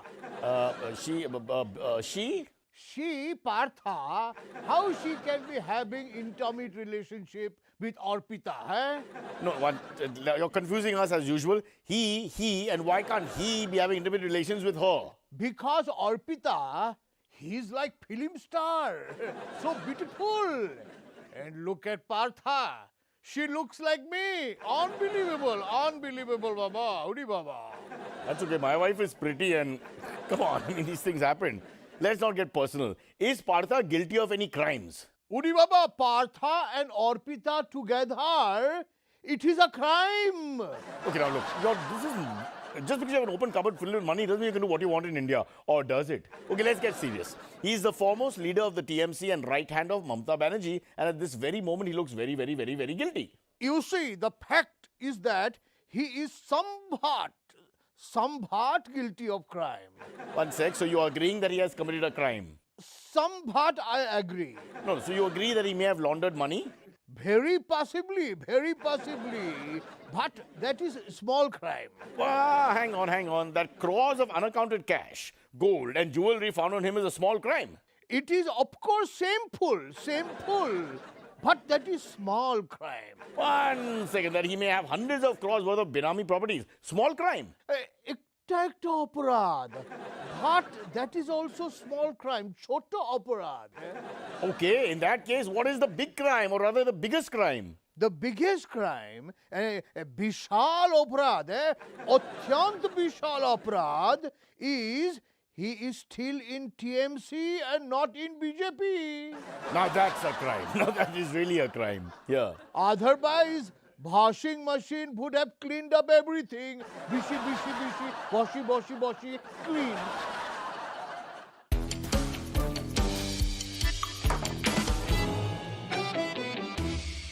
So, Mamata Banerjee's right-hand man, Cabinet Minister and Secretary General of the TMC, Partha, known as the Paratha, Chatterjee, was detained by the Enforcement Directorate after over rupees 50 crore. This is a huge moment. People should be proud when you hear names like 50 crore. In unaccounted cash, gold bars, dollars, cars and property papers were discovered at his and his very intimate friend, I don't know if they're intimate, but they're friends, Arpita Mukherjee's home. Now, he is refusing to cooperate in ED custody. He keeps saying, "Mera ghar nahi hai," but with a Bengali accent, so they're not able to understand. Most of them are from the north, so the whole communication is all over the place. But his alleged spokesperson wants to cooperate with us. Joining us now is alleged spokesperson for Partha Chatterjee, who seems to have left the cupboard open there. Maybe he thinks we need the bribe. I mean, we do need the bribe, but what can we help you with? I can't even enter my own building because the chief minister's chamchas are standing outside. That's democracy. Hello, sir. Kemon ache? Bhalobashi, how are you? Partha Chatterjee, firstly, what an interesting name, yaar. You see, what happened is that his name was given to me when I was suffering from very chronic disease. What disease would that be? Excessive flatulence, hence Partha Chatterjee. Such an unnecessary piece of information, but I suppose in terms of embarrassment, not the worst thing. Getting back to Partha Chatterjee. You see, the fact is that the whole thing is completely unbelievable. No, 1 second. Are you saying that the fact that he was...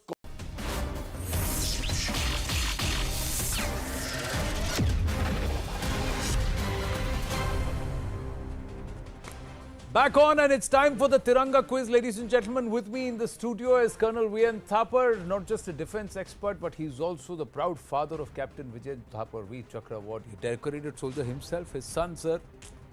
Big salute to him. Sir, and advocate on record, Ashwini Dubey. आज कोई case नहीं, आज कोई argument नहीं, आज तो आपके general knowledge और तिरंगे से आपका कितना प्यार है, अश्विनी जी, उसको टेस्ट करेंगे. Sir, let's start. We put a question to our viewers before we took a break. Let's put that question up. We just wanted you to tell us, who are these 4 people? Can you identify these 4 people? What is so special about them today? It's a Tiranga moment for all of us. Usko just go full frame with the pictures so all of us can see the 4 athletes. There are 4 athletes from the sporting arena. What is so special about all 4 of them? इसमें से 2 को आप पहचानेंगे चलेगा नहीं, 4 को पहचानना पड़ेगा और आपको मुझे बताना पड़ेगा कि इन 4 में क्या खासियत है. Why today? And वो भी आज के दिन. What's so special? So we've got some callers. आपको जवाब पता है? You know the answer? I can't see the. You can't see the whole thing. You know the answer? हाँ, PV Sindhu. पहले एक को तो आप पहचान चुके हैं. बाकी 3 के नाम अभी मैं बताया. अगर आपको पता है. Let's go for our first caller. I think Ajay Kapoor. Ajay Kapoor is there with us from Noida. अरे, आप तो पड़ोसी हैं. अजय जी, नमस्ते. बोलिए. Hi, how are you? I'm good. I'm good. Lucky that I got through to CNN for the first time today.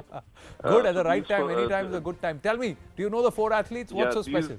Yeah, I know the 4 athletes. These are the people who won the gold for us at Commonwealth today. क्या बात है. First is PV Sindhu. Second is Nikat Zareen, who won in boxing. I don't remember the weight category she won in. Yeah, flyweight. Third is Sharat Kamal, who won in table tennis. And the 4th is Lakhsya Sen, who again won in badminton. Absolutely. 50 kilogram category, Nikat Zareen won for the Commonwealth Games, world champion in the 52 kilogram category. I had the pleasure of speaking with her earlier in the evening. Ajay Kapoor, bang on, fantastic, well done. आपको ये सारे जवाब पता थे? दो जवाब पता थे। दो पता थे, दो पता। जवाब तो पता थे, लेकिन निगाह कमजोर हो गई है। निगाह कमजोर हो गई है। अच्छा, एक्चुअली हाँ जी, ये तो आपने गोल्ड मेडलिस्ट का बताया। हाँ, but I believe that there will be no Indian whose heart didn't burst out with pride yesterday when the 3,000 meters steeplechase took place. Absolute Avinash Sable, है ना? Tears in my eyes. Absolute, Sable, क्या effort लगाया ना? It is the spirit of India. Yeah. It is the spirit of Tiranga, which manifests in that kind of a thing. Absolutely. I mean, we can't. And of course, Neeraj, the same spirit when he ran with the Indian tricolor. Tokyo में. At the back. Yeah. It was a sight that everybody है ना? felt so proud about. But मुझे एक बात बताइए, I keep asking this to everybody. What is this about the Tiranga that, you know, and the national anthem? ये जब दोनों साथ में बजते हैं ना, कुछ अलग सा करंट दौड़ता है। Anand, let me submit. I was born as a slave. And next when I came, I was in independent India. Wow. For the first time in our school, after the riots were over, killing and everything was over, they unfurled the Tiranga and we kept on looking as though something has descended from the heavens. And that was the first time. Thereafter, it has been an encounter which has left embedded the spirit of India through the Tiranga in our hearts. You know, we went to NDA and IMA, we had to swear on the Tiranga.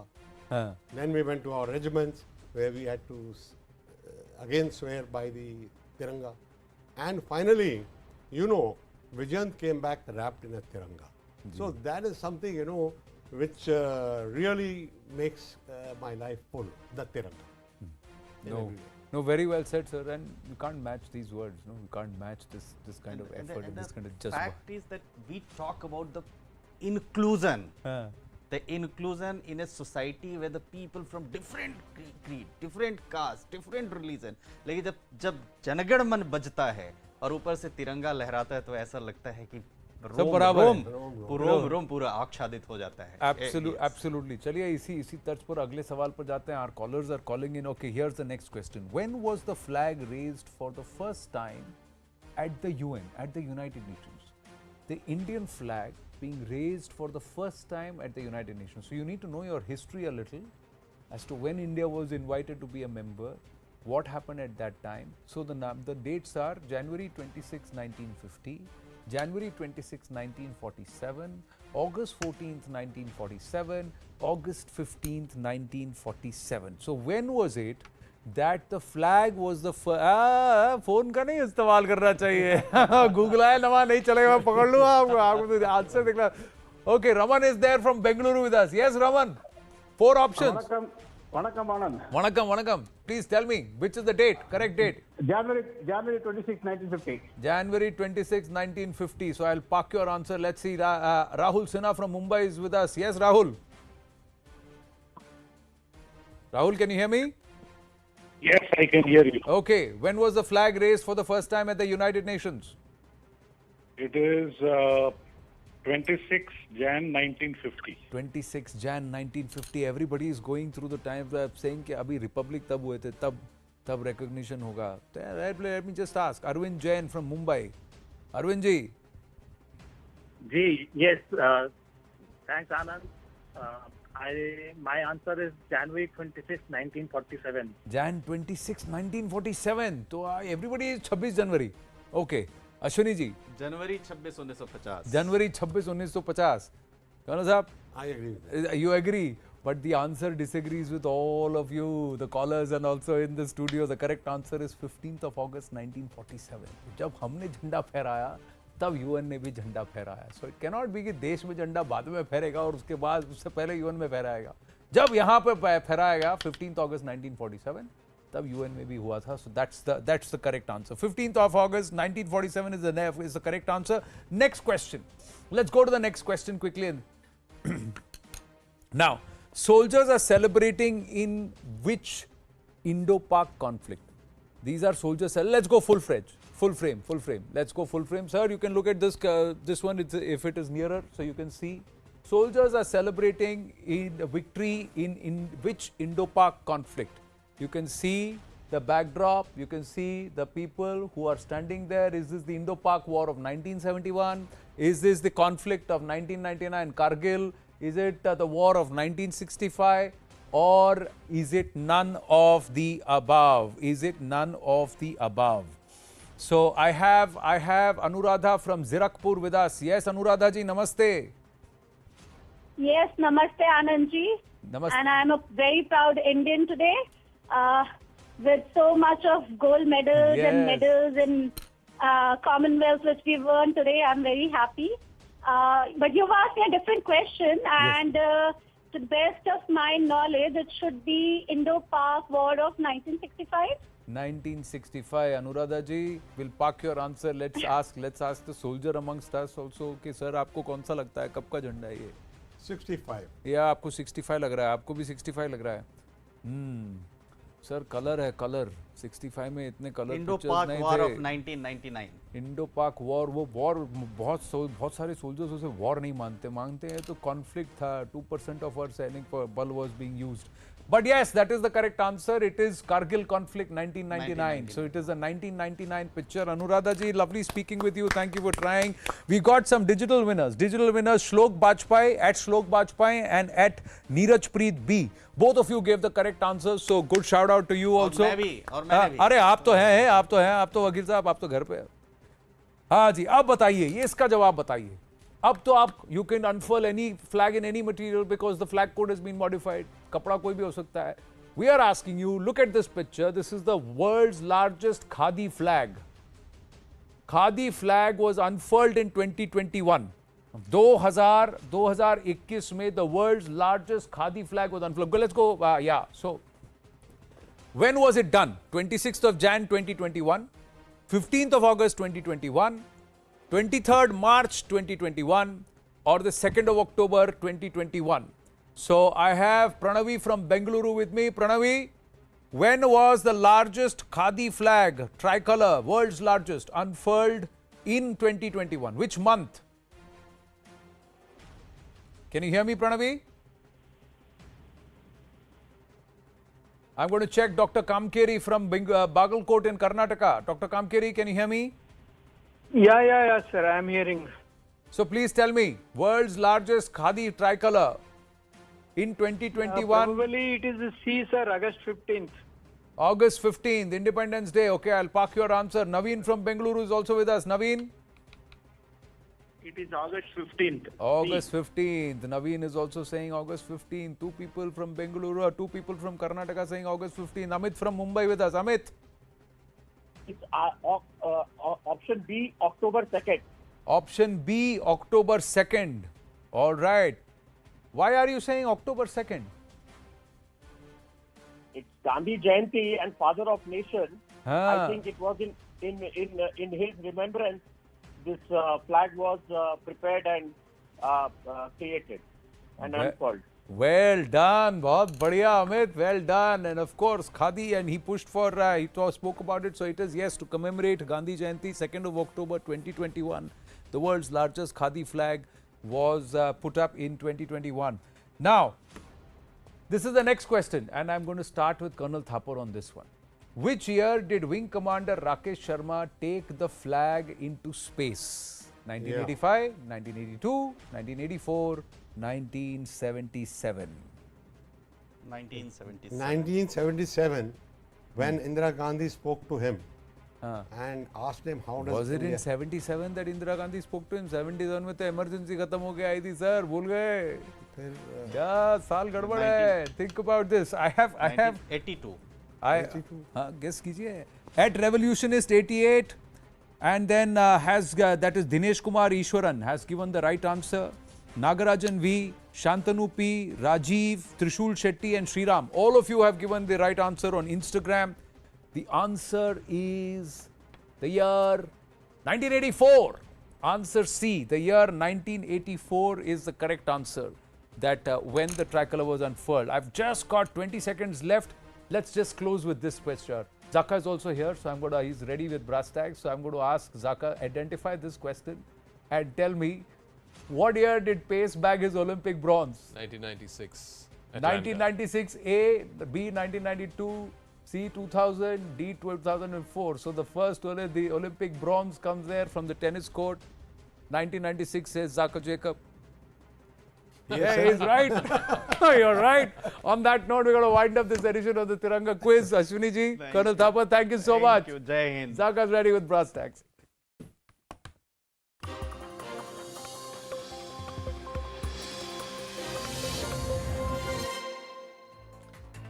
Good evening, this is Brass Tacks. I'm Zaka Jacob. The Revdi culture or the freebie debate. It was first raked up by the Prime Minister at the inauguration of the Bundelkhand Expressway a few weeks ago.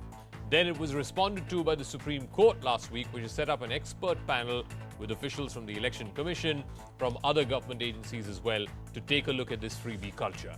Today, it became a full-fledged political slugfest.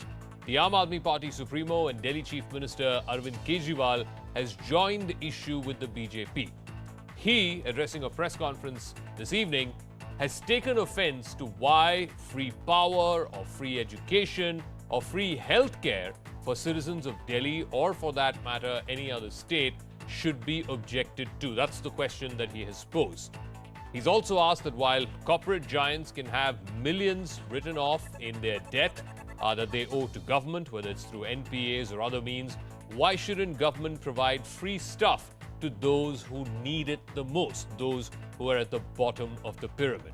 But in economics, as indeed it is in politics, the question is, are there any free lunches? We'll have that debate right up first here on Brass Tacks, but first, the story so far.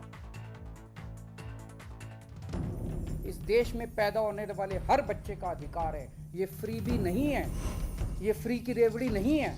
इसको freebie और free की रेवड़ी बोलने वाले देश के गद्दार हैं। Aam Aadmi Party convener Arvind Kejriwal hitting out at critics of his party's campaign for free electricity, water and education.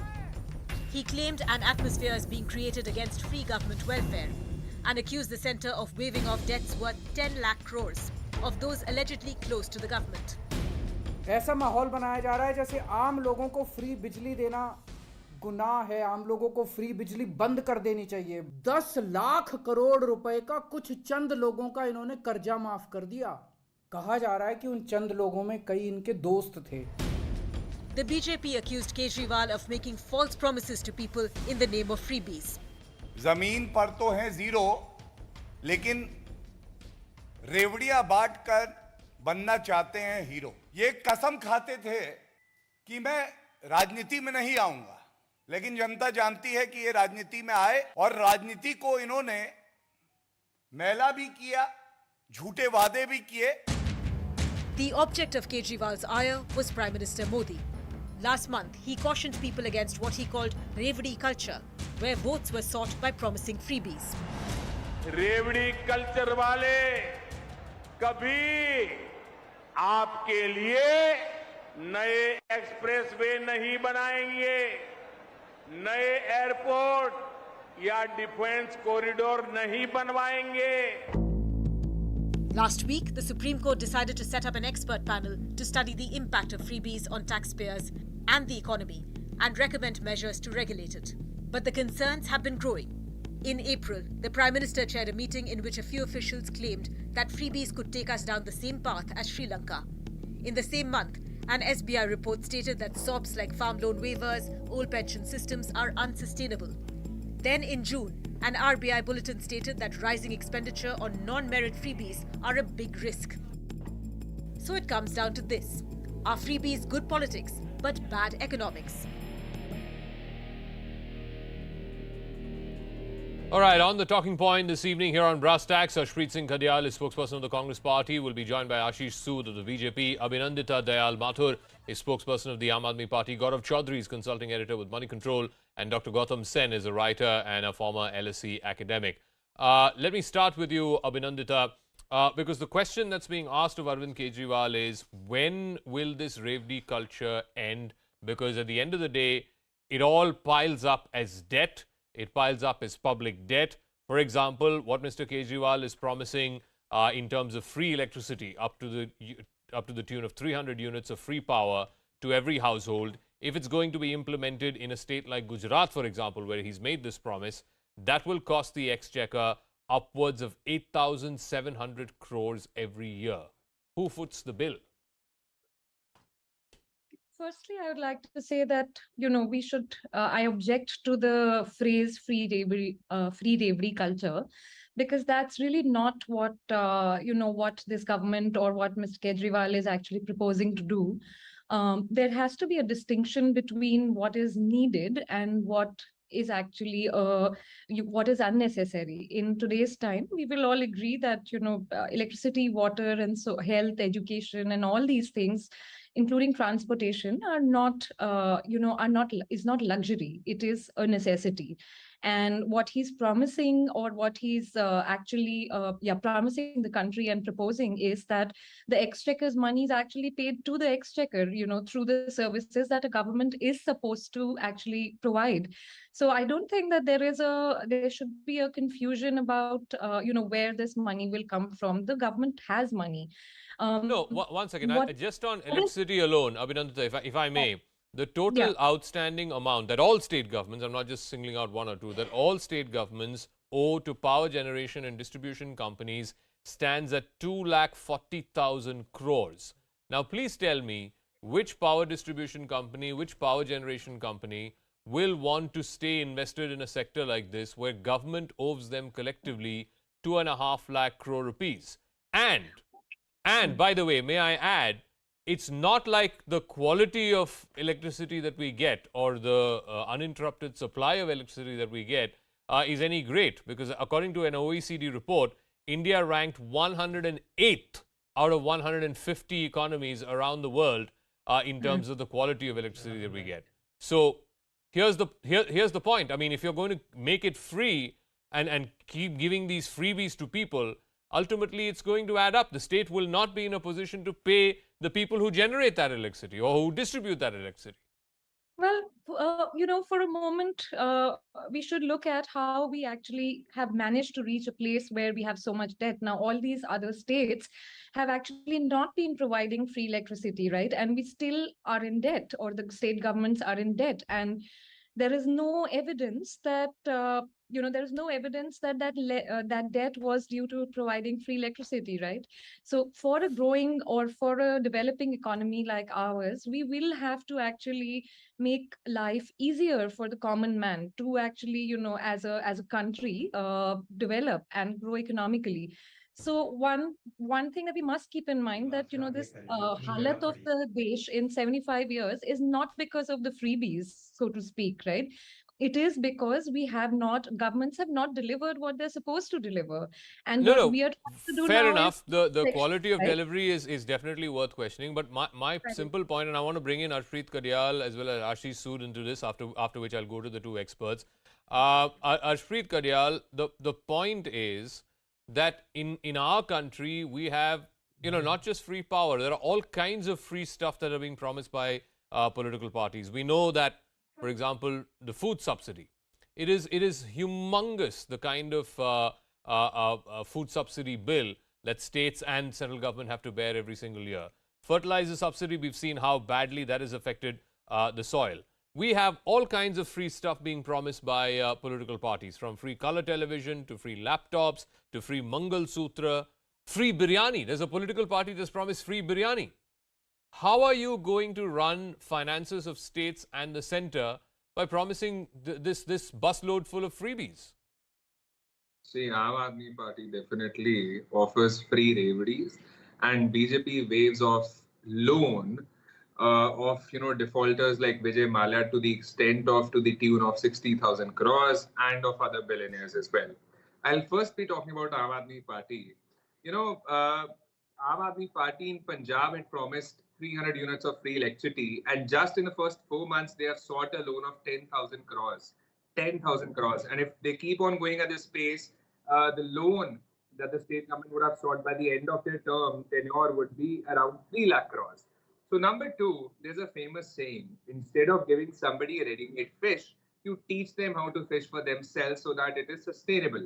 And the Supreme Court on the last Wednesday said that there's a need to constitute a body that would basically, apex body that would basically give suggestions on how to control freebies that are offered by political parties during election campaigns, and also opined that freebies culture causes a significant impact on the economy.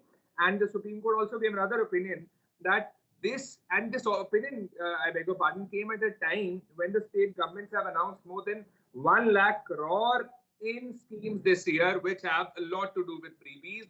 Therefore, But even the RBI has Ashpreet, how is this any different from what the Congress party has done and promised over the last many years? It has repeatedly in different states waived off farm loans. That is also a freebie. That's also a free lunch that's being given to farmers. The campaign, the main focal point of your campaign in 2019 was a scheme called Nyay, where you wanted to pay, I think, 5,000 or 6,000 rupees every month to people below people below the poverty line. Isn't that a freebie? That's No, what now Aam Aadmi Party is promising in Punjab. I think they're promising 1,000 or 1,200 rupees to every homemaker. Yes, Aren't they have, all of these free lunches too? Aren't all of these also part of Revdi culture? the Aam Aadmi Party in Punjab, you were saying, has offered 1,000 rupees bucks. They have offered it to women. And they had promised to deliver it as soon as they came into the government, but haven't been able to deliver upon that, let alone deliver upon that. They haven't even talked about it in the first 4 months. Second of all, you talked about the Congress party. Waiving a farmer's loan when the suicide rate is so much, when the farmers are having to bear with so many problems because the central government hasn't been giving subsidies, the central government hasn't been able to do its job. The farmers are suffering. We had to come to their help. That is not a freebie. I would like to draw a line here. Freebies are 300 units. Freebies are 1,000 free to women.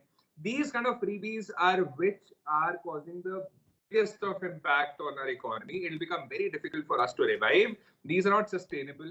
And the Aam Aadmi Party in Punjab would not even be able to deliver it. And you will see it. Fair enough. But let's see. They've been in power for the last 5 months. Let's see whether they can deliver on those promises and whether the state's coffers have enough money to support those promises. But, you know, I want to come back to Ashish Sood of the BJP. Not every free measure taken by the state happens to be a freebie. When you're promising free education, free healthcare, those are qualitative measures that are being taken because ultimately you want to have a qualified workforce, you want to have a fit workforce, you want to have a productive workforce. So those subsidies cannot be characterized as freebies because A, that's the job of the state, and B, that helps improve productivity of each and every individual. So सबको आप रेवड़ी culture नहीं बता सकते हैं, आशीष सूद.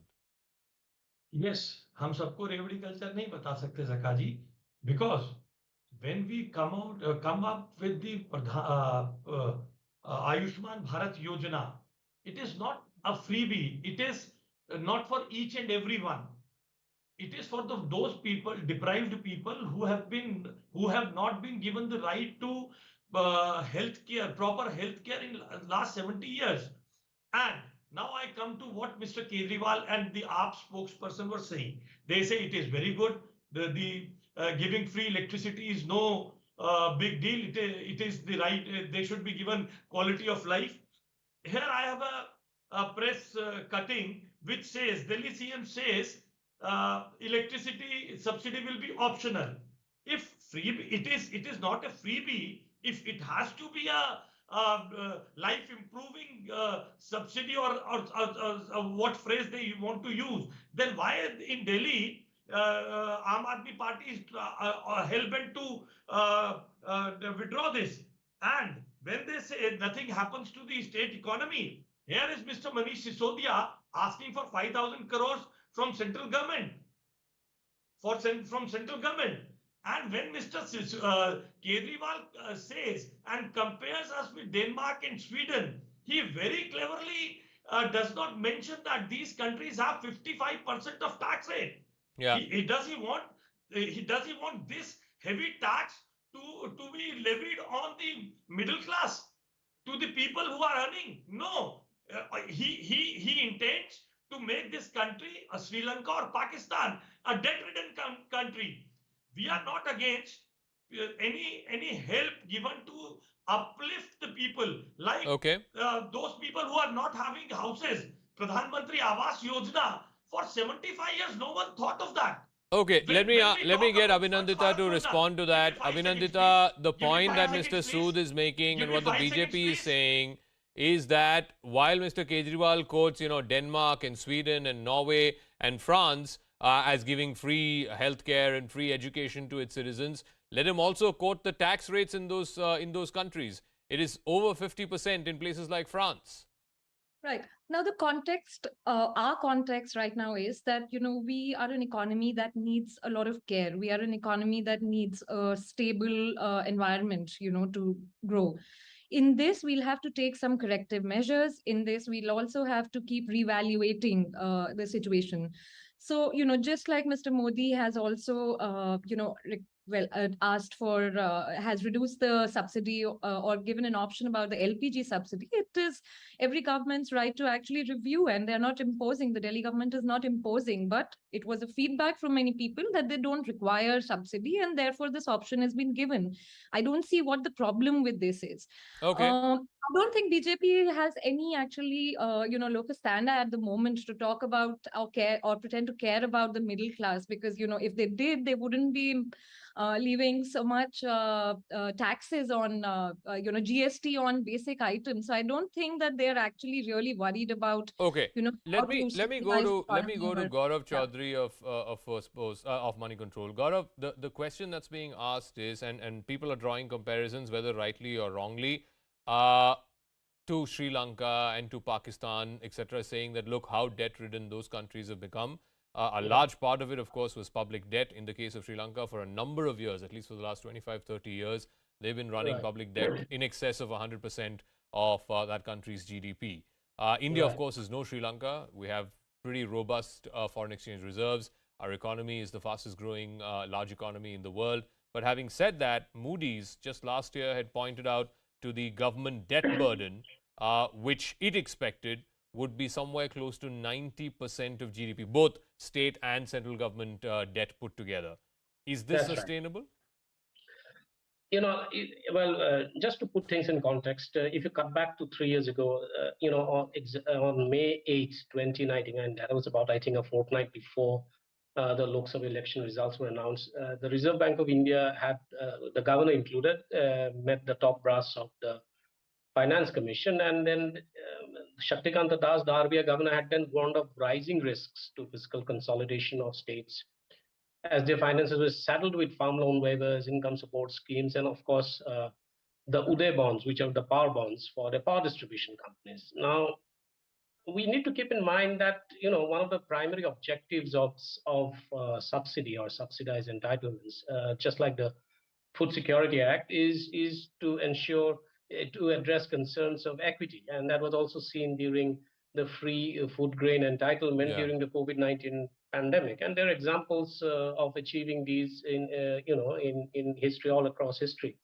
However, the problem starts when the governments, both the center and the state, starts to borrow fund for what is called funding non-revenue yielding expenditure. Now, if you look at RBI figures, for instance, these are very important figures that I'm going to quote. And this kind of tells you why states are actually borrowing beyond the means.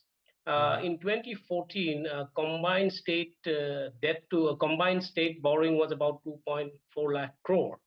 In 1920, that stood at about 6.34 lakh crore. The state borrowing to GDP, GSDP, gross state domestic product ratio, range from about 16% to 47%. Okay.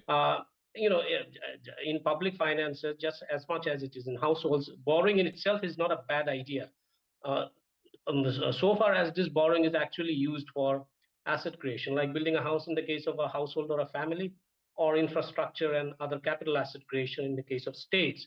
However, if you see the state finances, more than 80% of their expenditure is what is called revenue expenditure. Gaurav, give me 1 second. I think there's some problem with your video as well. We'll try and see if we can fix that in a moment. Sorry to butt in there, but let's fix his video. I want to go to Professor Gautam Sen and ask him this. I think the point that Gaurav made is absolutely valid and absolutely bang on.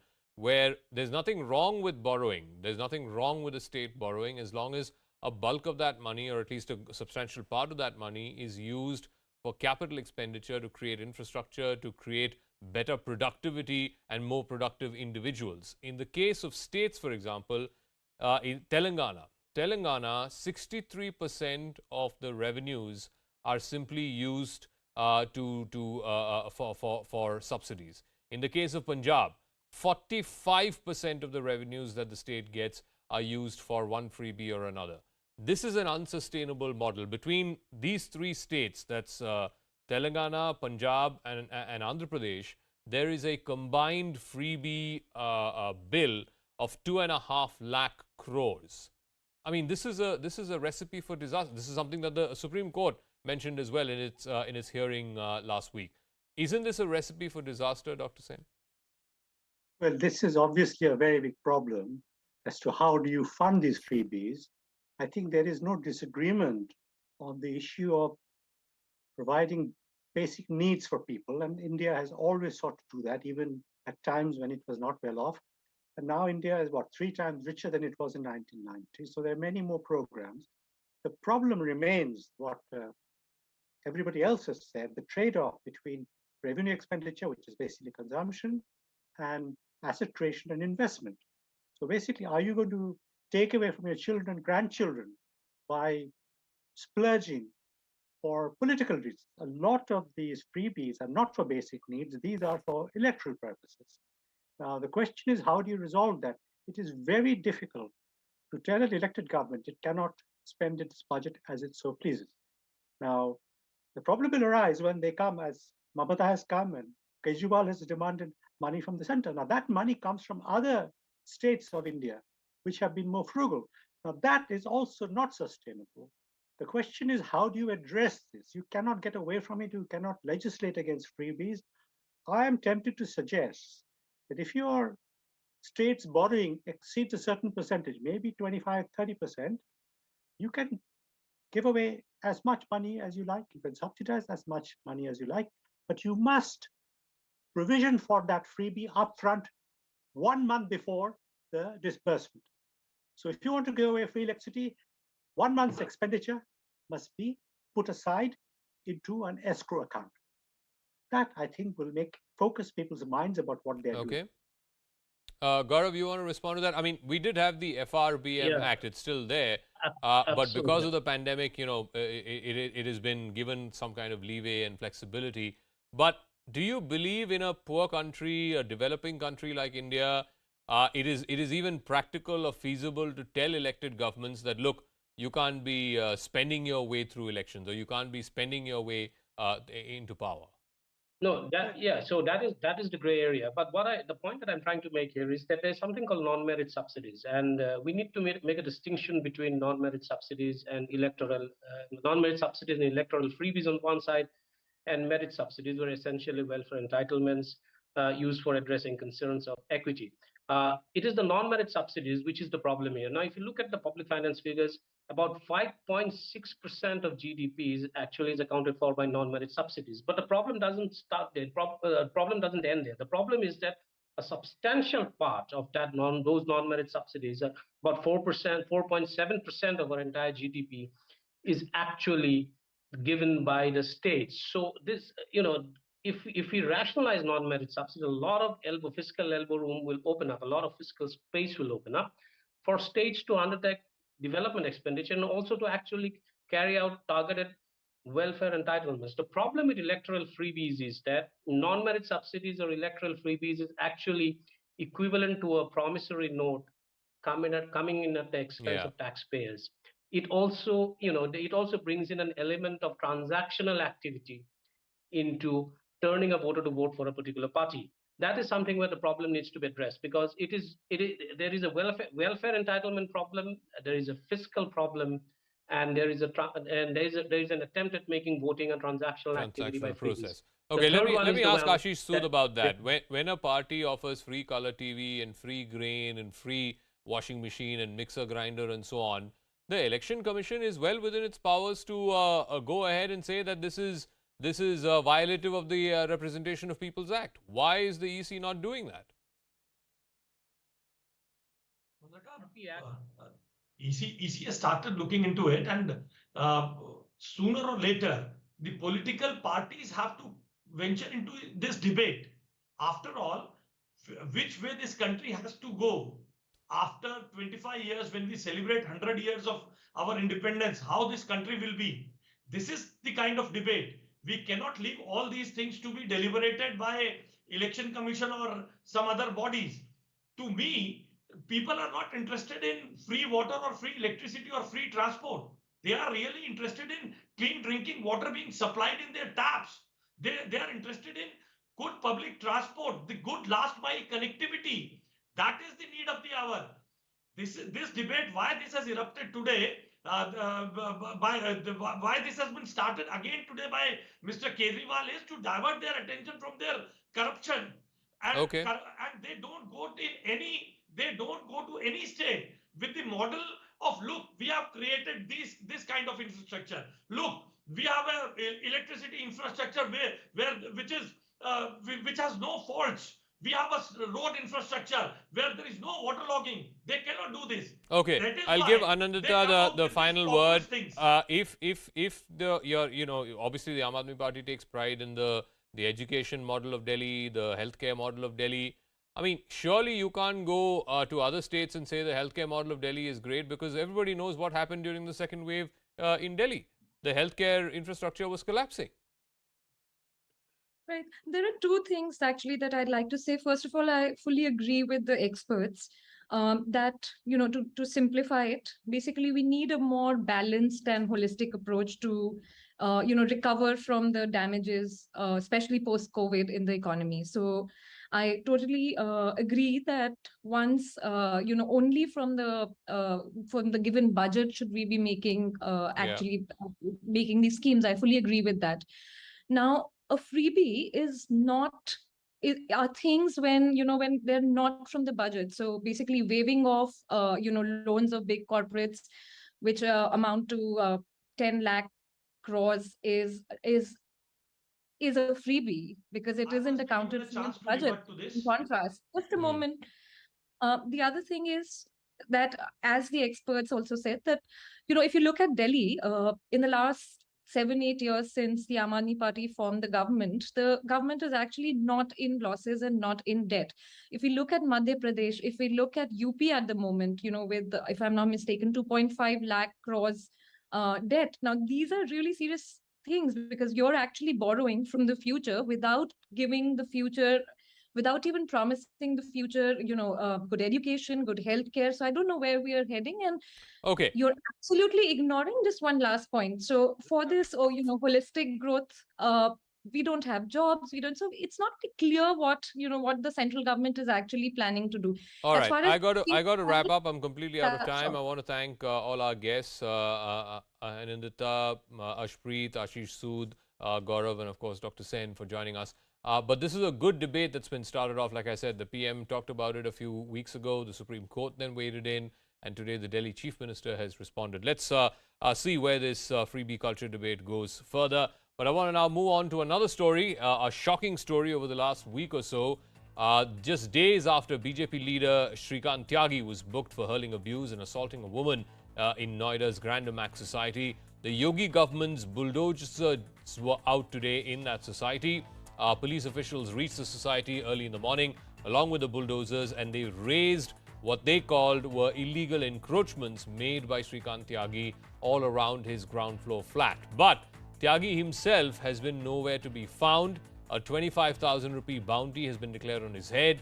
But the question is, who gave him this free run in the first place, and why is it that despite some 6 or 7 teams being constituted by the UP police, they are still not able to locate this man who has displayed brazen arrogance on camera?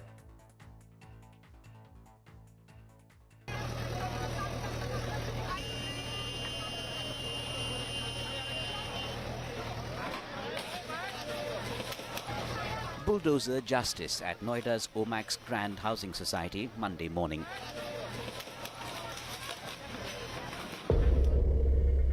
The crackdown on encroacher and abuser and alleged interstate gangster one Srikant Tyagi. Fellow residents celebrated a crackdown at last.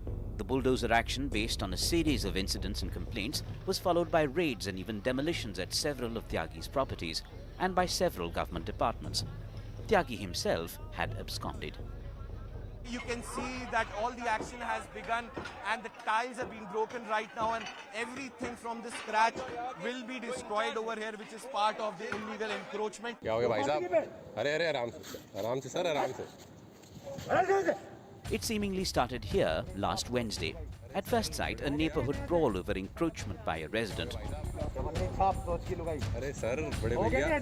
It takes on proportions of ugly abuse and threats against a woman. This video from the Omex Grand Society in Noida had gone viral on Friday. Srikant Tyagi was booked for intimidation, indecency, molestation and more. And then on Sunday evening, 6 of some 15 goons sent to Omex by Tyagi were arrested for creating a ruckus. It turns out Tyagi's armed goons had been harassing residents here for years. Action long overdue, say women residents here. कभी भी कुछ भी action लिया ही नहीं Noida authority ने, जो कि आज इन्होंने लिया है. तो ये घटना तब हो जानी चाहिए थी. चलिए, हर चीज का वक्त होता है, तो अभी हो गया, बहुत अच्छी बात है. Some of his goons behind bars, but the man himself remained out of reach of police clutches, even after a bounty in his name. And it had taken local MP Mahesh Sharma stepping in for police action against goons of a gangster who'd been making life hell for years now. जब लकुमार को phone किया, जब रणविजय को, तब यहाँ police आई है. मेरे जिलाध्यक्ष हम यहाँ पर हैं. हमें शर्मिंदगी महसूस हो रही है ये कहते हुए हमारी सरकार. पता करिए उनसे कि 15 लड़के कैसे इस सोसाइटी में अपनी उपस्थिति देखिए. इससे बड़ी शर्म की बात नहीं हो सकती. Then the bigger picture, and whether Srikant Tyagi's political connections meant a long rope for him from the law. The opposition is on the offensive. एक श्रीकांत त्यागी नहीं है. जहां जहां प्रदेशों में भाजपा का राज है, वहां हर गली, हर गांव, हर आबादी में तमाम श्रीकांत त्यागी हैं जो भाजपा का झंडा लगाकर और यहाँ तो उत्तर प्रदेश सरकार का स्टिकर लगाकर भय और आतंक पैदा किए. आज उनका अवैध निर्माण गिराया जा रहा है. मैं पूछना चाहता हूँ, ये अवैध निर्माण जब हो रहा था तो रोका क्यों नहीं गया? लिखित कंप्लेन हुई, उसके बाद भी कार्रवाई क्यों नहीं हुई? Big questions jump out. Was a small-time gangster deliberately being given a free run? Why so long to nab a direct menace to the common man? All right, I want to first go across to BJP MP from Noida, Mahesh Sharma. Dr. Mahesh Sharma was there at the Grand Omex Society over the last couple of nights to these shocking pictures. Dr. Sharma, this is a completely shocking incident. Ordinary people are watching this in absolute disgust. They're commenting on social media. You also went there multiple times. There is a feeling that people like Srikant Tyagi are saying कि हमें कोई कुछ नहीं कर सकता, हमारा कोई कुछ उखाड़ नहीं सकता. We are above the law of this land, and they are using the name of your party, the BJP, saying that nothing will happen to them.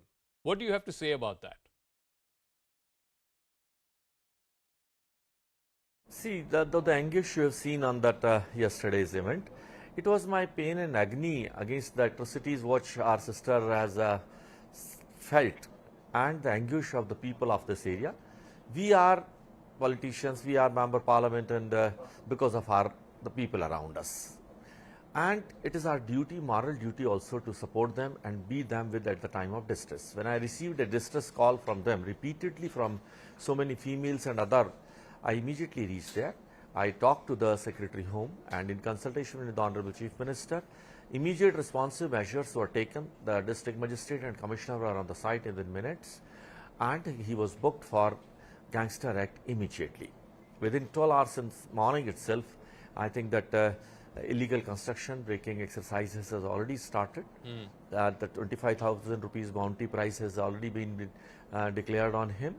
The 6 people who have been arrested yesterday night have been booked for 14 days imprisonment and interrogation. And the police personnel has also been, I understand 6 police personnel has also been suspended. That's the way our government works. No, in a very short time of 12 hours only, this stern action has been taken by the government, and the people of the society has appreciated, has applauded the action taken by our government. But tell me this, आपने bulldozer चलाई, encroachment वहाँ से हटा दिया, encroachments have been demolished. Some of the people who were sent yesterday, some of the gundas who were sent yesterday by Shrikant Tyagi, they have been arrested as well. Some of the police officials have been changed. All that is fine. But Shrikant Tyagi kidhar hai? And why is it that UP police, despite forming 6 teams or 8 teams, is not able to arrest this man? Kya ye matlab he won't be found? No, I think Srikant Tyagi will also be arrested very shortly, and I'm sure very shortly he'll be arrested.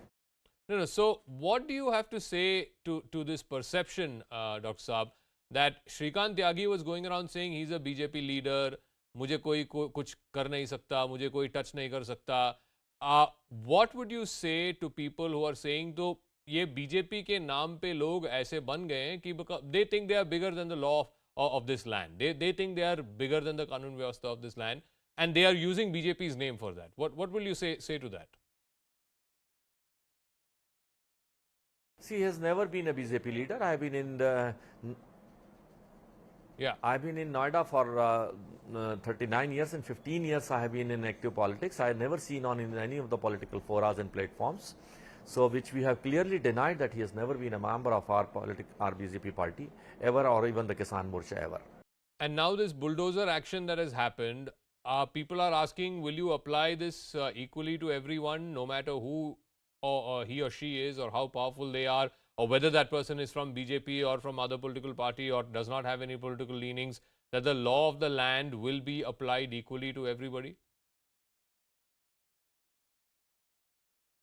I think you people, the media people, have been allegating Honorable Chief Minister for this discriminative action of bulldozer words, but now you very well understand it will be used for any person who is a defaulter, who is a vindictive, or he is a culprit. It will be taken, he will be taken to books. Okay, Dr. Mahesh Sharma, we'll leave it at that. Thank you very much. Dr. Mahesh Sharma, the MP from Noida, live for us on Brass Tacks tonight. Meanwhile, we're getting some breaking news. It's the inside scoop on Srikant Tyagi. The word that we're getting is that he bought 2 second-hand gypsies. He also gave police uniforms to his aides.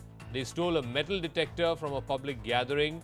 Only 2 gunners were approved. The rest of the security detail that he had were all as per his own arrangement. So basically, not only was he going around throwing his weight and saying कि मैं BJP का आदमी हूँ, मुझे कोई कुछ कर नहीं सकता, he also made his own security and then gave them police uniforms so that people thought that he actually had police patrol protection.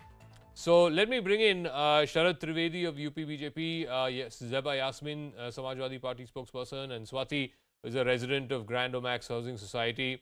Sharad Trivedi ji, मैं आपसे शुरू करूँगा. अभी 4 दिन हो गए, पिछले बुधवार को हुआ था ये घटना, जो बहुत शर्मिंदगी है. ये जो घटना है, जो शब्द उसने इस्तेमाल किए, ठीक है आपने बुलडोजर चलाया, एनक्रोचमेंट वहाँ से हटा दिए, लेकिन श्रीकांत त्यागी कहाँ है? वो कब तक गिरफ्तार होगा? Well, you see, immediately after the lodging of the FIR, the police had come into action, as Honorable Member of Parliament, Mr. Mahesh Sharma, who's from Noida itself. He has stated that the Gunda Act has been imposed. The bulldozer has already demolished the illegal construction. The 6 of his Gundas have already been locked up. And we have also come to know that he was impersonating as a BJP member, and a case of impersonation has also been filed against him. And manhunt has been launched. Lookout notice has been issued. All the airports have been informed. Of his in case there is any movement detected, he'll be immediately arrested. And we hope that he should be arrested in the next 24 hours. But Trivedi ji, why is it Srikant Tyagi is just a one-off? You come to Noida. I live in Noida. Every 4th or 5th or 10th car has a BJP sticker. They seem to have their own rules. मतलब traffic को पालन नहीं करते हैं. They are going about thinking that law of the land does not apply to them. You heard what Pramod Tiwari had to say. People here think that, you know, they somehow will not, the law will not catch up with them. मेरे पास 2-3 गाड़ियाँ हैं, protection है, detail है, security है, मुझे कोई कुछ touch नहीं कर सकते. Why has that perception happened कि आपके पार्टी के नाम पे लोग ऐसे कर रहे हैं? No, these people don't belong to any political party. They are members of every ruling party. Any party which comes to rule, they declare themselves to be members of that party, and then it's a democratic process. You can't stop people from meeting anybody. If the person anybody who wants to come to meet the minister, MP, MLA, that is the job. So if anybody comes to meet, they don't have an agency like CBI or Intelligence Bureau to detect whether the person is a lumpen element or whether the person is an honorable citizen of the country. So these things cannot be detected, and it's a normal fact of life in a democracy that you have to meet people. Okay. So that is how these people, these lumpen elements, get into every political party. I'm not blaming anybody. Like Yasin Malik was seen having dinner at the Prime Minister's house. We don't call Honorable Mr. Manmohan Singh as a terrorist. Okay. Now, Zeba Yasmin Azam of the Samajwadi Party, Azam already Khan Gundas and, Act has been applied, encroachment has been bulldozed, bulldozer chala gaya wahan pe. What more? And both Mr. Mahesh Sharma, you heard a moment ago, also the BJP spokesperson, Mr. Trivedi, saying that very soon, maybe in the next 24 to 48 hours, Srikant Tyagi will be arrested. और क्या चाहिए आपको? It's good that action has been taken, but can you feel the pressure when the action has been taken? When social media became active, when digital media, your channel, every channel became active, then this all happened. If we notice the complaints, the resident of the same building, they have been complaining for the last 3 years regarding his illegal capture over the places and all. So they have been complaining for the last 3 years. Who was sheltering him is a big question. As Sharaji is saying that he has no link with BJP, and as MP of Noida was saying that he has been living there for 39 years and this Tyagi has no link. So it is showing their carelessness that a person running a karyalaya of BJP, and they are saying that he has no links. And even the MP of that place doesn't know. He is posting pictures with every BJP leaders on his social media platform. No, but ma'am, they are saying कि every democracy rally. में लोग मिलने आते हैं, क्या कर सकते हैं? You can't stop people from meeting.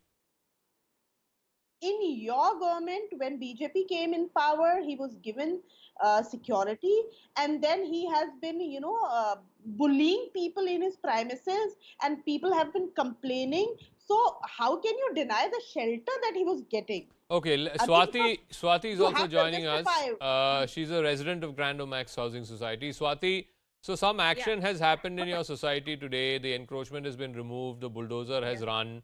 What more action do you expect from the Noida Authority and from the UP Police? Noida Authority, what we expect is whatever these encroachments should not happen in the future from anybody. And from administration and the police, we want that Tyagi ji should be arrested on ASAP basis. That's it, what we want. Why do you believe he was able to get away with it for so long? Was he using BJP name and BJP's, I mean, the security detail and all? Now we're getting word that most of that security, other than 2 gunners, everything else, he was creating his own security. It was not like the police or the state Prashasan gave him security. No, he was having 2 police jeeps also, and his own bouncers and security guard. I don't know who gave him those uniform police, but it was with them, and he used to move with those security inside and outside our society, and we used to, all the residents used to get disturbed by it, and we were really not very comfortable because many times it used to create a ruckus in the society. How? So what happened in those previous times? Well, like when he used to create a ruckus, what would the RWA do? Did nobody lodge a police complaint? What used to happen the previous times?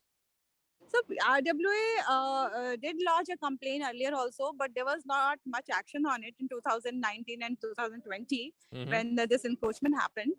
And after that, it was a regular thing, and it used to happen in a regular interval of time, sometime with one particular resident or the guard or the security or the housekeeping or somebody. But it was happening when whatever thing, because basically whatever rules and regulation doesn't go well with them, they used to, they doesn't used to follow that, and then that used to create a problem. And majority of the time, because he has that security and everything, so people not able to protest it, because obviously nobody wants to get into this scene like that got into. Okay, Vikram Singh, how is this possible? How is it a man who BJP says has nothing to do with them is going around using the name of the party? He apparently has his own security detail. He has 2 police jeeps, multiple people who are either posing as policemen or who have been supplied by the Prashasan, the district Prashasan. We don't know. But the point is that he has been going around throwing his weight for so long, building illegal encroachments, abusing women for the last 3 years plus, and nobody seemed to have been able to do a damn thing to him. Well, nothing shocks and surprises us any longer, Zaka. He has 9 cases. Let me refresh everybody's memory. He has 9 cases against him, and serious ones at that. He has government protection, even if it is just 2 gunners, and then he has force multipliers to make it appear as if he has a Z category security, which he does not. But even getting a single government paid security is bad in itself. It is too little coming too late. Obviously, there is complicity at the lower level, corruption at the middle and the lower levels, and obviously everybody chose to look the other way. It was only after the intervention of the Honorable Member of Parliament, Dr. Mahesh Sharma, when he threatened to go on a hunger strike, that the authorities woke up and intervened with a sense of purpose. Otherwise, it was just pussyfooting and applying band-aid to cancer. This is just not expected in the NCR. He is a most undesirable element, and the way he behaved, a ton of bricks, that was the level of action that was expected against such elements. That was not taken. And today you have the question is also being asked, okay, this incident happened on Wednesday. There is a lookout notice for this man. This man is absconding. But on Sunday, how is it that he sends gundas into this society? They barge into this society until the member parliament comes there and makes a scene. Nothing happened. It is because that some people were able to call the member parliament came there, and you heard what he said on the phone. I don't need to repeat it. Uske baad hi hua jo bhi action hua. You see, there are, as I've already said, and Vikram Singh ji has also said that there are these lumpen elements who start believing that they are gods, and then they realize that they can do what they want. But we have proved it today that the things are not the same as they were in the past. The action will be taken, strict action will be taken. 6 of his gundas are in prison, and Gunda Act has been imposed on him, and we are on a manhunt to hunt him down personally. There are teams in Uttaranchal, there are teams in Saharanpur, all known locations of this fellow are already under observation, under surveillance, and he's going to be locked up pretty soon. That is absolutely the optimum that is expected of a government to do under these circumstances. We have done everything that is possible. Okay. I want to thank Mr. Trivedi, Zeba, and of course Swati for joining us from Grand Omex, and Vikram Singh. Thank you for joining us. We hope that in the interest of the people there who have suffered at the hands of this man for the last many years, and also a feeling amongst the public in this country that the law is applicable and equal to everyone, whether you're a Shrikant Tyagi or whether you're an ordinary citizen in this country, the law will catch up with you. We'll take a quick break. When we come back, it's been a golden Monday for India on the final day of the Commonwealth Games. India getting more than 22 gold medals in what is seen as a fantastic Commonwealth Games for Team India, and it couldn't have come at a better time as we celebrate the 75th year of independence.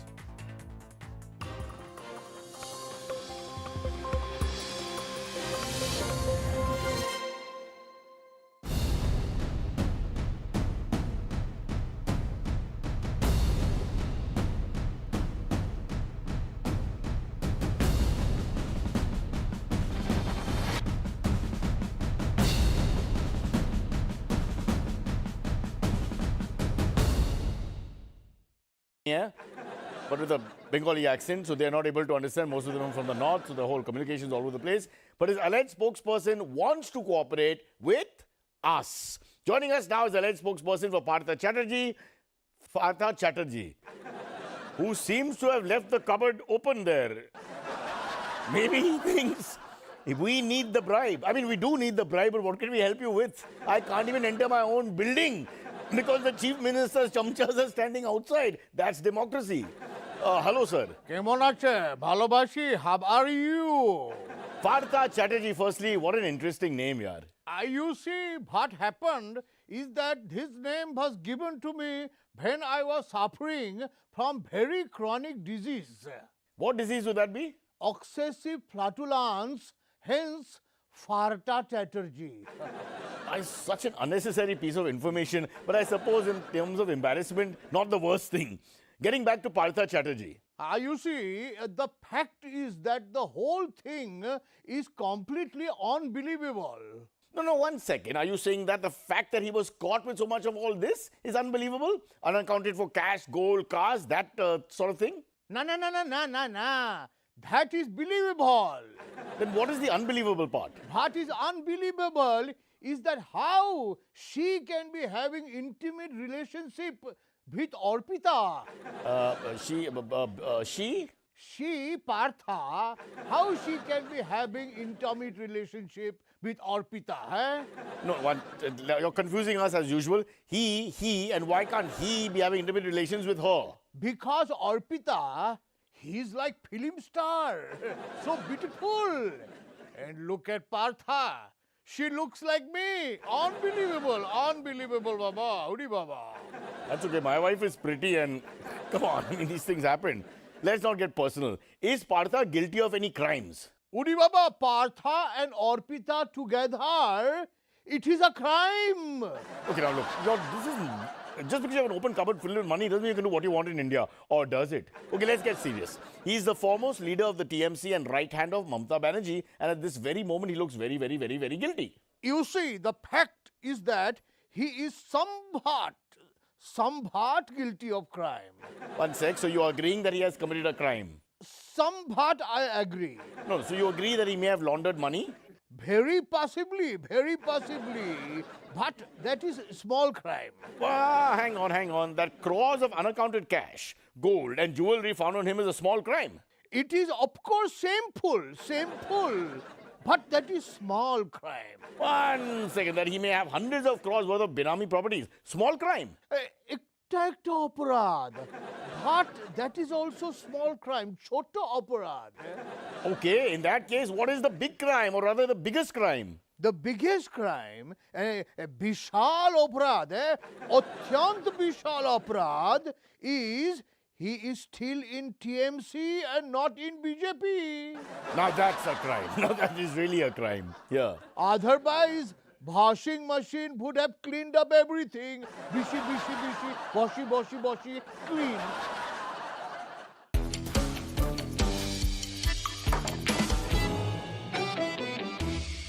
So, Mamata Banerjee's right-hand man, Cabinet Minister and Secretary General of the TMC, Partha, known as the Paratha, Chatterjee, was detained by the Enforcement Directorate after over rupees 50 crore.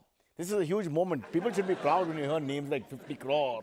In unaccounted cash, gold bars, dollars, cars and property papers were discovered at his and his very intimate friend, I don't know if they're intimate, but they're friends, Arpita Mukherjee's home.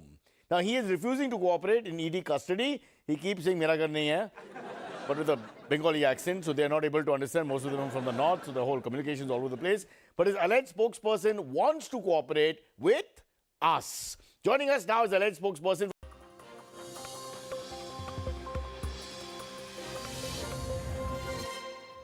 Welcome back to Brass Tacks. More than a dozen cars were washed away in floods in Madhya Pradesh's Khargone district.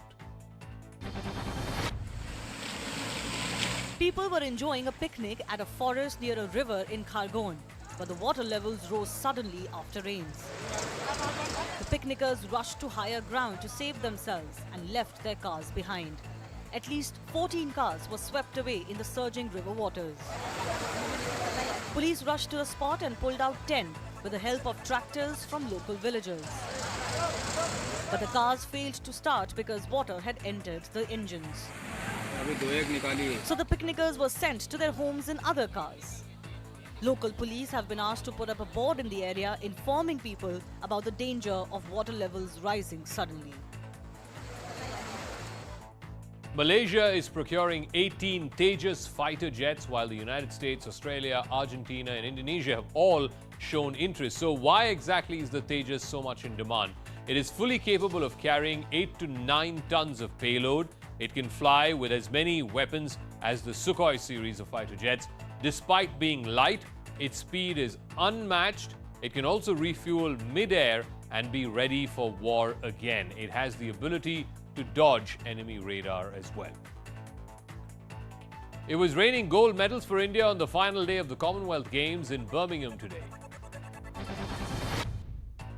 Two-time Olympic medalist PV Sindhu won her maiden gold at the CWG. Sindhu has now completed the set, having won bronze in 2014, silver in 2018 and now gold in Birmingham. Yeah, I waited for this for a long time now and finally I've done it. So super happy. Then came the turn of 20-year-old Lakhsya Sen, who made the comeback of a lifetime and clinched a gold medal in badminton men's singles. मतलब मैंने यही सोचा कि I'll take one match at a time and not to put too much pressure on myself. And yeah, definitely I'm very happy now. India's star doubles pair of Chirag Shetty and Satvik Sairaj Rankareddy won the country's third gold from the badminton court. We prepared for it in the team event as well and we wanted a gold no matter what. And table tennis star Achanta Sharad Kamal proved that age is just a number. The 40-year-old capped his best ever performance at the Commonwealth Games by winning the men's singles gold. India's men's hockey team settled for silver after they lost 7-0 to defending champions Australia. While India came into the final on the back of some fine performances in the group stage, the Australian side pushed the Indian defenders from the word go today. So here's how India have stacked up at the podium at the end of the Commonwealth Games. India are currently at 4th position on the podium of Commonwealth 2022, an overall medal tally of over 60, 22 gold medals, 16 silver medals and 23 bronze medals in one of the best performances in the CWG Games that India has had. One person was killed after a cloudburst led to flooding in Himachal Pradesh's Chamba district. The cloudburst triggered flash floods, muddy water gushing down the hilly region. 2 villages were affected by the cloudburst and several homes were washed away, due to which one person was killed. Agricultural land was also damaged due to the flash floods. Heavy rains triggered landslides in Kinnaur in Himachal Pradesh. National Highway 5 was completely blocked after loose stones and debris fell on it. The highway has been closed for vehicular movement and machinery has been brought in to clear the road so that traffic can be restored. Bihar Chief Minister Nitish Kumar will be meeting all his JDU MLAs tomorrow and is likely to take a call on the future of his alliance with the BJP. The JDU has accused the BJP of working against Nitish Kumar in the 2020 elections and of disrespecting allies. Rajya Sabha MP and senior advocate Kapil Sibal says there is no hope left in the Supreme Court. He was expressing his displeasure over some of the recent judgments passed by the apex court. He criticized the Supreme Court for dismissing the plea filed by Zakia Jafri, challenging the clean chit given to PM Modi in the 2002 Gujarat riots case. In Tamil Nadu's Tanjavur district, VVIP mindset, and that too brazenly on camera, was in full display. An ambulance was stopped in order to let the convoy of the state education minister pass. The siren blaring ambulance stopped on the road while the cavalcade of the minister passed by. There were around 20 to 25 cars in the minister's convoy. They were going to review flood prevention work. The ambulance had to wait till the entire convoy went by. A police officer was also seen standing near the ambulance and saluting as the cars passed by. Opposition parties in Tamil Nadu have demanded action against the minister for this VVIP arrogance. 40 days after the BJP and Shiv Sena formed a new government in Maharashtra under Eknath Shinde, the cabinet is likely to be expanded Tuesday. So far, the Maharashtra cabinet has been functioning with just 2 members, that's Shinde and Deputy Chief Minister Devendra Fadnavis. Key portfolios like home, finance and revenue are likely to go to the BJP. China is keeping up the military pressure on Taiwan after US House Speaker Nancy Pelosi's visit last week, with China continuing military drills very close to the median line. China is extending military exercises surrounding Taiwan. The People's Liberation Army's Eastern Theater Command said it was focused on holding joint anti-submarine and sea assault operations in an unspecified location. Taiwan has detected nearly 13 Chinese warships and nearly 40 sorties near the island. The PLA also conducted live-fire air-to-air missile drills. China's largest ever military exercises are a response to US House Speaker Nancy Pelosi's visit to Taiwan last week. The exercises have disrupted shipping and air traffic and substantially raised concerns about a potential conflict in the region.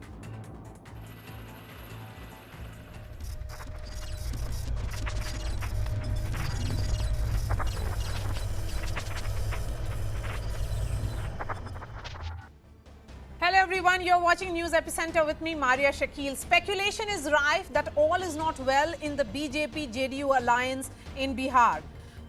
Top JDU sources have told CNN News 18 that Nitish Kumar is ready to part ways. The JDU has also called a key meeting of all its MLAs, MLCs and MPs in Patna at 11 a.m. tomorrow.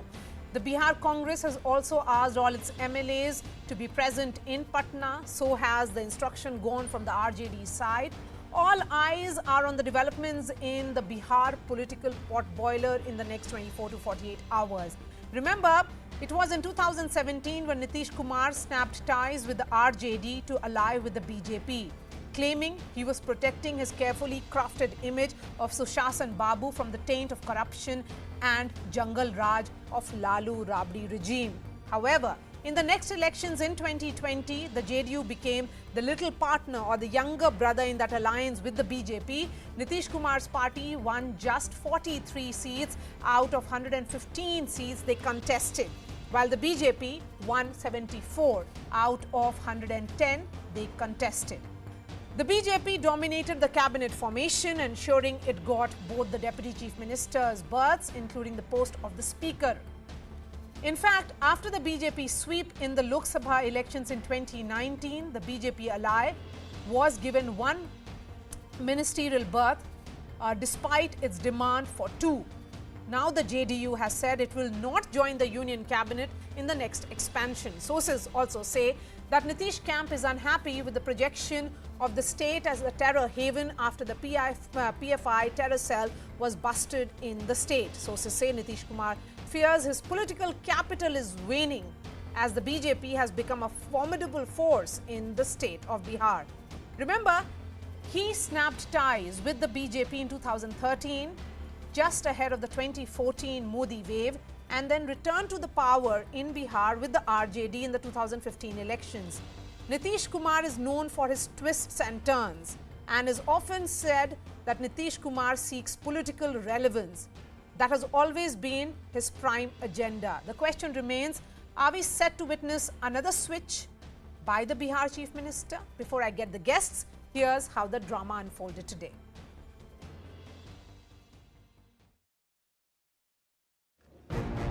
It's an alliance that was always an uneasy one. But now, the JDU-BJP pact in Bihar could be at the point of no return. The divide deepened after Union Minister RCP Singh quit Nitish Kumar's JDU over the weekend, accusing his own party of corruption.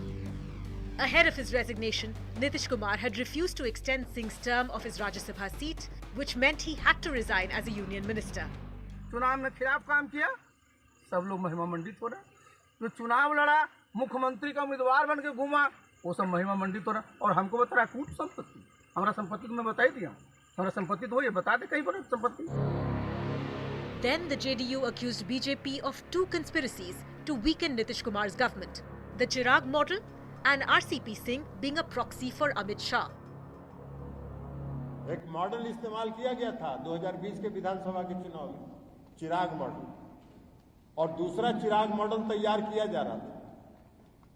लेकिन कभी अगर होगा आगे तब बताएंगे कि षड्यंत्र कहां-कहां हुआ और कैसे-कैसे हुआ। उन्होंने खुद से कहा है कि अमित शाह जी से उनकी बातचीत हुई।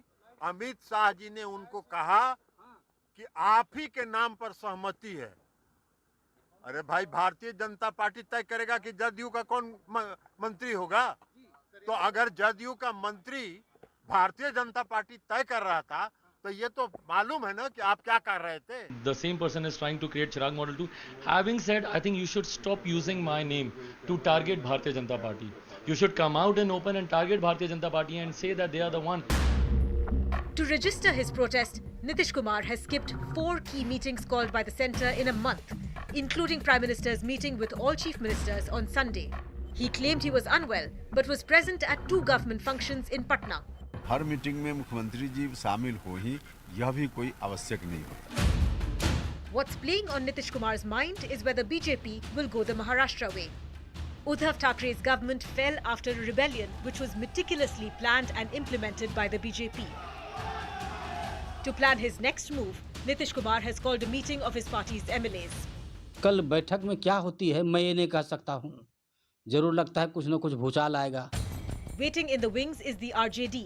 They are the single largest party in Bihar now. Nitish Kumar had teamed up with the RJD and Congress in 2013 when he broke away from the BJP the first time around. Nitish Kumar has also called Congress President Sonia Gandhi. The combined strength of JDU, RJD and the Congress is large enough to form the government. But will Nitish Kumar pull the plug on his alliance with the BJP again? So let me bring in my guests at this hour. Dr. Anshul Avijit is the spokesperson of the Congress. Sanjay Kumar, professor and former director of CSDS. Mayank Kumar Sinha is JDU leader. Chandrachud Singh is political analyst. Naveen Upadhyay is political editor. Both the BJP and the RJD has refused to participate in discussions. Perhaps they are seeing this as a very fluid situation in Bihar, and everybody is waiting and watching Nitish Kumar's next move. Sanjay Kumar, does Nitish actually have a plan? Because of the multiple U-turns that he has done, can he really have an exit plan? I don't know what you mean by plan. If the plan is about forming the government, is the plan about how to contest 2024 or is the plan about how to contest 2025? I think the immediate plan seems to be, he seems to be very disturbed, I would say angry, which he doesn't want to express. The way BJP has been treating Nitish Kumar and JDU right from the day 2020 assembly election was contested. The way Chirag Paswan was, planted against JDU, he contested lots of seats against JDU, and Nitish Kumar has been unhappy, rather angry soon after the results came out, which resulted in Nitish Kumar. Sanjay Kumar, I mean, what do we really mean by saying that he has been treated in a way? The fact is that he did not get numbers, and still he continues as the chief minister in the face of this alliance. So if anything, he should be thankful to the BJP that he is face of this alliance, in which the BJP has numerical strength and is clear and is the big brother. Yes, factually what you have said is right. BJP is a bigger party compared to JDU. Still Nitish Kumar was supported as the chief minister. But I think there is a way you treat your ally. You make Nitish Kumar as the chief minister. I think that was at that moment BJP had no choice, because the large number of voters voted for BJP and JDU in the name of Nitish Kumar. So I think BJP got a sense on the ground that at this moment, if you don't support Nitish Kumar as the chief minister, maybe things would be very, very different, and BJP may not be able to form the government because JDU might withdraw support from BJP. That was the time why I think at that moment BJP had no choice but to support Nitish Kumar as the chief minister. But the way he has been treated time and again on various occasions, giving him a sense that he is on the mercy of BJP by small leaders of BJP, various kinds of BJP leadership. I think he has felt a lot of unease during last couple of years since he became the chief minister after 2020 assembly elections. So I think he has been he has a sense of being insulted time and again, and I think tomorrow may be the D-Day for Nitish Kumar, and a big decision might come out after tomorrow's legislative party meeting. Okay. Dr. Anshul Avijit, can Congress really trust Nitish Kumar, someone who walked out on them and the RJD, the Mahagathbandhan in 2017, by leveling the kind of charge that he did against Tejaswi Yadav, said that Tejaswi Yadav has brought taint to his cabinet?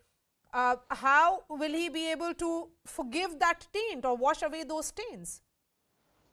No, no, it's not a question of washing away stains. I mean, these are old friends. The relationship between the Congress and the JDU itself, if you remember, rather the Rajad is, they were together in UPA 1, then they fell out in UPA 2, and then they got back together. It's a complex relationship. The point is that we've been together, we've worked together, we're old friends. I don't know what's going to happen tomorrow. This kind of tanav that we see, the anxiety that we see between the old parties. friends ho gaye? If anything, it is the BJP-JDU alliance which has been functioning for over 15 years. Where did this friendship come in all of a sudden? No, I mean, we worked together. We were there before 2017. Look, I don't know what's going to happen in the future. We did not engineer the kind of contradictions that we see. Sanjay is absolutely right. We saw it first in 2020, where if you remember, in Dak Bangla Chauraha and Fraser Road in Patna, there were huge hoardings saying of the Prime Minister alone, saying Bhajpa hai to bharosa hai. There was no Nitish Kumar in sight. It was almost as if to suggest that Nitish was incidental, a marginal figure in the election of 2020. Those were the contradictions and the anxieties that existed from then on. They've continued till then, whether it's on ideological issues of CAA, of special status to Bihar, of Hindu-Muslim, or any other reason. They've came to a fore during Agnipath. The kind of words that were exchanged, Mr. Sanjay Paswan says that I've been attacked by the administration, and Mr. Lalan Singh said, no, you've lost your balance. This is the kind of accusations that were exchanged. No, we were on the ring side watching these crossfire. We are not a part of that. But we cannot abide by the BJP, you know that. No, but the question is, can RJD trust Nitish Kumar? Can the Congress trust Nitish Kumar? Mayank ji, मुझे ये बताइए, अगर आपके घर में tension होता है, क्योंकि अगर अलायंस है तो घर की बात है, अगर भाजपा और जदयू में टेंशन है, तो आप वो अलायंस पब्लिकली जाकर के सॉल्व करेंगे या प्राइवेटली सॉल्व करेंगे? No, we are running a government in the state of Bihar with our alliance partner JDU, with BJP. So there is no conflict between the JDU and BJP in the state of Bihar.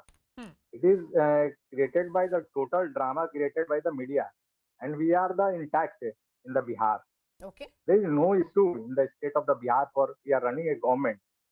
It's a strong government in the state of Bihar. We have no issue regarding that. Okay. So you are saying that all is well in that alliance between the BJP and JDU. Then why? All is well. Okay. Then why is Lalan Singh so angry? Why is he so why is he so fiery against RCP Singh? No, RCP Singh is the past. He is not in the JDU. He is not in the active member of the JDU or the primary member of the JDU. He is the past. He is past. So all is well in the alliance is a message. Is a message that is coming from JDU after a full day of all the versions that have come from both the sides, including Lalan Singh's version in which he has targeted RCP Singh, the manner in which it has. Chandrachud Singh, if it was about precipitating a crisis, why did Nitish Kumar skip that crucial meeting of Niti Aayog? Are we reading too much into it? And because at the same time he was present at a Handloom Day event in Patna and was participating in it. Prime Minister Narendra Modi was addressing the Niti Aayog Governing Council meeting. That optics, was Nitish Kumar trying to send a message to alliance partner BJP? See, Maria, I mean, it's so amusing to hear some of the political spokespersons. I can't see them, but I can really hear them. I mean, it's important that we go back to 2020 and see what happened then.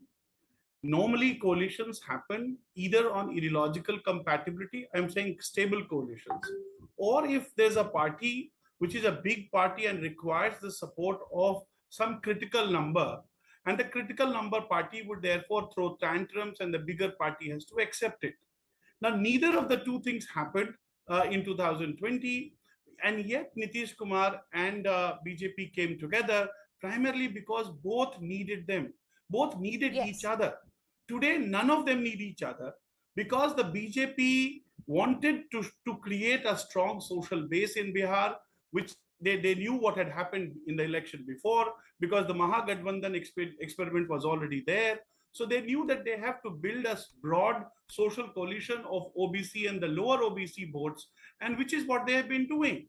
Now, because they have to get into an election, they have to be in an oppositional mood, because the BJP does opposition politics far better than any other political party.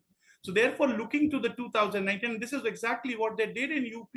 So riding high on the wave of the UP, where there were the mathematical calculations, cemented over by the politics of religion, polarization, what if you may call it. While I understand the BJP has, expanded its footprints and it has become a broader party in terms of its social coalition in Bihar, but what does Nitish Kumar actually achieve if he is to break this alliance tomorrow? Well, what will he achieve? He achieves nothing, because remember, there's no second line leadership in his party, and therefore he has to go back. If he at all wants to retain power, the only thing that he could do is to cobble up again some kind of a working majority by looking here and there, because remember, both the RJD and the JDU, caste-based parties as they are, they would eventually try and consolidate themselves. That's the only way that they can try and at least project an attempt to stop the BJP's march ahead.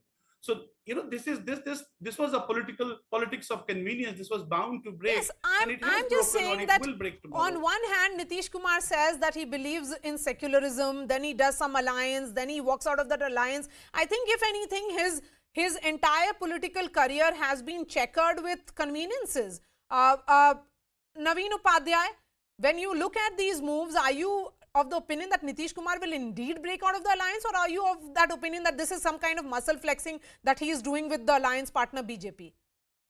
See, first of all, I will say it is not, all is not well. I mean, the way the people are claiming, some people, that is all is well. I mean, if it is all is well, last 6 months, if you look at Bihar, every day the headlines are there whether Nitish Kumar will stay or not stay. I mean, the state is not functioning. There is no governance, and in that case, Nitish Kumar has to take a call, because you see, you also realize, I have been talking to a lot of JDU leaders, and their calculation is whatever happens, BJP would like to continue with this alliance because of the parliamentary election. And after parliamentary election is over, Nitish Kumar is of no use to them. So Nitish Kumar is aware of this fact. If he has to take a call, he has to take this call now, so that there is ample time before the parliamentary election, and so that he can strengthen his party's base. First of all, this is one thing. And that is why, if you see, he has distanced himself from BJP top leadership, all functions, prime ministers, this president swearing in, and Niti Ayog's meeting and everything, Secondly, there are talks. You talk to anybody, anyone in the JDU, and they are saying they are in possession of very concrete evidences, including audio tapes, where attempts have been made. It shows the attempts have been made to break the JDU. So I think there is a complete trust deficit. Okay. JDU leaders feel that a Maharashtra can be repeated in Bihar. Mayank Kumar Sinha, is there trust deficit between the BJP JDU? First, I explained to you regarding for not attending the meeting of the Niti Ayog. I must be clear to our other members, he just recovered the COVID-19, and there is some precaution measures to avoid the distance travel. So he is not attend the Niti Ayog meeting. Okay, so it was more of logistics, that's what you're saying? Logistical issues there? He's just recovered from the COVID-19. Yes. And today he was long distance. Today he was attending the Janta Darbar. Janta Darbar mein aaj the wo. It is the part of the local program of our government, and it is in the state of Bihar, in Patna. Delhi is far away from Patna, na? So I repeatedly told you he is acquired to traveling the distance. So that's why he will not attend the Niti Ayog meeting. Okay. Why you think this issue is bigger? Okay, so there is no question. If he is well, he attend the meeting. Okay, so you are saying that there is nothing more to him skipping the Niti Ayog meeting. But Mayank ji, ये मुझे बताइए कि नीतीश कुमार और RJD के संबंध कैसे हैं? और उपेंद्र कुशवाहा नीतीश कुमार के मैसेज लेकर के लालू जी के पास क्यों गए थे लास्ट मंथ? कब? लास्ट मंथ जो बैठक हुई है. कब गए थे? वो तो आप अपने नेता से पता करिएगा, मुझे बस ये जानना है कि उनके और उन नीतीश कुमार जी और तेजस्वी यादव के संबंध कैसे हैं। देखिए, I have already told to you कि we are running the government with our alliance partner BJP, ठीक है। और जो भी आप लोग ये मीडिया के द्वारा जो भी क्रिएशन किया जा रहा है कि क्या चल रहा है नहीं चल रहा है, अभी हम सरकार में हैं और जेडीयू बीजेपी की सरकार है, बीजेपी और जेडीयू की सरकार स्थिर चल रही है। किसी बड़े लीडर ने कोई बयान दिया है क्या कि हम गठबंधन तोड़ रहे हैं? ललन सिंह के बयान को क्या आप छोटे नेता का बयान मानेंगे? जेडीयू के अध्यक्ष हैं। किसी बड़े लीडर ने बयान दिया? किसने बयान दिया? आदरणीय जो राष्ट्रीय अध्यक्ष है उन्होंने कुछ बोला है क्या कि हम अलायंस से बाहर जा रहे हैं या अलायंस तोड़ रहे हैं? ऐसा कोई बयान आया है? ऐसा उन्होंने बयान दिया है क्या? मुझे ये बताइए। उन्होंने तो कुछ नहीं बोला है। उन्होंने तो सिर्फ ये बताया है कि नवीन उपाध्याय इसका जवाब देंगे। जो प्रेस कॉन्फ्रेंस हुई थी उसमें क्या क्या बोला है उन्होंने, सब लोगों को पता है। नवीन उपाध्याय जी बताइए, उनको रिमाइंड करिए कि क्या बोला है ललन सिंह जी ने। ललन सिंह जी ने एक चीज बहुत स्पष्ट रूप से कहा कि there is a conspiracy to weaken our JDU. उन्होंने कहा कि चिराग मॉडल की चर्चा उन्होंने की और नहीं, उन्होंने कहा कि चिराग मॉडल 2 की तैयारी चल रही है और इसको हम लोग एक्सपोज करेंगे।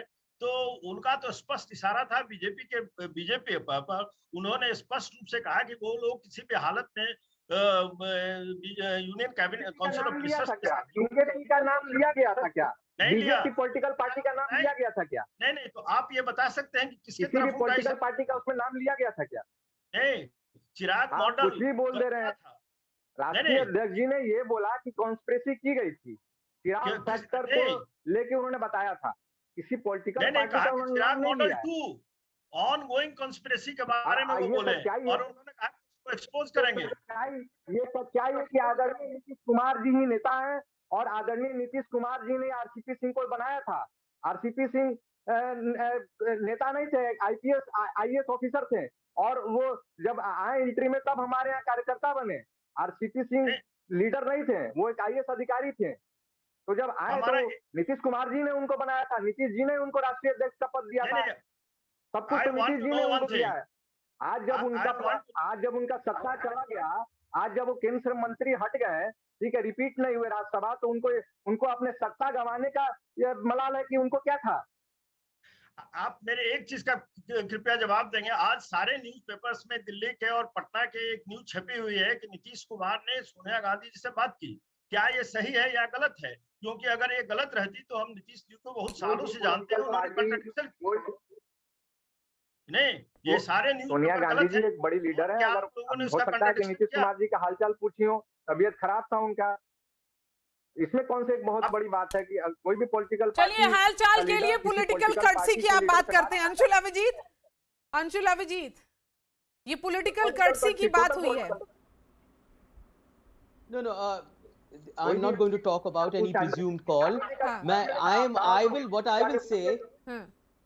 What I'm going to say is that this is not just disagreement between two parties, the BJP and the JDU.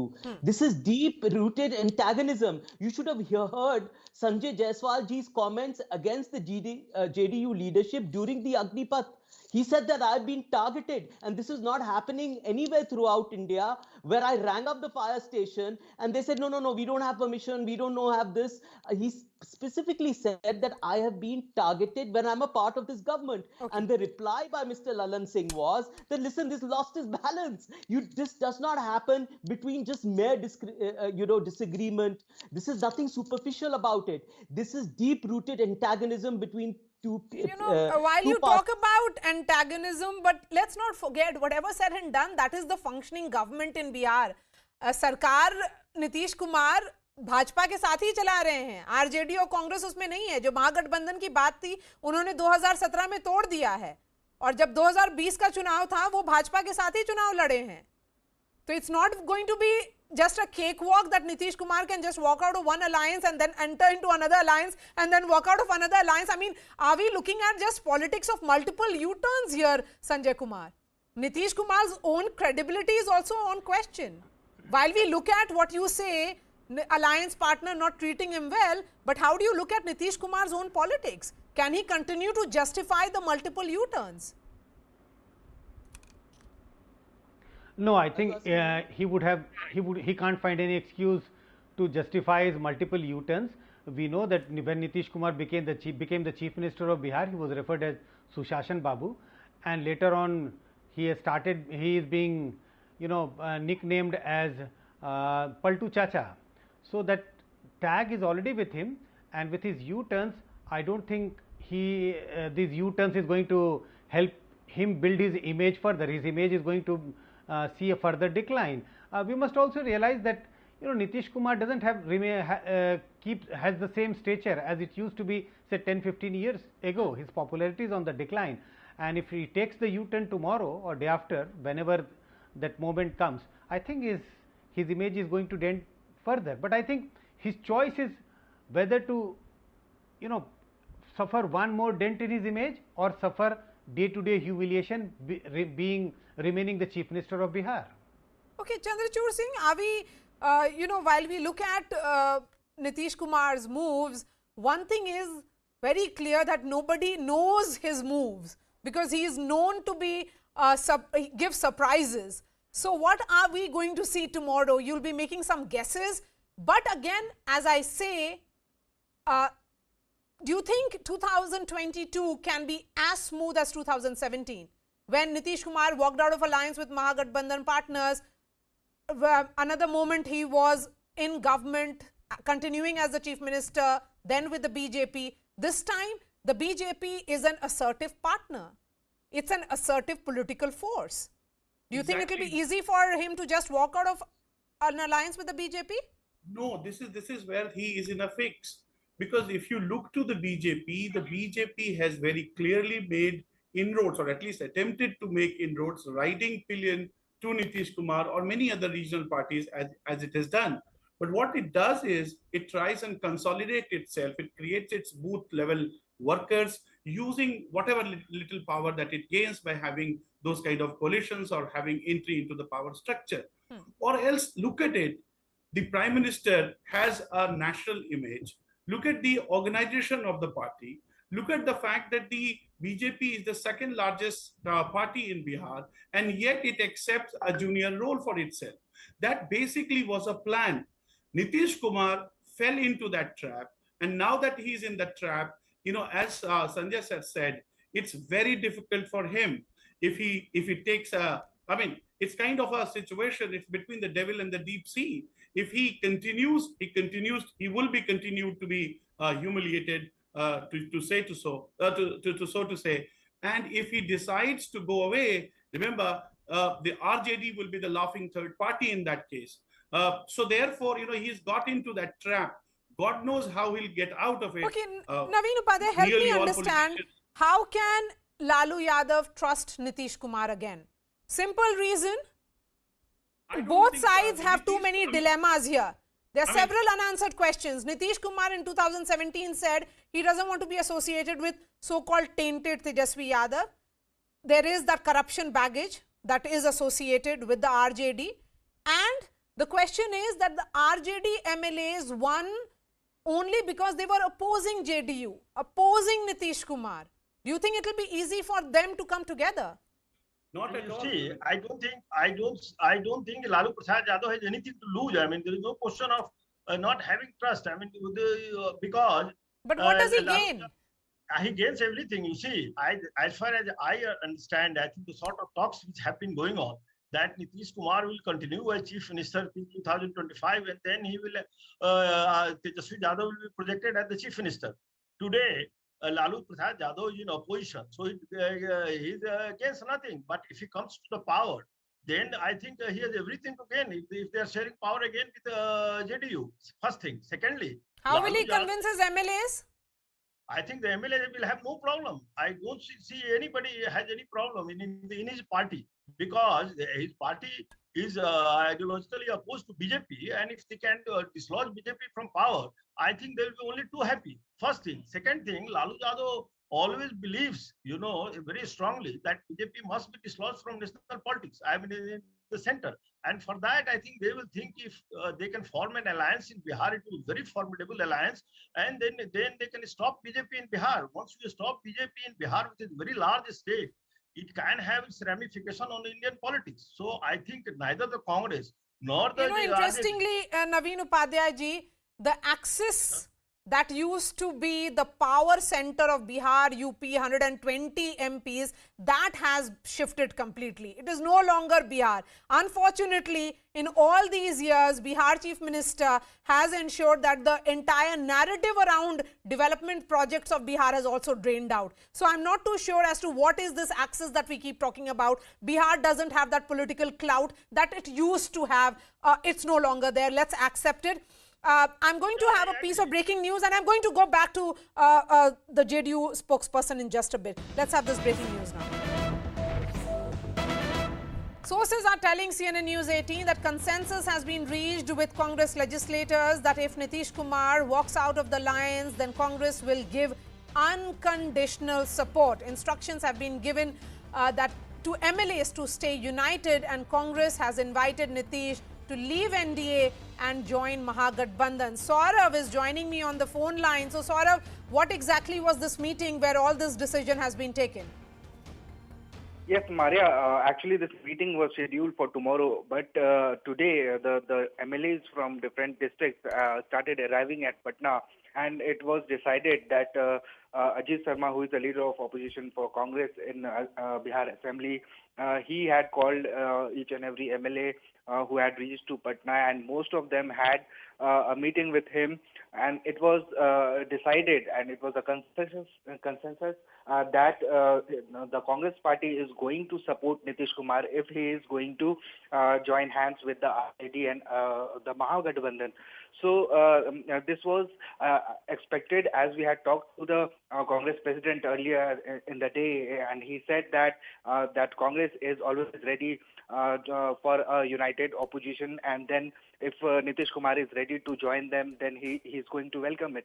So today the meeting was it was a brief meeting, but the consensus has been made that, and it is finally decided that if Nitish Kumar comes and join hands with the Mahagathbandhan, then Congress is going to support Nitish Kumar in this. All right. Thank you so much for joining us. Mayank ji, कैसे देख रहे हैं इस development को आप? कोई development, कोई भी पॉलिटिकल पार्टी अपना कार्यक्रम करता है, किसी से बैठक करता है, तो उसमें मुझे हम लोगों को क्या लेना देना है? हम लोग की सरकार चल रही है बीजेपी और जेडीयू की, हिंदुस्तानी मोर्चा की, सभी पॉलिटिकल पार्टी का। अभी तो बीजेपी का कुछ दिन पहले रैली हुआ, सभी पॉलिटिकल पार्टी को अपना अधिकार है कि वो अपना कार्यक्रम करें, विधायकों की बैठक करें, कार्यकर्ताओं से मिलें। इसमें कोई डेवलपमेंट क्या है इसमें? वो सबका पॉलिटिकल पार्टी का अपना एजेंडा है, वो काम करें। Alright, thank you so much for joining us. Mayank Kumar Sinha, Chandrachud Singh, Naveen Upadhyay, Sanjay Kumar and Dr. Anshul Avijit. The JDU spokesperson there vehemently and strongly denying that there are fissures in that alliance with the BJP. Shifting focus to another story now. Days after BJP leader Shrikant Tyagi was booked for hurling abuses and assaulting a woman in Noida's Grand Omex Society after she objected to his encroachment of the common area, the state government's bulldozer justice has been delivered. Police officials reached the society along with bulldozers earlier today and razed Tyagi's illegal construction. This comes after 6 to 7 of his supporters turned up at the housing complex on Sunday and shouted slogans trying to seek the address of the alleged victim. Following the ruckus, a police team reached the spot and detained the politician's supporters. Tyagi is currently absconding. His lawyer has filed a surrender application in Noida's Surajpur Court. The police has also declared a 25,000 rupees bounty and has said it will slap the Gangster Act if Tyagi does not surrender in the next 2 days, adding that all his illegal properties will be impounded. While the BJP tries to distance itself from Srikant Tyagi, saying he is not a member of the BJP, the absconder claims to be a member of the BJP's Kisan Morcha and has posted multiple photos of him with senior BJP leaders. The question remains, why is it taking so long for the Uttar Pradesh police to find Tyagi? Are they dragging their feet? Before we get the guests, here's what happened today.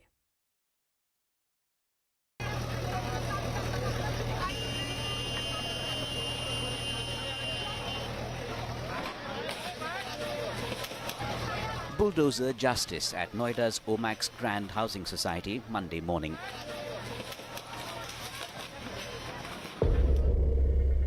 The crackdown on encroacher and abuser and alleged interstate gangster one Shrikant Tyagi. Fellow residents celebrated a crackdown at last. The bulldozer action, based on a series of incidents and complaints, was followed by raids and even demolitions at several of Tyagi's properties and by several government departments. Tyagi himself had absconded.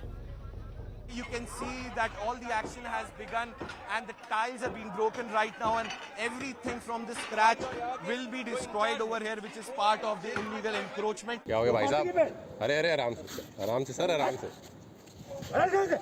It seemingly started here last Wednesday. At first sight, a neighborhood brawl over encroachment by a resident. It takes on proportions of ugly abuse and threats against a woman. This video from the Omex Grand Society in Noida had gone viral on Friday. Srikant Tyagi was booked for intimidation, indecency, molestation and more. And then on Sunday evening, 6 of some 15 goons sent to Omex by Tyagi were arrested for creating a ruckus. It turns out Tyagi's armed goons had been harassing residents here for years. Action long overdue, say women residents here. कभी भी कुछ भी action लिया ही नहीं Noida authority ने, जो कि आज इन्होंने लिया है. तो ये घटना तब हो जानी चाहिए थी. चलिए, हर चीज का वक्त होता है, तो अभी हो गया, बहुत अच्छी बात है. Some of his goons behind bars, but the man himself remained out of reach of police clutches, even after a bounty in his name. And it had taken local MP Mahesh Sharma stepping in for police action against goons of a gangster who'd been making life hell for years now. जब कुमार को phone किया, जब रणविजय को, तब यहाँ police आई है. मेरे जिलाध्यक्ष हम यहाँ पर हैं. हमें शर्मिंदगी महसूस हो रही है ये कहते हुए हमारी सरकार. पता करिए उनसे कि 15 लड़के कैसे इस सोसाइटी में अपनी उपस्थिति, इससे बड़ी शर्म की बात नहीं हो सकती. Then the bigger picture, and whether Srikant Tyagi's political connections meant a long rope for him from the law. The opposition is on the offensive. एक श्रीकांत त्यागी नहीं है. जहां जहां प्रदेशों में भाजपा का राज है, वहां हर गली, हर गांव, हर आबादी में तमाम श्रीकांत त्यागी हैं जो भाजपा का झंडा लगाकर और यहाँ तो उत्तर प्रदेश सरकार का स्टिकर लगाकर भय और आतंक पैदा किए. आज उनका अवैध निर्माण गिराया जा रहा है. मैं पूछना चाहता हूँ, ये अवैध निर्माण जब हो रहा था तो रोका क्यों नहीं गया? लिखित कंप्लेन हुई, उसके बाद भी कार्रवाई क्यों नहीं हुई? Big questions jump out. Was a small-time gangster deliberately being given a free run? Why so long to nab a direct menace to the common man? Let me bring in my guests. Alok Avasthi is spokesperson of UP BJP. Yashwardhan Azad, former IPS officer. Preksha is a resident of Grand Omex Housing Society of Noida. I'm going to begin with you, Alok ji. मुझे ये बताइए, why did Srikant Tyagi get a free run? अभी तक police पकड़ क्यों नहीं पाई है उनको?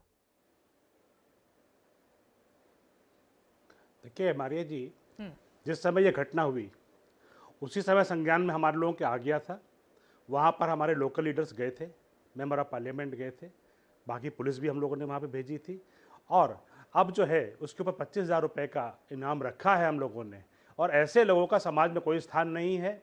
इस तरह से महिला अस्मिता के ऊपर प्रहार करने वालों के लिए भारतीय जनता पार्टी सरकार बहुत सख्त है.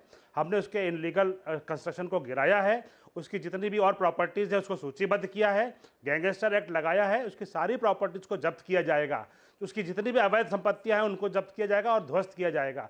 योगी आदित्यनाथ जी को दूसरा कार्यकाल जनता ने इसलिए दिया था कि योगी आदित्यनाथ जी ने अपने कार्यकाल में एक भी दंगा नहीं होने दिया, एक भी आतंकवादी घटनाएं नहीं होने दी हैं और इस तरह के गुंडों को उनकी जगह दिखाई है. जी 50 घंटे से ऊपर हो गए. माध्यम से मैं कहना चाहता हूँ 50 घंटे से ऊपर हो गए.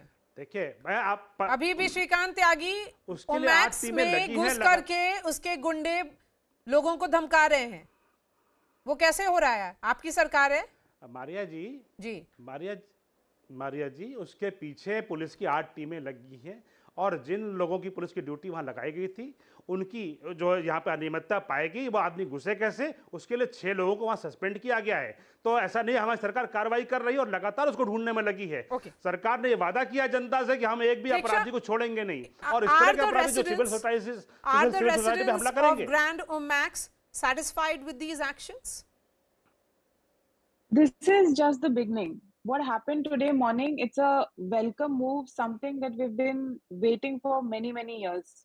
And believe me, had this been done way back in 2020, when the demolition order had already been issued by Noida Authority, we wouldn't have been seeing this day. Our friend wouldn't have been, going through all of these things. But having said that, anyhow, whatever happened today, it's a welcome move, but this is just the beginning. We want more. We want him to be, he should be behind the bars. And frankly, all of us are really, really scared that suppose, he surrenders, maybe he gets a bail, comes back here, again starts with all of his tamasha and drama, what he has been doing for so many years. We are terrorized. And, I would like to also mention here that the women here, we are feeling so unsafe. Today, the women of Omex, we have formed a WhatsApp group amongst ourselves, Women Emergency. And this group is specially for these situations like these. If anything like this happens with anyone, they can just put an SOS call on that WhatsApp group and we will definitely be there. So that you sense can of imagine fear, the amount of sense of fear, Yashwardhan Azad, how do you assure that woman who was brave enough to put up and she stood strong and with a smile on her face, she made him understand what he was doing was wrong and completely unacceptable. She did not abuse him and he went ahead and threatened her. I admire her courage, and it's very sad to hear from the lady resident about the scare and about the gundagardi which this gentleman was doing for the last was committing for the last few years. And actually, Maria, the problem is very, very basic, as you understand very well, and what has been happening in this country. It's not only this ruling party, any ruling party in any state. The police tends to hesitate to take any action against them. As rightly said by her, the Noida Authority had given the notice about 2 years back. But in these cases like this, you don't even need a notice because these are, encroachments right over public space. And for that, so even Supreme Court has said you don't need any notice, you can just remove them. So obviously under pressure this has been done. But I'm happy that the action has been solid, number one. As far as the fear of the ladies are concerned, yes. I would certainly assure them that now, because this has been come to the attention of the Chief Minister himself and the government itself, he will dare not do anything. And besides, he himself has filed an application for surrender, so he's actually on the run. 2 policemen have already been put as escort, and I think Omex will be in the eye of the police station chief who has just been posted over there. In that respect, I think it has come late, but thank God it has come. Okay, आलोक जी, जब 2 साल पहले demolition का notice दिया गया था और उन्होंने हटाया नहीं था, तो नोएडा के जिस ऑफिसर ने उनको ये कंटिन्यू करने दिया था, उनके खिलाफ भी एक्शन हुआ है.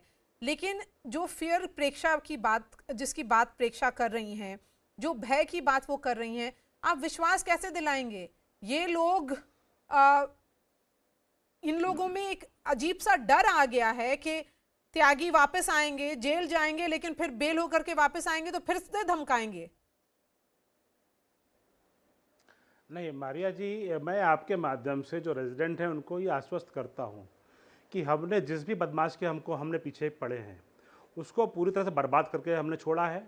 उसकी सारी संपत्तियों को हम जो है जब्त कर लेते हैं, जो उसके अनऑथराइज कंस्ट्रक्शन होते हैं उसको हम लोग गिरा देते हैं और उस बदमाश की हिस्ट्री शीट खोल दी गई है. उसको जो है किसी हालत में बाहर नहीं आने देंगे. कोर्ट के ऊपर है, कोर्ट अगर लॉ उसको देता भी है तो उसकी यह हालत रहेगी कि वो दोबारा कभी झांकने भी जो है उस एरिया में नहीं जा पाएगा. यह योगी आदित्यनाथ जी की सरकार है, जब तक हम सत्ता में हैं हम इस तरह के गुंडों, खासतौर से त्यागी को तो आप देखिएगा किसकी बुरी हत्या होगी. I mean, how will you ensure that he doesn't enter his own house? अभी उनकी सूची He has his apartment there. क्या नाम मारिया जी,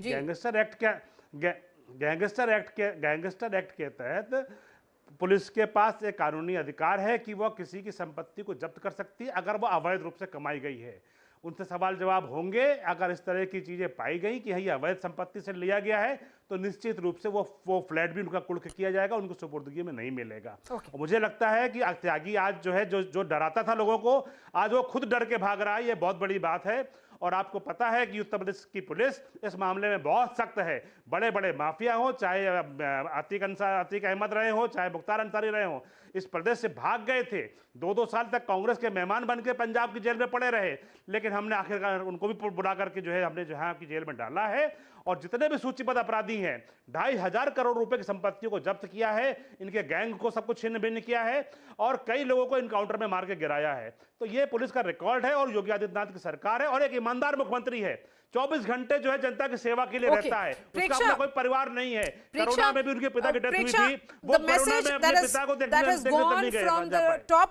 Right from the top, that is the top government officer, that is from the UP government, is that there is zero tolerance. That is the message that is coming from Yogi Adityanath. Would you not say that yes, it may be delayed, but it has finally happened? So does that give you some confidence perhaps? Yes, listening to the conversation, yes, I can see some hope, but let's see. I mean, the next couple of days, how they unfold is when we'll be more confident, and I can say this more confidently. Okay, I'm feeling safe now. We all are feeling safe now. Okay. What about that lady resident? Is she feeling, in control perhaps? That fear that you keep talking about, all of you are fearful about his return, but all of you have supported her. The entire civil society in many ways stands with her. The government of UP is now standing with her, with the demolition being carried out of the illegal encroachment of Mr. Tyagi. Do you think she feels that the battle that she undertook, she has been able to achieve victory in it? Not yet. Not yet. We are not there yet. This is, like I said, how the next couple of days unfold, how the surrender game comes in. And correct me if I'm wrong, I heard somewhere that the Gangster Act will be slabbed if he does not surrender in the next 2 days. So the act has not been slabbed yet. Please correct me if I'm wrong. So, really, I mean, this skepticism. Yes, I mean, I'm still skeptical. Things are being said. And, thank you for saying all of this. At least maybe tonight I'll be able to sleep better. But we really don't know. Okay. At least unless he surrenders, how things unfold on 10th when the case is up for hearing. So only then we'll probably feel slightly better, but definitely not today. Not today. Okay. Yashwardhan Azad, I'll give you the final words. First of all, there should be no scare from him because he himself is on the run and he's about to surrender. He has filed an application. Number two, these are lumpens. You don't even need a gangster act against him. He should be treated with the contempt he deserves. He should be caught. The cases should be prosecuted. All the sections which are there from 354 to 506 to all other sections have been arraigned against him. He should be properly prosecuted and he should get a jail sentence. I think that should be good. It's very encouraging to see that the government has come behind this lady. And I think the ladies of this Omex residential area should feel satisfied and should feel safe now. Alok Awasthi ji, आप कुछ बोलना चाह रहे थे? मारिया जी, हाँ मारिया जी, मैं आपके माध्यम से जो हमारी रेजिडेंट बैठी हैं जी, और मैं खास तौर से उन महिला रेजिडेंट की को मैं मेरे मन में बहुत इज्जत है कि वो इतने बड़े जो गाली बकरा है, गुंडा है, जो डिक्लेयर गुंडा है, उससे सामने उनको जो लड़ाई लड़ी है और खड़ी हुई हैं, मैं उनको सलाम करता हूँ। पहली बात। दूसरी बात, मैं एश्योर करता हूँ रेजिडेंट्स को कि सरकार जो है पूरी तरीके से उनके साथ में है। कहीं पर भी किसी की अब हिम्मत नहीं पड़ेगी कि वहां पर कोई किसी तरह की हरकत कर सके। उस महिला के परिवार को 2 सिक्योरिटीज दी गई हैं, जरूरत पड़ेगी तो हम और सिक्योरिटीज भी प्रोवाइड करेंगे। लेकिन जो बदमाश को, जिसको हमने बात कही है और आजाद जी जो कह रहे हैं, उसके ऊपर गैंगस्टर एक्ट लगा है और उसके क्योंकि उसके केस कुछ और केस पाए गए हैं, 6 लोगों को और जो है डिटेन करके आपने जेल में भेजा है, तो उसका एक पूरा गैंग बन गया है और निश्चित रूप से उसको तबाह करेंगे, उसको जो है सजा दिलाने का काम करेंगे, ये हम आपको वादा करते हैं। All right, thank you so much Preksha. More power to women in your society. Thank you so much for your time, Yashwardhan Azad and Alok Avasthi. Shifting focus to our last story on News Epicenter. It's been a dream run for the Indian contingent at the Commonwealth Games with 3 gold medals in badminton and 1 in table tennis.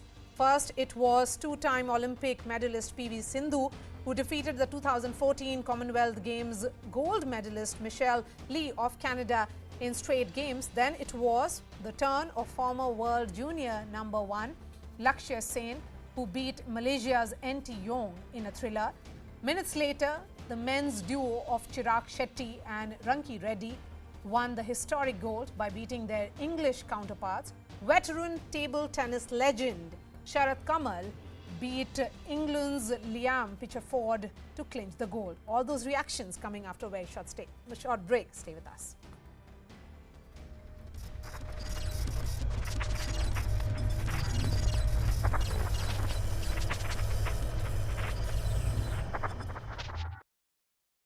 Hundreds of crores worth of Benami properties. Small crime.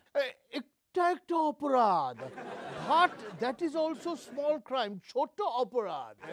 Okay, in that case, what is the big crime, or rather the biggest crime? The biggest crime, Bishal operad, Atyant Bishal operad, is he is still in TMC and not in BJP.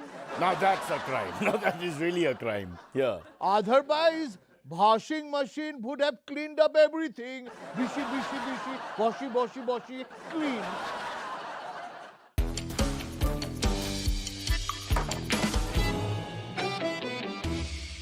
So Mamata Banerjee's right-hand man, Cabinet Minister and Secretary General of the TMC, Partha, known as the Paratha, Chatterjee, was detained by the Enforcement Directorate after over rupees 50 crore. This is a huge moment. People should be proud when you hear names like 50 crore. In unaccounted cash, gold bars, dollars, cars and property papers were discovered at his and his very intimate friend, I don't know if they're intimate, but they're friends, Arpita Mukherjee's home. Now, he is refusing to cooperate in ED custody. He keeps saying, "Mera ghar nahi hai," but with a Bengali accent, so they are not able to understand. Most of them are from the north, so the whole communication is all over the place. But his alleged spokesperson wants to cooperate with us. Joining us now is alleged spokesperson for Partha Chatterjee, who seems to have left the cupboard open there. Maybe he thinks we need the bribe. I mean, we do need the bribe, but what can we help you with? I can't even enter my own building because the chief minister's chamchas are standing outside. That's democracy. Hello, sir. Kemon ache? Bhalobashi, how are you? Partha Chatterjee, firstly, what an interesting name, yaar.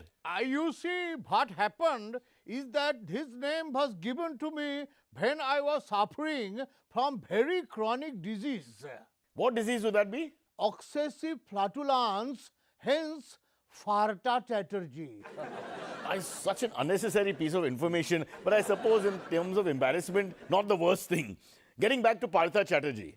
You see, the fact is that the whole thing is completely unbelievable. No, 1 second. Are you saying that the fact that he was caught with so much of all this is unbelievable? Unaccounted for cash, gold, cars, that sort of thing? No. That is believable. Then what is the unbelievable part? What is unbelievable is that how she can be having intimate relationship with Arpita. She, Partha, how she can be having intimate relationship with Arpita, eh? No, you're confusing us as usual. He, and why can't he be having intimate relations with her? Because Arpita, he's like film star, so beautiful. And look at Partha, she looks like me. Unbelievable, Baba. Howdy, Baba. That's okay. My wife is pretty and come on, I mean, these things happen. Let's not get personal. Is Partha guilty of any crimes? Udi Baba, Partha and Arpita together, it is a crime. Okay, now look, this is just because you have an open cupboard filled with money doesn't mean you can do what you want in India. Or does it? Okay, let's get serious. He is the foremost leader of the TMC and right hand of Mamata Banerjee, and at this very moment he looks very, very, very, very guilty. You see, the fact is that he is somewhat guilty of crime. 1 sec, so you are agreeing that he has committed a crime? Somewhat I agree. No, so you agree that he may have laundered money? Very possibly. But that is small crime. Hang on. That crores of unaccounted cash, gold and jewelry found on him is a small crime. It is, of course, shameful. but that is small crime. 1 second, that he may have hundreds of crores worth of Binami properties. Small crime. Ekta aparad. But that is also small crime. Chota aparad. Okay, in that case, what is the big crime, or rather the biggest crime? The biggest crime, Bishal aparad, Atyant Bishal aparad, is he is still in TMC and not in BJP. Now that's a crime. Now that is really a crime. Yeah. Otherwise, washing machine would have cleaned up everything. Bishi, bishi, bishi, washi, washi, washi, clean.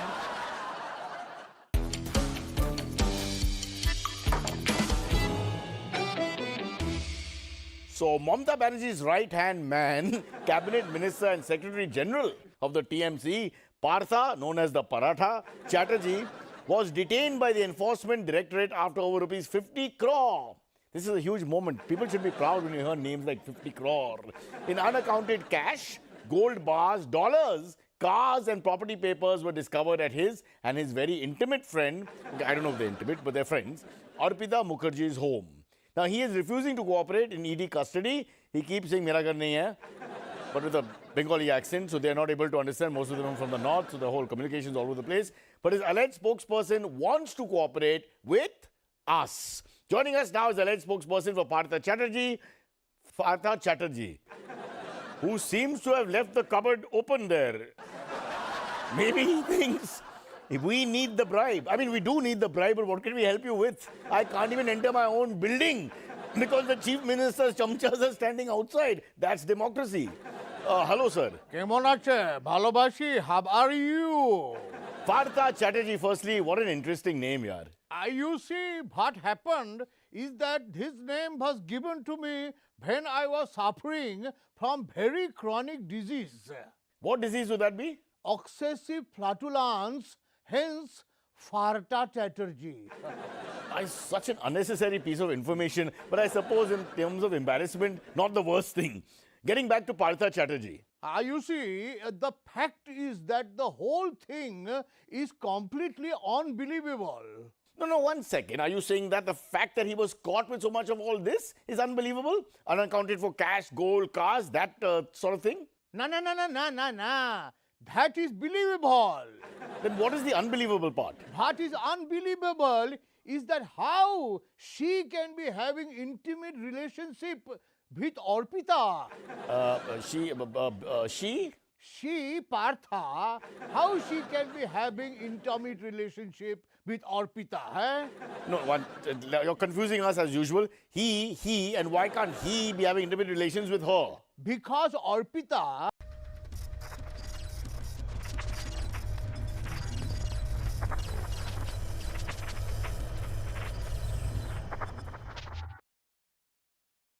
I play there, I work hard, but I think behind that, coach, Park, or, my physio, Evangeline, and my strength and conditioning trainer, Shrikant, I think it is very important as an athlete to also maintain physically and mentally fit. So for that, I think they have really, really worked hard behind. So thanks to them because they've also deserved it. Big day, Super Sindhu has done it again. Sir, many congratulations. Your first reaction? Thank you. We are so happy. So right now you are looking at the medals here. So we have different medals, especially for the Commonwealth. We have bronze and silver. So now the gold will be coming into this. Sir, show us the bronze and the silver medals that you have. It's somewhere in this which has been... So the gold will now occupy a big position, right? Where will you put it? I want to... So no, not only that one, but I have to place the Olympics bronze also. So and even the World Championship gold also we have not made it. Each and every medal is important. So not like that. Each and every medal from under 10 onwards. That's very important. Madam, I want to understand. Last time when we met, it was during the Olympics. काफ़ी अच्छा लग रहा है and जब भी मैं ये tournament के लिए आया था मुझे लग रहा था कि I can do well but at the same time I just मतलब मैंने यही सोचा कि I will take one match at a time and not to put too much pressure on myself मैंने मैच से पहले तो कुछ सोचा नहीं था हाउ टू सेलिब्रेट बिकॉज मैं मैच पे ज़्यादा फोकस कर रहा था वो टाइम पे बट देन अगेन जैसे ही मैं मैच जीता वो सब काफ़ी मेरा रिएक्टिव काफ़ी मेरा सेलिब्रेशन था and I have to really go and see मैंने क्या किया है बिकॉज फर्स्ट 1-2 मिनट मुझे खुद को भी नहीं पता चल रहा था कि मैंने कैसे सेलिब्रेट किया. I have to really go and see and definitely I look कि हाउ पीपल फाइंड इट. जो मेरा टीम है मैं उनको थैंक यू बोलना चाहूँगा. What's your first thought on today's game? मतलब ये था कि लक्ष्य को जीतना है इस मैच को और उसने अच्छा खेला और वो जीता, तो हम सब लोग खुश हैं कि वो इंडियन मतलब 4th इंडियन बना तो राष्ट्रमंडल खेले वो जीतने वाला. ये मैच जो था बहुत मतलब अच्छा हाई स्पीड मैच था, बहुत दोनों प्लेयर बहुत अच्छा खेले और सेकंड गेम के बाद लक्ष्य ने थोड़ा अपना जो टेक्टिकल पार्ट था वो चेंज किया और क्योंकि उसका ओपोनेंट था थोड़ा फटीक में था और उसके बाद मतलब अच्छा ही रहा और गोल्ड मेडल जीता है. So you're a coach for Lakhsya Sen. How was his training? Where did he focus and how did he perform today? No, it was today's was I think Lakhsya was very outstanding. Of course, all athletes go properly trained and to these sort of occasions they all go well prepared. And it was the mental strength Lakhsya showed today that was very outstanding. A few tactical errors, that serve was little, he hurried the serve and playing a poor cross shot. Those things costed him that first game. Otherwise, he could have pulled that first game out. But I thought Lakhsya kept his nerves really well and attacked at the right time.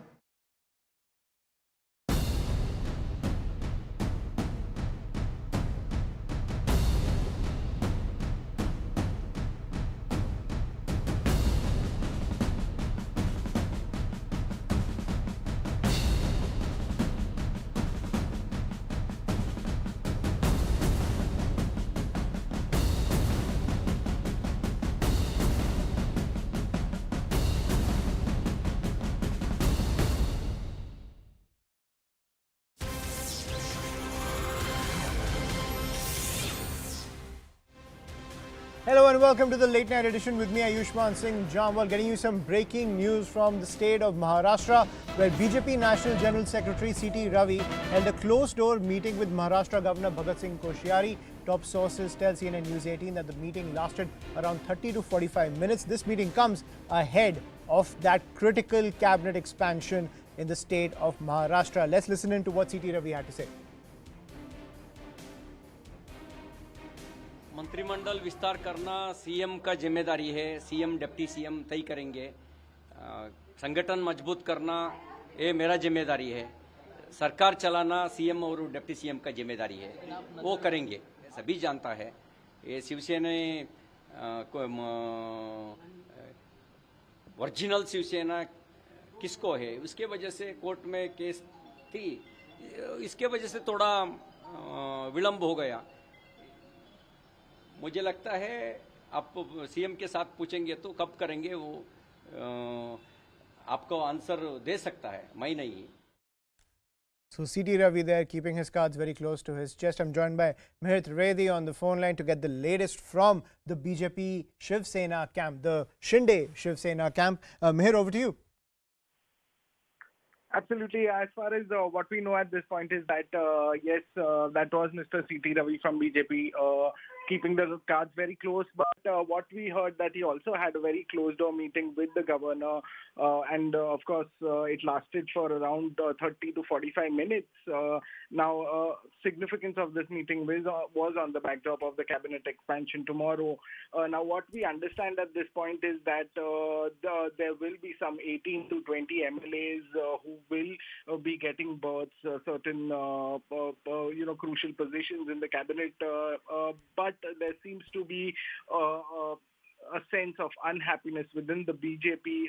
Remember, BJP has openly expressed its unhappiness over, Devendra Fadnavis being the deputy CM and Eknath Shinde being the CM. Now, tomorrow we are going to see that long pending cabinet expansion where we do hear that there will be leaders from the BJP as well as the Shinde camp who will be taking some crucial berths. Now, the names that are appearing and likely could be sworn in tomorrow as far as the BJP camp is concerned, is Radhakrishna Patil, Girish Maharjan, Chandrakant Patil, who was very instrumental and vocal on his criticism about the NVA government.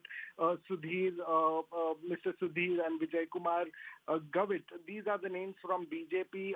And as far as the Shinde camp is concerned, while Deepak Kesarkar's name is not there, he is the spokesperson. We hear that Uday Samant, Dada Bhuse, Gulabrao Patil, Sandeepan Bhumre, Ajay Shirshat, among others, will be the ones who will be getting some sort of crucial berth in this cabinet expansion. Now, Ashish Shelar is one of the key and very close aides of Devendra Fadnavis. There is certain amount of confusion while he is being invited for the dinner diplomacy by Mr. Devendra Fadnavis.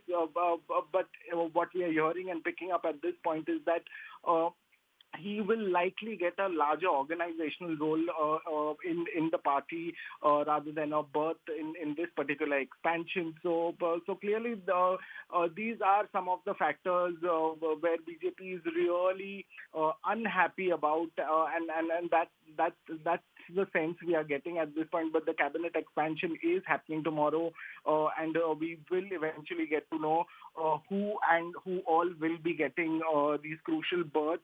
As far as key portfolios like home finance revenue are likely to go to BJP, industry department may go to Shinde, along with education, PWD, and water resources is what we know. Right, and Meher, at the same time, this news that you've given us that Ashish Shelar may be given the role of the Maharashtra BJP chief. Is there any division in the BJP camp? Because Shelar, with his many supporters, was expecting a berth in the state government. Right, that's true. But one will have to see it in the larger perspective, and that's what BJP is doing at this point. It has shown a large heart in many ways when it came to, offering that chief minister's position to Eknath Shinde when this government came into power. Although there were certain leaders who did express how difficult it was for the BJP. Again, BJP is trying to indicate and show that they are here. They are not in this government, for the hunger of power. It is more to do with the welfare of the state, and if there are certain decisions that they will have to take, which will be difficult and hard to make their cadre understand, they will do it for the larger benefit, and that's what we are seeing BJP doing. And in that sense, yes, there could be some amount of unhappiness, but Ashish Shelar, being a close aide of Devendra Fadnavis, who's really set an example by taking the chair of the deputy CM, just to make sure that this government comes into power and the welfare of Maharashtra is looked into. One will have to wait and see what sort of response do we see in days to come. Right. Thank you, Meher, for getting us the latest from the BJP and the Shinde Sena camp. So it seems that all the camps are likely to stay in line so that this entire cabinet expansion goes off smoothly. Let's get you a wrap of all the other news. Outgoing Vice President and Chairman of the Rajya Sabha, Venkaiah Naidu, got emotional as members of the House bid him farewell. Speaking in the Rajya Sabha, Prime Minister Narendra Modi stated that it was an emotional moment for the entire House. उपराष्ट्रपति आदरणीय श्री वेंकैया नायडू जी को उनके कार्यकाल की समाप्ति पर उन्हें धन्यवाद देने के लिए उपस्थित हुए हैं। ये इस सदन के लिए बहुत ही भावुक पल है। सदन के कितने ही ऐतिहासिक पल आपकी गरिमामय उपस्थिति से जुड़े हुए हैं। And Union Home Minister Amit Shah is on a two-day visit to Odisha. Shah started his tour by performing the Jal Abhishek at the Sri Lingaraj temple.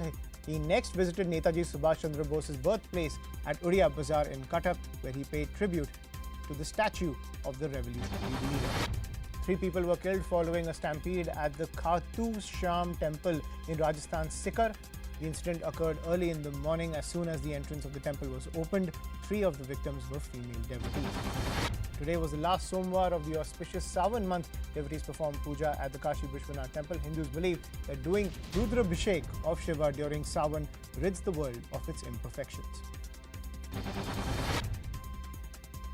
जहाँ मंदिर है वहाँ भक्तों के जमावड़ा भक्तों का सैलाब देखने को मिलता है।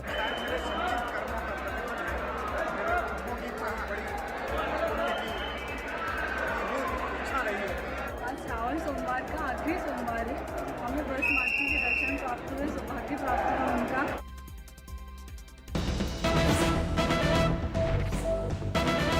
And breaking news coming in from Kerala, where protests are taking place of a very unique nature. Now, protesters in Malappuram agitated against potholes by taking a bath on the road inside the potholes. The local MLA passed through the area while the protest was going on. That's the piece of breaking news coming in. That visual on your screen, people taking a bath inside a pothole in protest against the civic apathy in Malappuram in Kerala. I'm joined by Nitish Kumar, who's getting us this piece of breaking news. Nitu, has this protest hit home?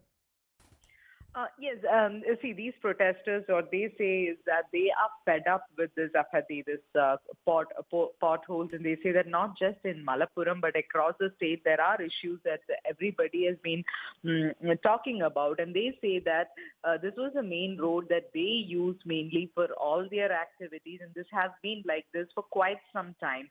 Repeatedly, they have been trying to raise this issue, so they thought a different kind of protest is something that will reach out so that the public will also understand, as well as the administration will understand, and that something will be done about their problems. So this was the idea behind such a protest, a unique way, and and while they were protesting, the local MLA, who's a Muslim League MLA, who's with the opposition in Kerala, he was also passing by. He came out and spoke to these protesters also. The condition of the road remains the same. We hope that the administration, the state government will take note of this situation and do something to address this. Right. Thank you, Neetu, for joining us on the broadcast. So clearly that form of protest has hit home, where the locals are pretty much saying that this is the state of affairs when it comes to civic apathy in Kerala, and we will not stand for it. Getting you a wrap of the international news, the ceasefire between Israel and Palestine took effect late Sunday in a bid to end nearly 3 days of violence that has killed several Palestinians and disrupted the lives of Israelis. The flare-up was the worst fighting between Israeli and Gaza militant groups since Israel and Hamas fought an 11-day war last year. Now, rescuers at a Ukrainian animal shelter have devoted their time to evacuating animals since Russia's invasion. The animal shelter has 133 animals, including 13 lions, 1 leopard, a tiger, and 3 deer. Meanwhile, China is keeping up the military pressure on Taiwan after US House Speaker Nancy Pelosi's visit. China is extending military exercises surrounding Taiwan. The People's Liberation Army's Eastern Theater Command said it was focused on holding joint anti-submarine and sea assault operations in an unspecified location. Taiwan has detected nearly 13 Chinese warships and nearly 40 sorties near the island. The PLA also conducted live-fire air-to-air missile drills. China's largest ever military exercises are a response to US House Speaker Nancy Pelosi's visit to Taiwan last week. The exercises have disrupted shipping and air traffic and substantially raised concerns about a potential conflict in the region.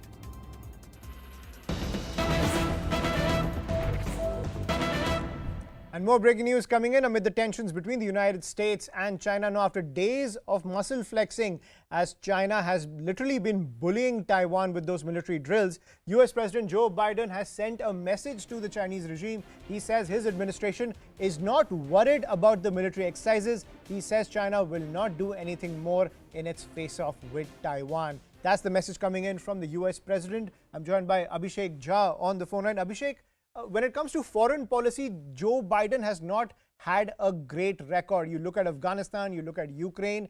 Do you think this is a miscalculation coming from his administration, saying that China will not, let's say, cross the Rubicon when it comes to this face-off with Taiwan?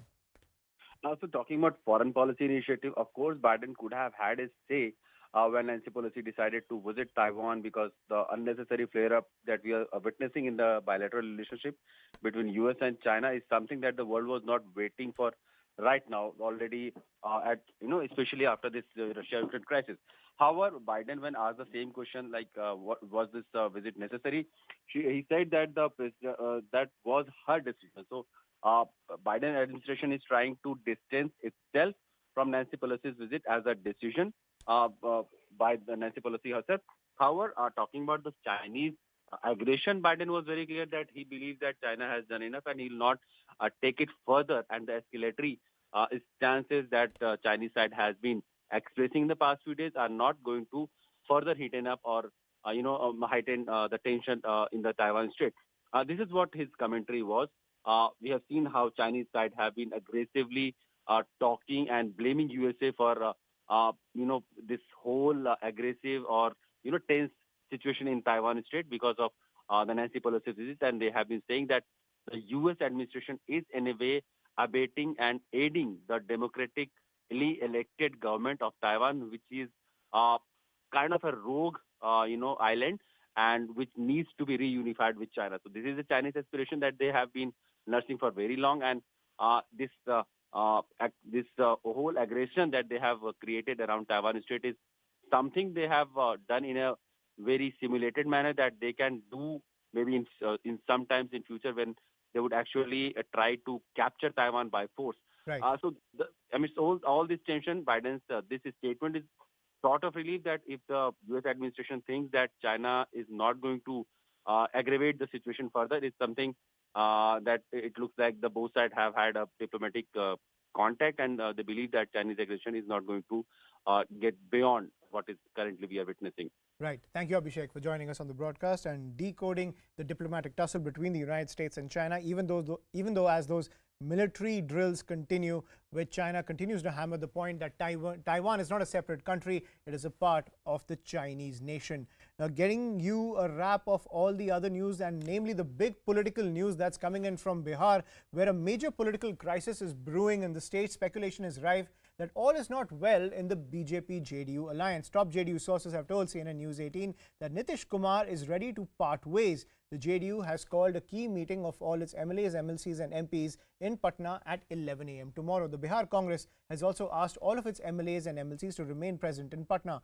All eyes are on the developments in the Bihar political potboiler in the next 24 to 48 hours. Remember, it was 2017 when Nitish Kumar snapped knives with the RJD to ally with the BJP, claiming he was protecting his carefully crafted image of Sushasan Babu from the taint of corruption and Jungle Raj that belonged to the Lalu Prasad Yadav party. Nitish Kumar's twists and turns have shown that he has always fought for his political relevance, and that has always been his prime agenda. His political career has been of maintaining his own political relevance when it comes to the state of Bihar. And we're getting some more breaking news that's coming in from those developments that are taking place in Bihar. Congress Party's Bihar in charge, Bhakt Charan Das and Ajit Sharma, met Tejasvi Yadav at Rabri Devi's residence. Manoj Jha was also present in the meeting. That's the piece of breaking news that's coming in. I'm joined by Saurabh Kumar on the phone line. Saurabh, can we say that when it comes to the Mahagathbandhan reforming, we are very close to a done deal?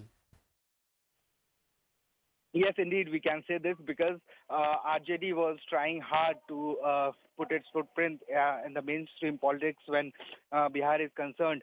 Now today it was decided that Congress is going to hold a meeting at Ajit Sharma's residence, who is the LOP Congress of Bihar.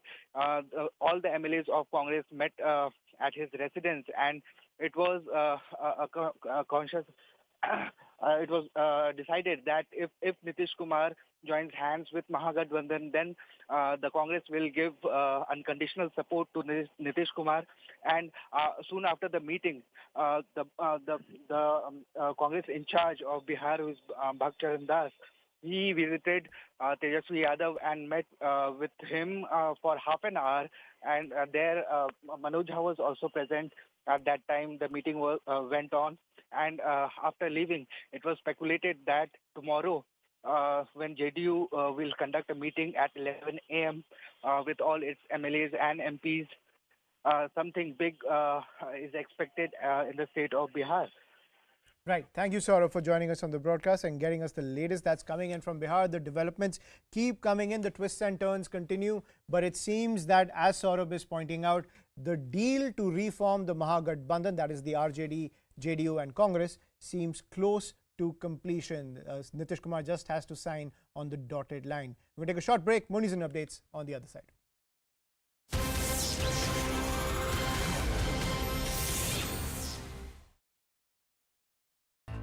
One person was killed after a cloudburst led to flooding in Himachal Pradesh's Chamba district.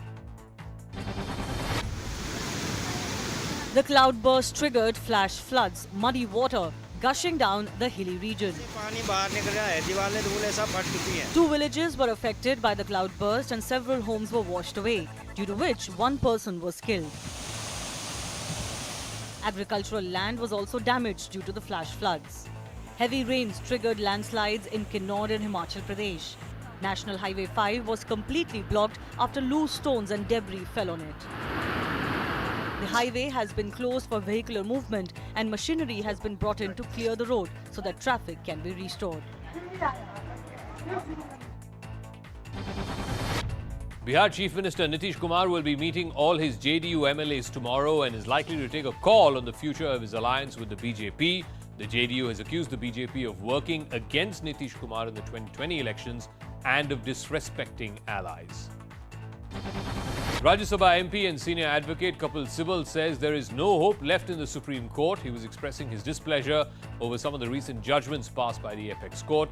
He criticized the Supreme Court for dismissing the plea filed by Zakia Jafri, challenging the clean chit given to PM Modi in the 2002 Gujarat riots case. In Tamil Nadu's Tanjavur district, VVIP mindset, and that too brazenly on camera, was in full display. An ambulance was stopped in order to let the convoy of the State Education Minister pass. The siren blaring ambulance stopped on the road while the cavalcade of the minister passed by. There were around 20 to 25 cars in the minister's convoy. They were going to review flood prevention work. The ambulance had to wait till the entire convoy went by. A police officer was also seen standing near the ambulance and saluting as the cars passed by. Opposition parties in Tamil Nadu have demanded action against the minister for this VVIP arrogance. 40 days after the BJP and Shiv Sena formed a new government in Maharashtra under Eknath Shinde, the cabinet is likely to be expanded Tuesday. So far, the Maharashtra cabinet has been functioning with just 2 members. That's Shinde and Deputy Chief Minister Devendra Fadnavis. Key portfolios like home, finance and revenue are likely to go to the BJP. China is keeping up the military pressure on Taiwan after US House Speaker Nancy Pelosi's visit last week, with China continuing military drills very close to the median line. China is extending military exercises surrounding Taiwan. The People's Liberation Army's Eastern Theater Command said it was focused on holding joint anti-submarine and sea assault operations in an unspecified location. Taiwan has detected nearly 13 Chinese warships and nearly 40 sorties near the island. The PLA also conducted live-fire air-to-air missile drills. China's largest ever military exercises are a response to US House Speaker Nancy Pelosi's visit to Taiwan last week.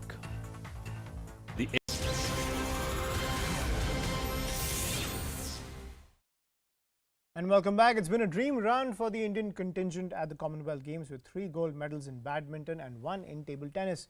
First, it was 2-time Olympic medalist PV Sindhu who defeated the 2014 CWG gold medalist Michelle Lee of Canada in straight games. Then it was the turn of former world junior #1 Lakhsya Sen, who beat Malaysia's NT Yong in a thriller. Minutes later, the men's duo of Chirag Shetty and Ranki Reddy won the historic gold by beating their English counterparts. Veteran table tennis legend Achanta Sharath Kamal beat England's Liam Pickford to clinch the gold.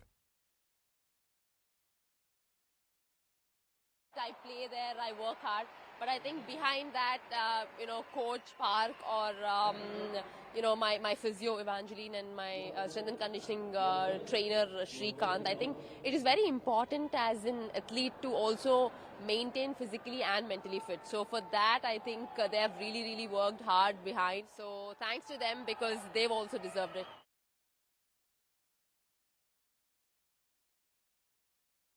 काफ़ी अच्छा लग रहा है and जब भी मैं ये tournament के लिए आया था मुझे लग रहा था कि I can do well but at the same time I just मतलब मैंने यही सोचा कि I will take one match at a time and not to put too much pressure on myself. मैंने मैच से पहले तो कुछ सोचा नहीं था हाउ टू सेलिब्रेट बिकॉज मैं मैच पे ज़्यादा फोकस कर रहा था वो टाइम पे बट देन अगेन जैसे ही मैं मैच जीता वो सब काफ़ी मेरा रिएक्टिव काफ़ी मेरा सेलिब्रेशन था and I have to really go and see मैंने क्या किया है बिकॉज फर्स्ट 1-2 मिनट मुझे खुद को भी नहीं पता चल रहा था कि मैंने कैसे सेलिब्रेट किया। I have to really go and see and definitely I look कि हाउ पीपल फाइंड इट। जो मेरा टीम है मैं उनको थैंक यू बोलना चाहूँगा।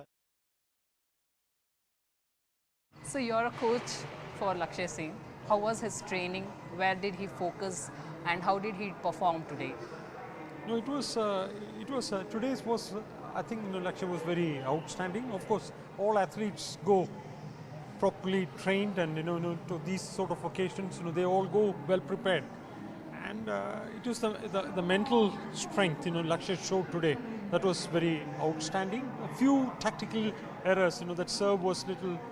He hurried the serve and playing a poor cross shot. Those things costed him that first game. Otherwise, he could have pulled that first game out. But I thought Lakhsya kept his nerves really well and attacked at the right time.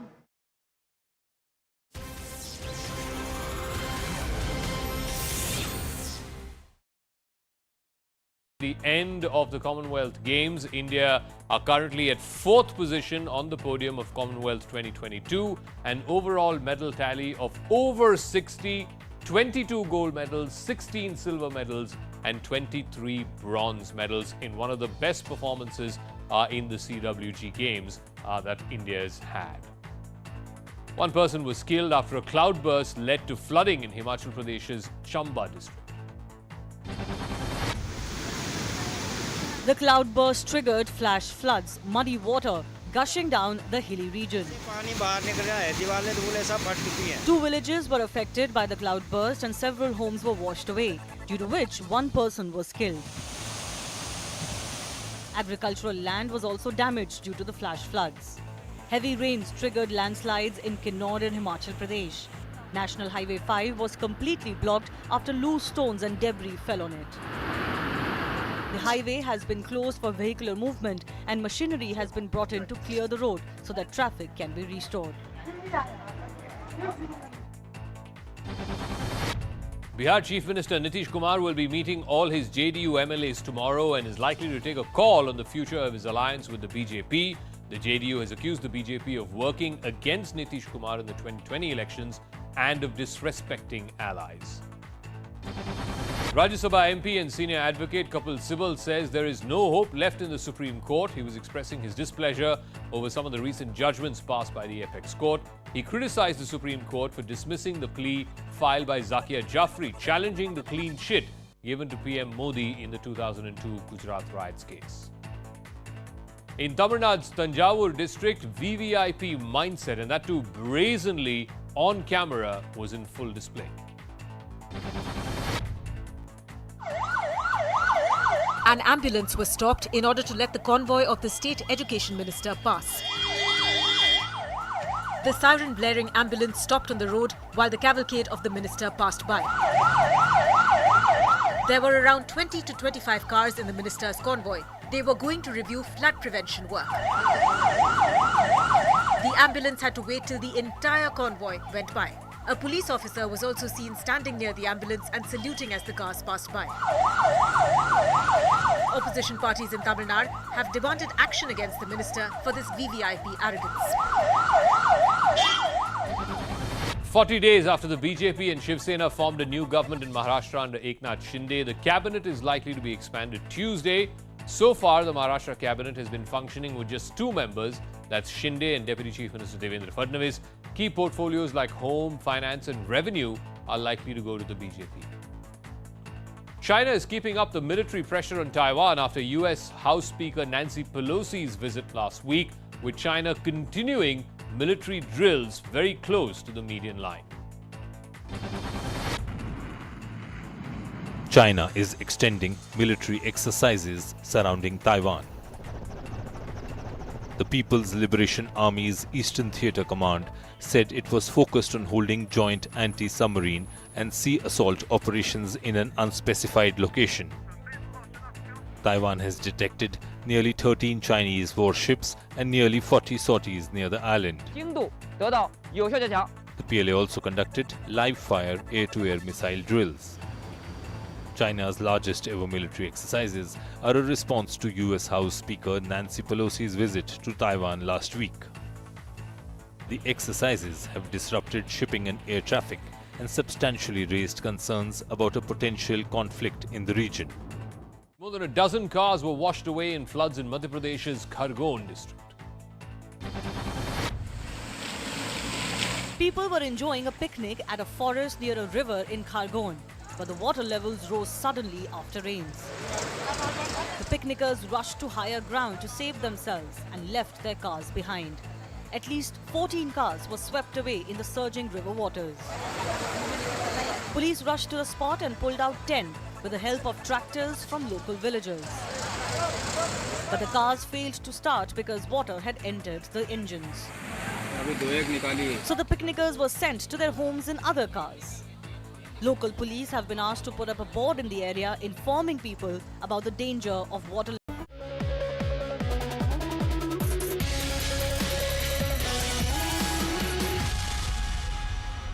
Good evening. There's a major political crisis brewing in Bihar. Chief Minister Nitish Kumar is not seeing eye to eye with his ally, the BJP. He was due to attend a Niti Aayog meeting here in the capital over the weekend. He did not show up for that meeting, which was chaired by the Prime Minister. The local BJP in the state has been sniping at his heels. He fears that the BJP might do an Eknath Shinde type operation in Bihar using his longtime confidant turned enemy now, RCP Singh.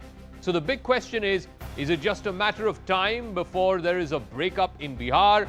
How will Nitish Kumar possibly justify going back to the RJD and the Congress after he dumped them in 2017? It's an alliance that was always an uneasy one. But now, the JDU-BJP pact in Bihar could be at the point of no return. The divide deepened after Union Minister RCP Singh quit Nitish Kumar's JDU over the weekend, accusing his own party of corruption. Ahead of his resignation, Nitish Kumar had refused to extend Singh's term of his Rajya Sabha seat, which meant he had to resign as a union minister. चुनाव में खिलाफ काम किया, सब लोग महिमा मंडित हो रहे। जो चुनाव लड़ा, मुख्यमंत्री का उम्मीदवार बन के घूमा, वो सब महिमा मंडित हो रहा। और हमको बता रहा कूट संपत्ति, हमारा संपत्ति को मैं बता ही दिया। हमारा संपत्ति तो ये बता दे कहीं पर संपत्ति। Then the JDU accused BJP of two conspiracies to weaken Nitish Kumar's government: the Chirag model and RCP Singh being a proxy for Amit Shah. एक मॉडल इस्तेमाल किया गया था 2020 के विधानसभा के चुनाव में, चिराग मॉडल, और दूसरा चिराग मॉडल तैयार किया जा रहा था। लेकिन कभी अगर होगा आगे तब बताएंगे कि षड्यंत्र कहां-कहां हुआ और कैसे-कैसे हुआ। उन्होंने खुद से कहा है कि अमित शाह जी से उनकी बातचीत हुई, अमित शाह जी ने उनको कहा कि आप ही के नाम पर सहमति है। अरे भाई, भारतीय जनता पार्टी तय करेगा कि जदयू का कौन मंत्री होगा। तो अगर जदयू का मंत्री भारतीय जनता पार्टी तय कर रहा था तो ये तो मालूम है ना कि आप क्या कर रहे थे। The same person is trying to create Chirag model too. Having said, I think you should stop using my name to target Bharatiya Janata Party. You should come out and open and target Bharatiya Janata Party and say that they are the one. To register his protest, Nitish Kumar has skipped 4 key meetings called by the centre in a month, including Prime Minister's meeting with all chief ministers on Sunday. He claimed he was unwell, but was present at 2 government functions in Patna. Her meeting में मुख्यमंत्री जी शामिल हो ही यह भी कोई आवश्यक नहीं होता। What's playing on Nitish Kumar's mind is whether BJP will go the Maharashtra way. Uddhav Thackeray's government fell after a rebellion which was meticulously planned and implemented by the BJP. To plan his next move, Nitish Kumar has called a meeting of his party's MLAs. कल बैठक में क्या होती है मैं ये नहीं कह सकता हूँ जरूर लगता है कुछ न कुछ भूचाल आएगा Waiting in the wings is the RJD. They are the single largest party in Bihar now. Nitish Kumar had teamed up with the RJD and Congress in 2013 when he broke away from the BJP the first time around. Nitish Kumar has also called Congress President Sonia Gandhi. The combined strength of JDU, RJD and the Congress is large enough to form the government. But will Nitish Kumar pull the plug on his alliance with the BJP again?